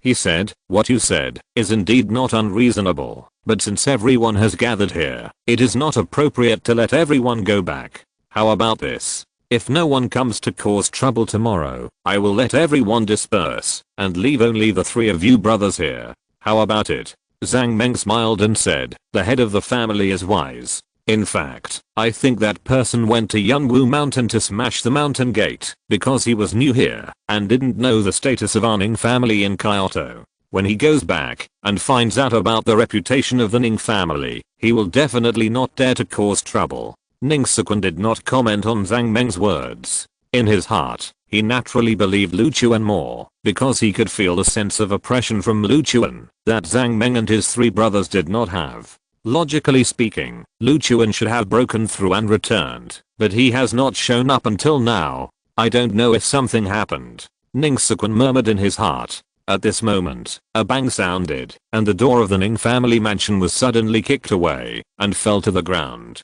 Everyone was startled and turned their heads to look in the direction of the door. They saw a white-haired old man and three young men in white walking in. The old man in white looked like an immortal, gentle and kind, and did not look threatening. On the contrary, the three young men were very aggressive, giving people a very strong sense of oppression. Ning Sequan's face was immediately alert. He looked at the four people who suddenly arrived and shouted, "Who are you? Why did you break into mining family and destroy the gate of mining family?" Jiang Sheng took 2 steps forward and said angrily, "Let that guy named Lu Chuan get out. We are here to settle accounts with him." Ning Sequan immediately understood who the visitor was and immediately said, "It seems that you are the one who destroyed the gate of Yunwu Mountain of mining family. It is only natural for Lu Chuan to teach you a lesson. How dare you come to settle accounts with him?" Jiang Sheng glanced at Ning Sequan and cursed, "Who do you think you are? How dare you talk about me here?" Ning Sequan said, "I'm the head of the Ning family and Lu Chuan's father-in-law. Lu Chuan is not here now, and I will handle this matter for him." Jiang Sheng curled his lips. "I don't care who you are, quickly call out Lu Chuan's grandson, otherwise none of you present here will have a good life." At this time, the Taoist monk Banshan took 2 steps forward, motioning Jiang Sheng not to get too excited, then smiled and looked at Ning Sequan, saying, "Master Ning, my master and I came here uninvited. We apologize for disturbing you. That kid named Lu Chuan seriously injured my disciple a few days ago. We are just here to ask him for an explanation today. If he is really a man who dares to do and dares to take responsibility, please call him out, Master Ning, and I will settle the account with him personally. I will never embarrass you, the Ning family." Ning Sequan said coldly, "Lu Chuan is not here now, and it was your disciple who destroyed the private property of our Ning family first. It is natural for Lu Chuan to teach him a lesson. As a master, you don't understand this little bit of truth, do you?" Jiang Sheng immediately cursed, "You don't know how to live or die. My master is an immortal in Penglai Fairyland. Do you have the qualifications to blame him here?" Taoist Yishan waved his hand at Jiang Sheng, signaling him not to speak, and then said to Ning Sequan, "What the Ning family master said is indeed correct, but you should have heard it just now. I came from Penglai Fairyland, not from the secular world, so the rules of the secular world are just a joke to us. In my eyes, someone bullied my apprentice, and I, as a master, should seek justice for him. There should be no problem with this, right?" Ning Sequan could see that this seemingly kind old man was just a guy with a knife hidden in his smile. None of the master and apprentice were reasonable. He curled his lips and said, "You unreasonable and self-righteous guys are worthy of claiming to be from the fairyland. I think you really dirty the reputation of the fairyland. Lu Chuan is not here. You can go. Mining family does not welcome you." Taoist Yishan's face suddenly turned cold, and then he smiled again, saying lightly, "It seems that the Ning family master does not want to solve this matter properly. In this case, we can only take some other measures." At this time, the 3 brothers Zhang Meng came over. Zhang Meng looked at the Taoist master Yishan angrily and cursed, "Old man, what are you pretending to be? I have been holding back since just now. Do you really think we won't attack you?" All the masters of the Ning family came behind Zhang Meng and the other 2, looking at the Taoist master Yishan and his 4 disciples angrily, ready to attack at any time. The 3 disciples of the Taoist master Yishan immediately blocked the Taoist master Yishan, looking like they wanted to fight. The Taoist master Yishan smiled and pulled the 3 of them back, saying, "We are mainly here to settle accounts with that Lu Chuan today. There is no need to waste time with these ants." Zhang Meng was furious when he heard this and shouted, "Old man, you really take yourself seriously, don't you? You dare to say that we are ants? Today, I will let you see the strength of the 3 heroes of the Ning family." Then he rushed towards the Taoist master Yishan. The 2 people behind him were also eager to try, and when they saw Zhang Meng take action, they immediately followed. Taoist Yishan just glanced at them, then waved his hand gently towards Zhang Meng and the other two. A terrifying force instantly enveloped the entire world and swept towards Zhang Meng and the other two. In just a blink of an eye, Zhang Meng and the other two screamed and fell backwards uncontrollably, knocking down a group of Ning family masters. The three of them were vomiting blood and were obviously seriously injured. Even the masters they knocked down were injured to varying degrees. Ning Siquan's hair stood up when he saw this scene. Because of Lu Chuan's instructions, he had a premonition that the person who came to cause trouble must be no simple matter, but he never expected that the other party was so powerful. He just waved his hand lightly and seriously injured the three heroes of the Ning family. This kind of hand is really a bit like a powerful immortal. Taoist Yishan looked at Zhang Meng and the other two and asked, "I said you are ants, is that a problem?" Zhang Meng and the other two were terrified. They had never met such a terrible person in their lives. They finally understood, while Lu Chuan said that the people who came to cause trouble were not something that the Ning family could deal with. Now the three of them were extremely scared and no longer dared to be arrogant in front of Taoist Yishan. Jiang Sheng looked at the three of them and curled his lips, saying contemptuously, "You should be thankful that my master spared your lives. If it weren't for his great mercy, you three would have gone to see the king of hell just now." Zhang Meng and the other two were all full of palpitations, and they did not doubt Jiang Sheng's words at all. The Taoist Yishan looked at Ning Siquan again and asked, "Master Ning, are you sure you still want to protect that Lu Chuan?" Ning Siquan came back to his senses from his fright and looked at the Taoist Yishan with a complicated expression. He felt that with the other party's strength, even if Lu Chuan broke through, he might not be able to defeat him. After some thought, he decided to take on this trouble for Lu Chuan, then bowed to the Taoist Yishan and said, "The power of the immortal is indeed awe-inspiring. It is my Ning family's worshipper who is rude.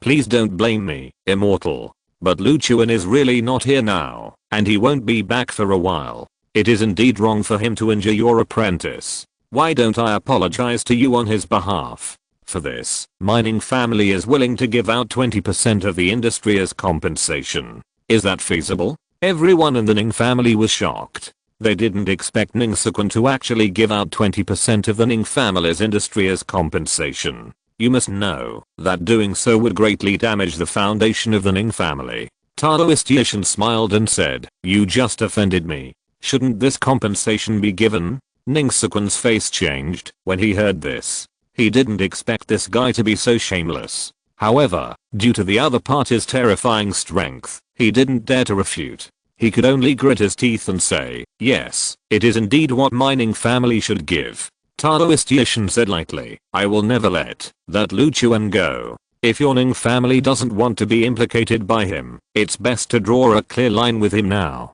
You give me 50% of your Ning family's property, and I will assume that you know you are wrong, and will no longer bother with you in the future. Otherwise, your Ning family will be like this tree." After saying that, he released a force towards a big tree in the yard that 5 people hugged. The big tree instantly broke into pieces and exploded into powder. Everyone in the Ning family took a breath of cold air and trembled with fear. Ning Siquan didn't expect the other party to be so greedy. 20% of the industry was not enough, and he asked for 50%. Naturally, he was unwilling to give it in his heart, and even if he gave it, the other party would not let Lu Chuan go. But the miserable state of the tree made it impossible for him to continue to be tough. After all, if he insisted on standing on Lu Chuan's side, the whole Ning family would be in trouble. Finally, he took a deep breath and said to the Taoist Yishan with helplessness on his face, "Okay, I agree." The Taoist Yishan smiled and said, "He who knows the times is a hero. That Lu Chuan doesn't know what's good for him. You are much more reasonable than him." At this time, Ning Xin stood up with an angry face, staring at the Taoist Yishan with her eyes, and shouted, "You don't know what's good for you, and your whole family doesn't know what's good for you." Chapter 423 Lu Chuan ran away. Ning Siquan didn't expect Ning Xin to jump out suddenly. His face changed suddenly, and he shouted at her, "What are you talking about? Go back." Xiao Tong also pulled Ning Xin back anxiously and blamed, "You silly child, why do you have to show off your verbal pleasure? It will only hurt you." Ning Xin still looked at the Taoist Yishan with an unhappy face. She didn't think she had done anything wrong. She just couldn't stand such a hypocritical old thing slandering Luchuan. Ning-sukun quickly bowed to the Taoist Yushin and apologized, saying, "Immortal, my daughter is ignorant. Please don't bother with her." Taoist Yushin's eyes fell on Ningxin, and he sneered and said, "I don't think she is ignorant at all." He looked at Ningxin and asked, "Girl, you look very dissatisfied with me. Don't want to cut off your relationship with Luchuan?" Ningxin said angrily, "Luchuan is my husband. No matter how you threaten me, I will always stand on his side. Don't think that you can make everyone afraid of you, just because you have a little strength. You will regret it when my husband comes back." Ning-sukun was extremely anxious and shouted at Ningxin, "Ningxin!" Xiao Tong was also in a state of panic. She pulled Ningxin and said, "Silly girl, I know you are unhappy, but we are in a weak position now and have to bow to others. Don't be stupid." Ningxin held her head high with burning eyes. Although she was also aware of the current situation, her personality prevented her from surrendering to these hateful guys. Taoist Yushin laughed and said, "I never thought that one day I would be scolded like this by someone in the secular world. Girl, you have backbone. But a weak person has to pay a price to have backbone." Ning-sukun had a bad feeling when he heard this and hurried to Ningxin and begged for mercy from Taoist Yushin. "Immortal, my daughter is too stupid and confused, and she is stubborn, so she spoke to you in this attitude. She is young and ignorant. I will definitely discipline her well, and please give her a chance. I'm willing to give out another 20% of the Ning family's assets, and pray that you will calm down your anger." Taoist Yushin snorted coldly and said, "Don't you think it's too late to tell me this now?" He flicked his finger and threw Ning-sukun aside, then looked at Ningxin and said, "I guess Luchuan knew I was coming so he hid. I was just worried about how to find him. Instead of that, I might as well let him come to me. Luchuan is so important to you, but I don't know if you are equally important to him." As soon as he finished speaking, he formed seals with his hands and cast a spell on Ningxin. A terrifying suction force appeared, and the vitality in Ningxin's body quickly disappeared. The whole person aged at a speed visible to the naked eye, and her hair turned white, as if she had aged 50 years in an instant, and fell to the ground weakly. "I have extracted the vitality from your body. From now on, you only have 10 days left to live. If you don't want to die, let Luchuan come to me within 10 days. Within these 10 days, I will set up an arena with my apprentice to wait for him and challenge all the masters in Kyoto, so that people in your secular world can understand how big the gap is between you and my Penglay fairyland. Remember, you only have 10 days. If Luchuan really takes you seriously, he should not stand idly by." Then he looked at Ning-sukun and said coldly, "As for your Ning family's property, it is nothing more than something dispensable in my eyes. These properties will remain in your hands for the time being. After 10 days, whether Luchuan comes or not, your Ning family will be removed from Kyoto." After that, he turned and walked out of the house. Jiang Sheng and the other two also looked at the Ning family with pride and followed the Taoist master Yushin to leave here. Xiao Tong ran to Ning's inside, helped her up, and asked anxiously, "Xina, how do you feel? How could you be so stupid? Why did you have to stand up at this time?" Ningxin looked weak, and her beautiful face became full of wrinkles, and looked very old, but she still forced a smile and said, "Mom, I'm fine. Don't worry about me. Luchuan will definitely save me." After that, she started to cough violently. Xiao Tong's face was full of distress, and she hurriedly said, "You silly child, don't force yourself. I'll call a doctor for you." Ning-sukun came over and said solemnly, "That person's methods are no different from those of ghosts and gods. It's probably useless to call a doctor. Now, we can only put our hopes on Luchuan. I hope that, after he breaks through, he can deal with the 4 masters and apprentices." At that time, the words of the Taoist master Yushin had made it clear that it was impossible to let the Ning family go, so Ning-sukun could only choose to believe Luchuan. Everyone in the Ning family was dejected, covered with a thick haze. The power displayed by the Taoist master Yushin made them feel a little powerless. If Luchuan couldn't do anything to the 4 masters and apprentices in 10 days, the Ning family would be expelled, and they would naturally not be better off. Everyone had an urgent sense of crisis in their hearts. Ning-sukun knew everyone's current mood and comforted them loudly. "Everyone doesn't have to worry. Although the four masters and apprentices just now are powerful, Lu Chuan is not a vegetarian. He went out this time to seek a breakthrough. When he returns after the breakthrough, he will definitely be able to deal with the four masters and apprentices. The Ning family will be safe and sound. After hearing this comfort, everyone felt much better, but many people were still very uneasy in their hearts, and obviously did not believe that Lu Chuan had the ability to deal with the four masters and apprentices. Ning Sequan sighed and said to Xiao Tong, "Help Xina into the house." A haze appeared over the Ning family, and everyone fell into a kind of powerless despair. Fortunately, they still had the hope of Lu Chuan, so that people would not really fall into collapse. However, what no one expected was that after they waited for 7 days, Lu Chuan seemed to have disappeared from the face of the earth and never appeared in the Ning family again. 7 days later, at the Ning family mansion, a group of people were gathered together to discuss. It's been the 7th day, and our son-in-law still hasn't shown up. In my opinion, he must have run away after hearing about how powerful those four masters and apprentices are. He didn't go to breakthrough at all. I think so too. Going out to breakthrough is just an excuse he made up. If you include the 3 days before those four masters and apprentices came to the Ning family, it's been 10 days. Even if his breakthrough was difficult, he should have completed it in 10 days. As a result, he can't even be found now. I can't think of any other possibility, except that he ran away. Alas, I originally believed in this Lu Chuan. After all, he could even deal with the people in the mountain temple. But now it seems that I really thought too much. Now that the Ning family has suffered such a big crisis because of him, he just ran away. It's a pity that the young lady trusted him. Okay, stop talking. The head of the family is here. Ning Sequan passed by these people, and the group of people immediately became silent. No one dared to talk anymore. In fact, Ning Sequan heard all their conversations, but he did not blame these people. He just walked past them calmly and then came to the yard where Ningxin was. He entered Ningxin's room, where Xiao Tong was taking care of her carefully.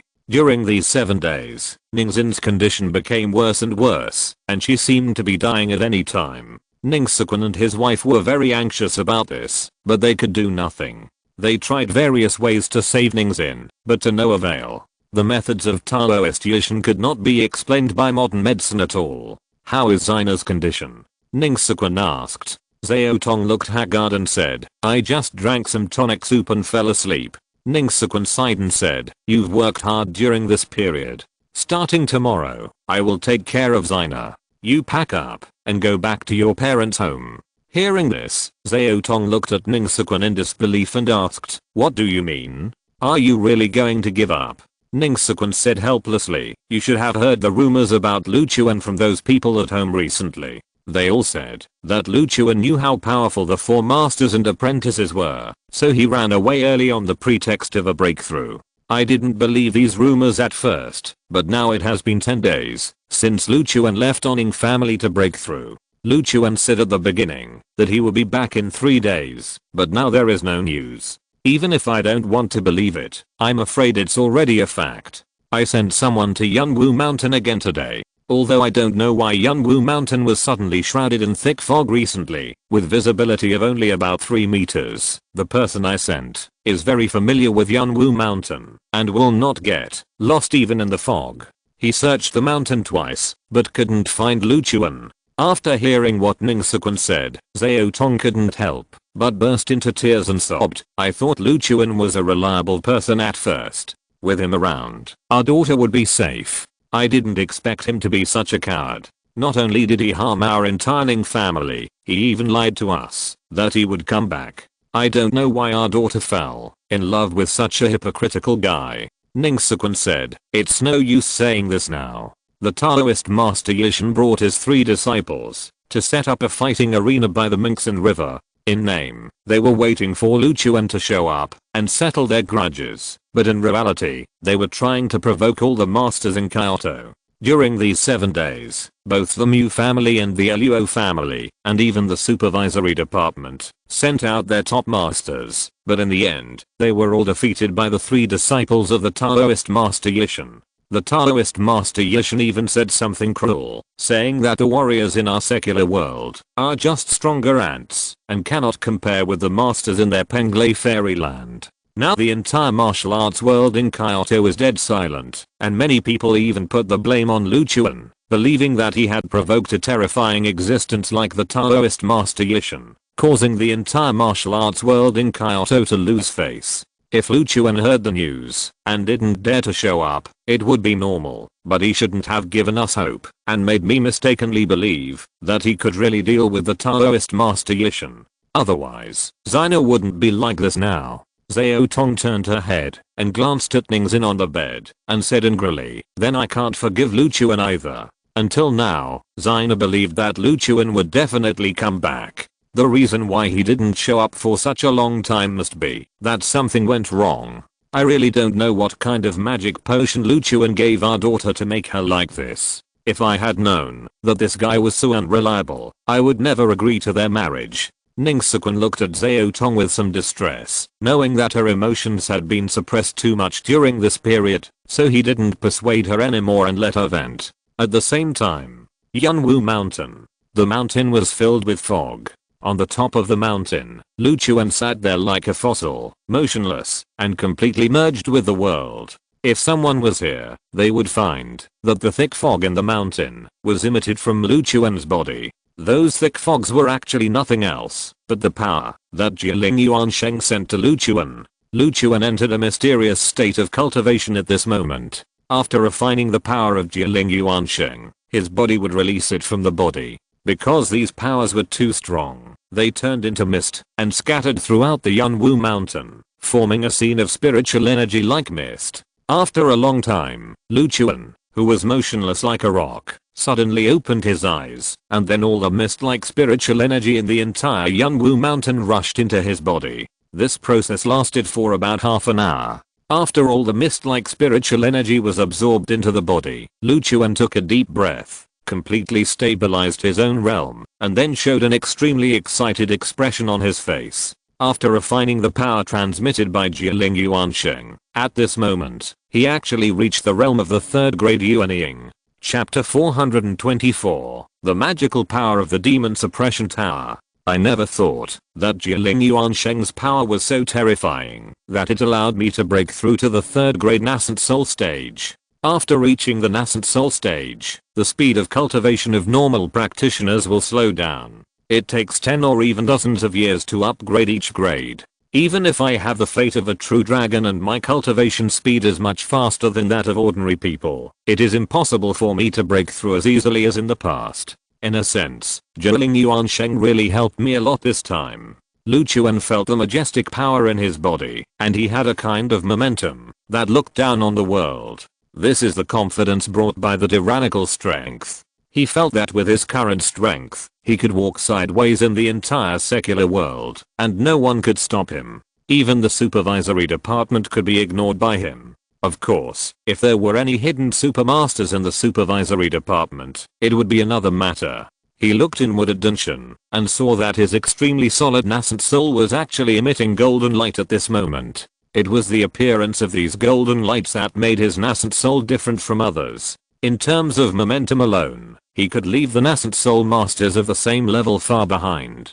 When I reach the realm of 9th grade nascent soul, my nascent soul will probably completely turn golden. I wonder if the golden nascent soul is unique in the entire world of immortal cultivation. He no longer lamented the rapid improvement of his strength, but instead asked the tower spirit. 9 Spirit Yuansheng gave me so much power and even helped me break through to levels in succession. Was the price really just a string of candied whores? The tower spirit's voice rang out. Not one string, but several strings. Lu Chuan, the tower spirit said, I don't know what it's planning, but at the moment, it really has no ill will towards you. Just assume that it really wants to eat candied whores. After all, although the power it gave you is amazing, to it, that little bit of power may not be as valuable as a string of candied whores. Lu Chuan nodded, knowing that it was meaningless to dwell on these things. It would be better to think simply. Maybe this 9 Spirit Yuansheng simply likes to eat candied whores.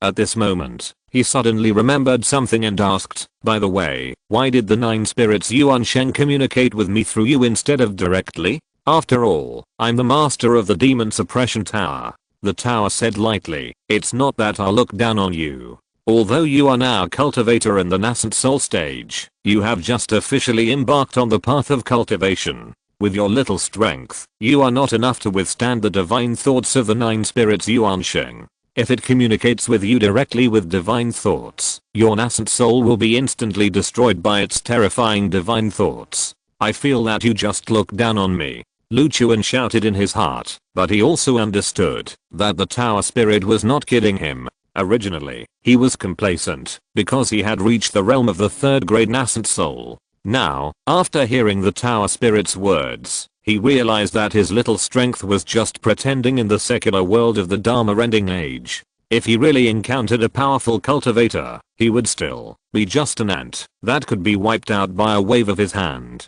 The road to cultivation is long and arduous, and his road to becoming a strong man has just begun.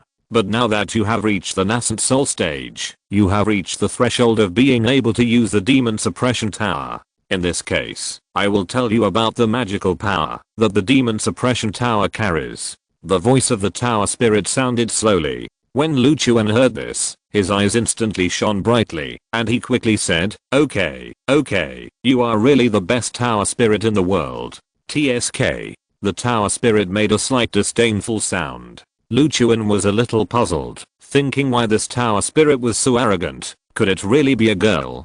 But he didn't think much about it, because the next second, he felt a lot of information about the demon suppression tower in his mind, which was the magical power that the tower spirit said. This magical power is called suppression. Lu Chuan only needs to inject power into the demon suppression tower to activate this magical power. After the magical power is activated, a unique domain of the demon suppression tower will be formed within a radius of 1 kilometer. In this domain, the power of non-demon clan strongmen will be weakened by 30%, and the power of demon clan strongmen will be directly weakened by 50%.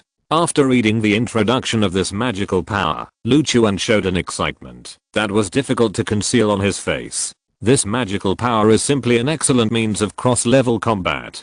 No matter how strong the master is, his strength will be weakened by 30%. This will undoubtedly allow Lu Chuan to maintain full confidence when facing any strong enemy. Moreover, as long as the suppression field is opened, everyone in this field will be weakened by 30%, and it will not be targeted at a single person. This means that this is a magical power that can be used to defeat the enemy with fewer people. When he was in the demon clan territory before, Lu Chuan had already felt the horror of this field, but at that time he could only rely on the characteristics of the demon tower to suppress the masters of the demon clan. Now that he has mastered this magical power, he can not only suppress the people of the demon clan, but also suppress warriors, practitioners, and even gods who survive on the power of incense. Of course, although this magical power is terrifying, it also consumes a lot of power. With Lu Chuan's current strength, it can only last for 10 minutes at most. If it lasts longer, it will cause great pressure on him, and then he will be weakened.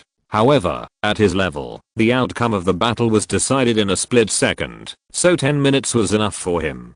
Tower Spirit, as a divine weapon, this demon suppressing tower should have more than one magical power, right? Lu Chuan asked tentatively. The Tower Spirit said, that's natural. When the demon suppression tower was completed, magical powers were generated by itself, forming a total of 9 powerful magical powers, and the suppression field is just one of them. Lu Chuan's eyes lit up, and he quickly asked, when can I learn the other magical powers? The Tower Spirit said, as your strength increases, you will have more and more control over the demon suppression tower, and you will naturally be able to slowly master all the 9 magical powers. As for now, you are just a little trash.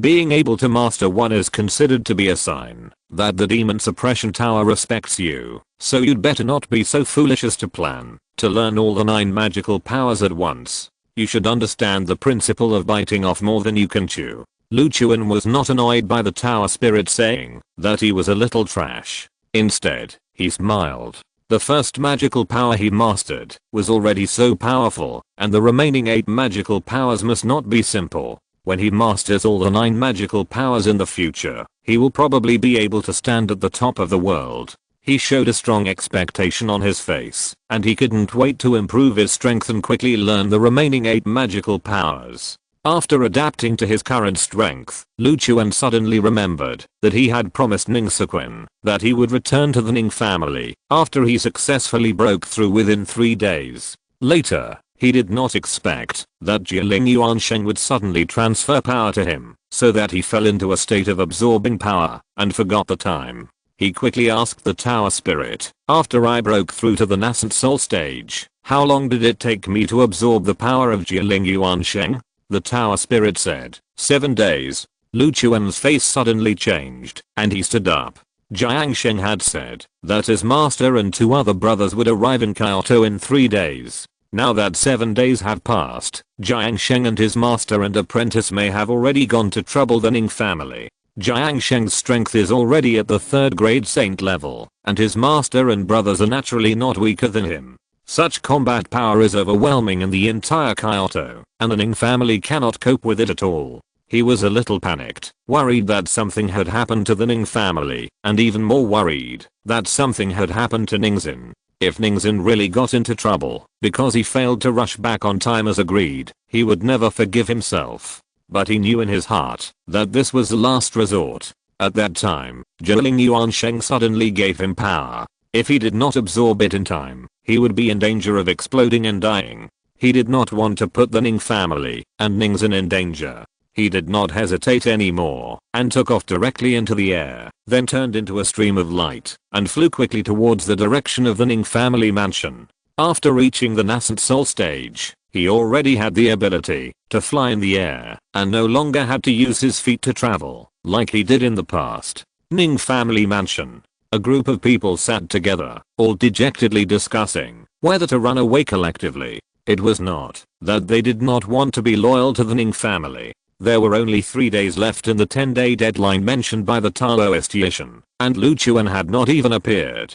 They had no hope for this son-in-law in their hearts. If they did not want to run away at this time, they would definitely have to be buried with the Taoist Yishan when he destroyed the Ning family 3 days later. It was really not worth it. Why is a son-in-law such a coward? Even if he is no match for the Taoist who moves mountains, he should at least show up. Then the Taoist who moves mountains will find him to settle the grudge and maybe let the Ning family go. Now, he has hidden himself, causing our entire Ning family to suffer for him. He is so shameless. Don't be so pessimistic. Maybe our son-in-law has really encountered something and can't get away. There are only 3 days left. Maybe our son-in-law will come back in these 3 days. Someone sneered and said, don't be so funny. If he can really come back, I might as well believe that the meteor in the sky is him. Hey, how can there be a meteor in the sky in broad daylight? This meteor seems to be heading towards a location. Could it be that a meteorite is going to hit the earth, and the place it is going to hit happens to be here? Everyone looked up at the sky and indeed saw a stream of light rushing towards them at a rapid speed. One person said, don't talk nonsense. If a meteorite really hits the earth, you will not see the scene you see now. That meteor looks like a person. Soon, they all saw the true appearance of the shooting star. The first person who discovered the shooting star exclaimed, fuck, it's really my son-in-law. Could it be that my wish came true and this shooting star really turned into my son-in-law? Soon, Lu Chuan landed in the yard at a very fast speed. Because he was too anxious, he directly smashed a big hole in the yard. Everyone in the yard looked at Lu Chuan with horror. Now they confirmed that the person in front of them was not a meteor, but Lu Chuan himself. But they couldn't figure out how their son-in-law could fly after just a few days of not seeing him. Lu Chuan glanced at them and asked anxiously, where is the young lady? One of them said quickly, in her room. The master and the lady are with her. Lu Chuan didn't hesitate and hurried to Ningxin's room. At this time, Ning Sequin and Xiao Tong were both guarding Ningxin's bed. Ning Sequin was still persuading Xiao Tong to pack up and go back to her parents' home. At this moment, the door of the room was pushed open. Ning Sequin frowned and said, didn't I tell you to be gentle when entering the lady's room? Then he turned his head to look at the door. When he saw who was coming, he was stunned. Lu Chuan? Xiao Tong also hurriedly looked at the door when he heard it. When he saw that it was really Lu Chuan, he immediately stood up and cursed, "You damn bastard, you still have the nerve to come back. Didn't you run away? Get out of here quickly. We don't welcome you in our Ning family." Lu Chuan frowned slightly, realizing that something must have happened, otherwise Xiao Tong would not have such an attitude towards him. His eyes fell on Ning Xin, who was lying on the bed. When he saw Ning Xin's white hair, wrinkled face, and dying appearance, his heart suddenly shrank, and his breathing became faster. He then quickly rushed to the bed, stroked Ning Xin's face with trembling hands, and asked distressedly, "Ning Xin, how did she become like this?" Chapter 425. You three come together. Xiao Tong looked at Lu Chuan with resentment, and couldn't help but cry. Then, she reached out, and hit Lu Chuan, as if to vent her anger, shouting, "You still have the nerve to ask me why my daughter has become like this?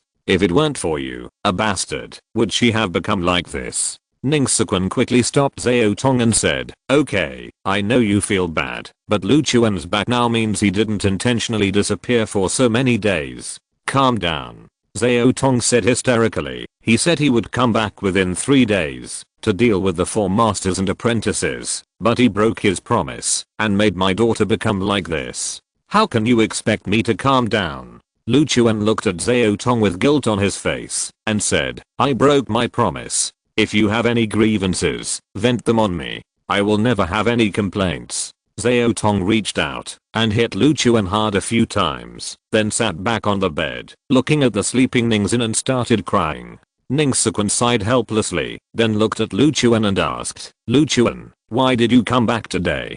Did something happen to you?" Lu Chuan said, "I encountered some changes in the process of breaking through, which made it impossible to get out of it. I didn't wake up from that state until today. If I had known it would be like this, I would have told you in advance." Ning Xin nodded and said, "As long as you didn't run away on purpose, I won't blame you." Lu Chuan hurriedly asked, "Father-in-law, why did Ning Xin become like this?" Ning Xin took a deep breath and told Lu Chuan what happened. After listening to it, Lu Chuan's face showed an unconcealable anger, and the atmosphere in the room became much more depressed because of his mood.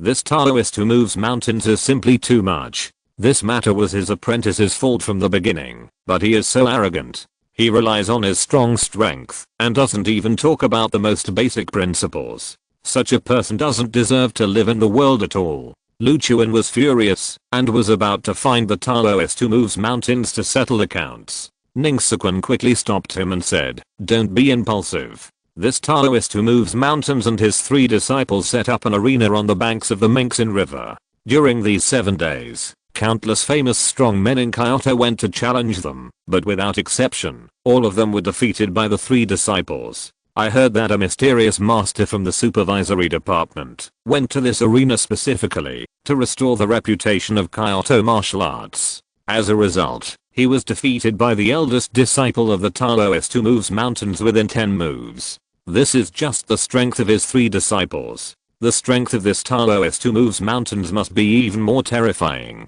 He set up the arena just waiting for you to take the bait. If you go there like this, it would be tantamount to committing suicide." Lu Chuan raised his head and said, "Father-in-law, don't worry. Although something unexpected happened during my breakthrough this time, it was a blessing in disguise. My strength has been greatly improved. The Taoist who moves mountains may not be my opponent, and he has taken away Ning Xin's life. I must go find him and get it back." Seeing that Lu Chuan was so confident, Ning Xin didn't know what to say for a moment. At this time, Ning Xin, who was lying on the bed, opened her eyes. When she saw Lu Chuan appear in the room, tears suddenly welled up in her eyes. Lu Chuan. She had always believed that Lu Chuan would not leave her alone and run away, so she acted very strong in front of Xiao Tong and Ning Xin, and smiled every day to comfort them, and told them not to worry too much. But only she knew how panicked and helpless she was in her heart.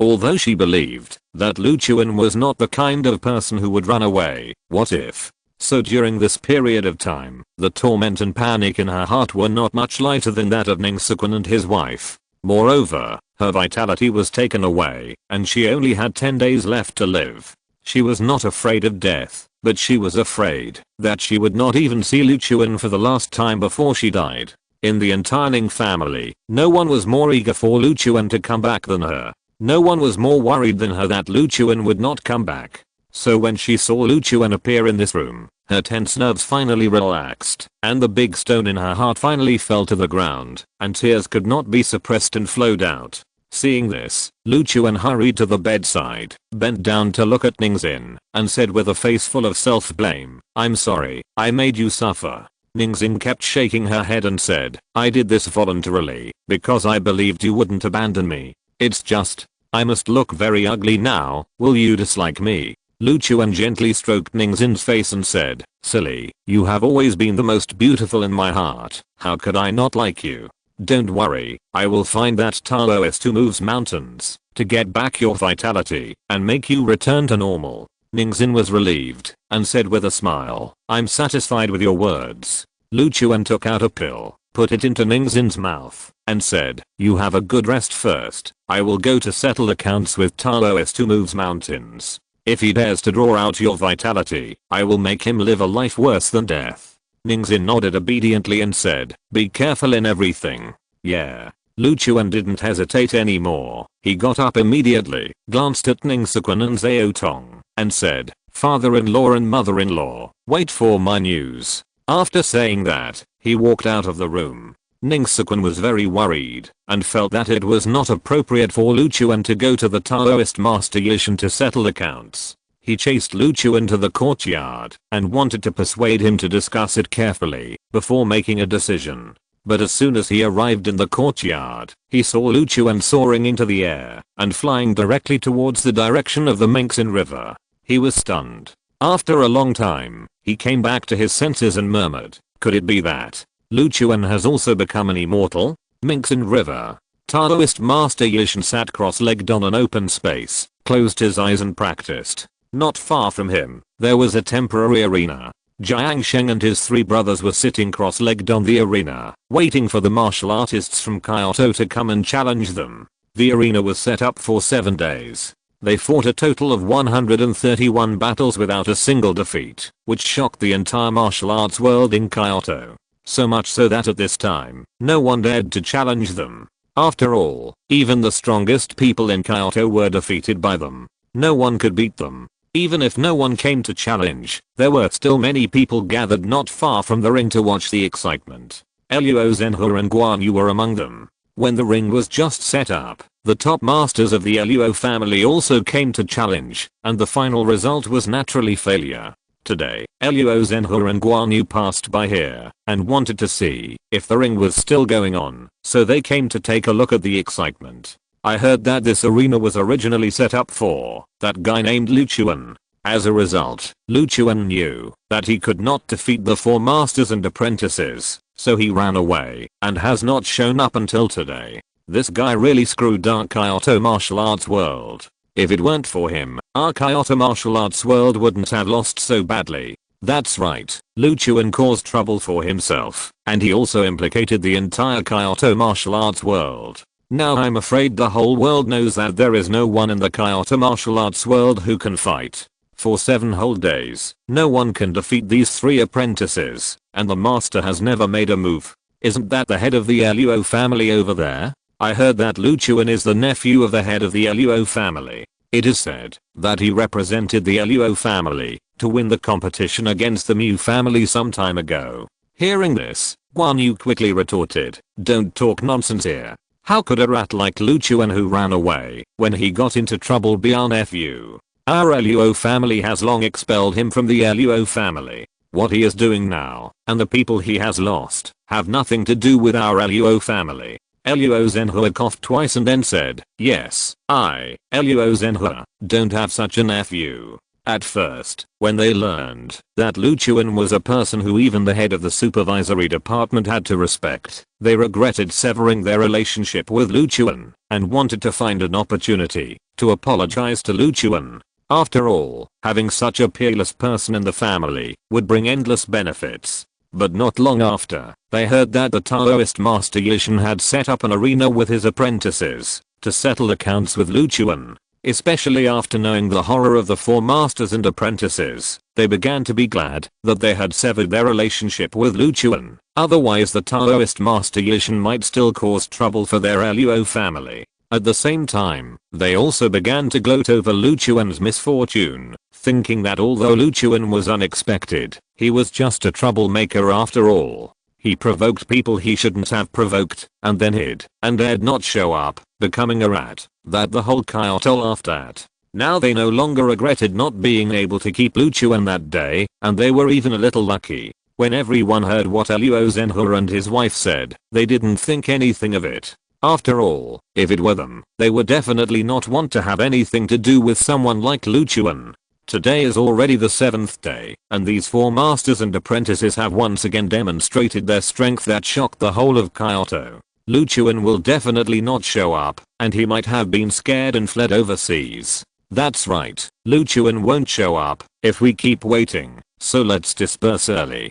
Damn, Luchuan is such a coward. He clearly caused the trouble himself, but he doesn't dare to show up, really bringing shame to the martial arts world. Okay, even if he really comes, can he beat these four masters and apprentices? By then, we in the martial arts world of Kyoto will only look like a joke. Just as everyone was talking, a figure fell from the sky and landed heavily on the ring, scaring everyone. What the hell? Why did it suddenly fall down? I was so scared. Look at the person on the ring. Is that Luchuan? What the hell? Luchuan? If I'm not mistaken, he just flew here, right? Could it be that he specially hired someone to hang him on a wire for this appearance? Luo Zhenhe and his wife, who had originally planned to leave here, couldn't help but frowned when they saw Luchuan appear. Luo Zhenhe frowned and said, "What is he doing here? Doesn't he think he hasn't lost enough people?" Guan Yu said with contempt on her face, "This guy must be crazy. He knows he is not his opponent, but he still runs over here. Isn't this looking for death?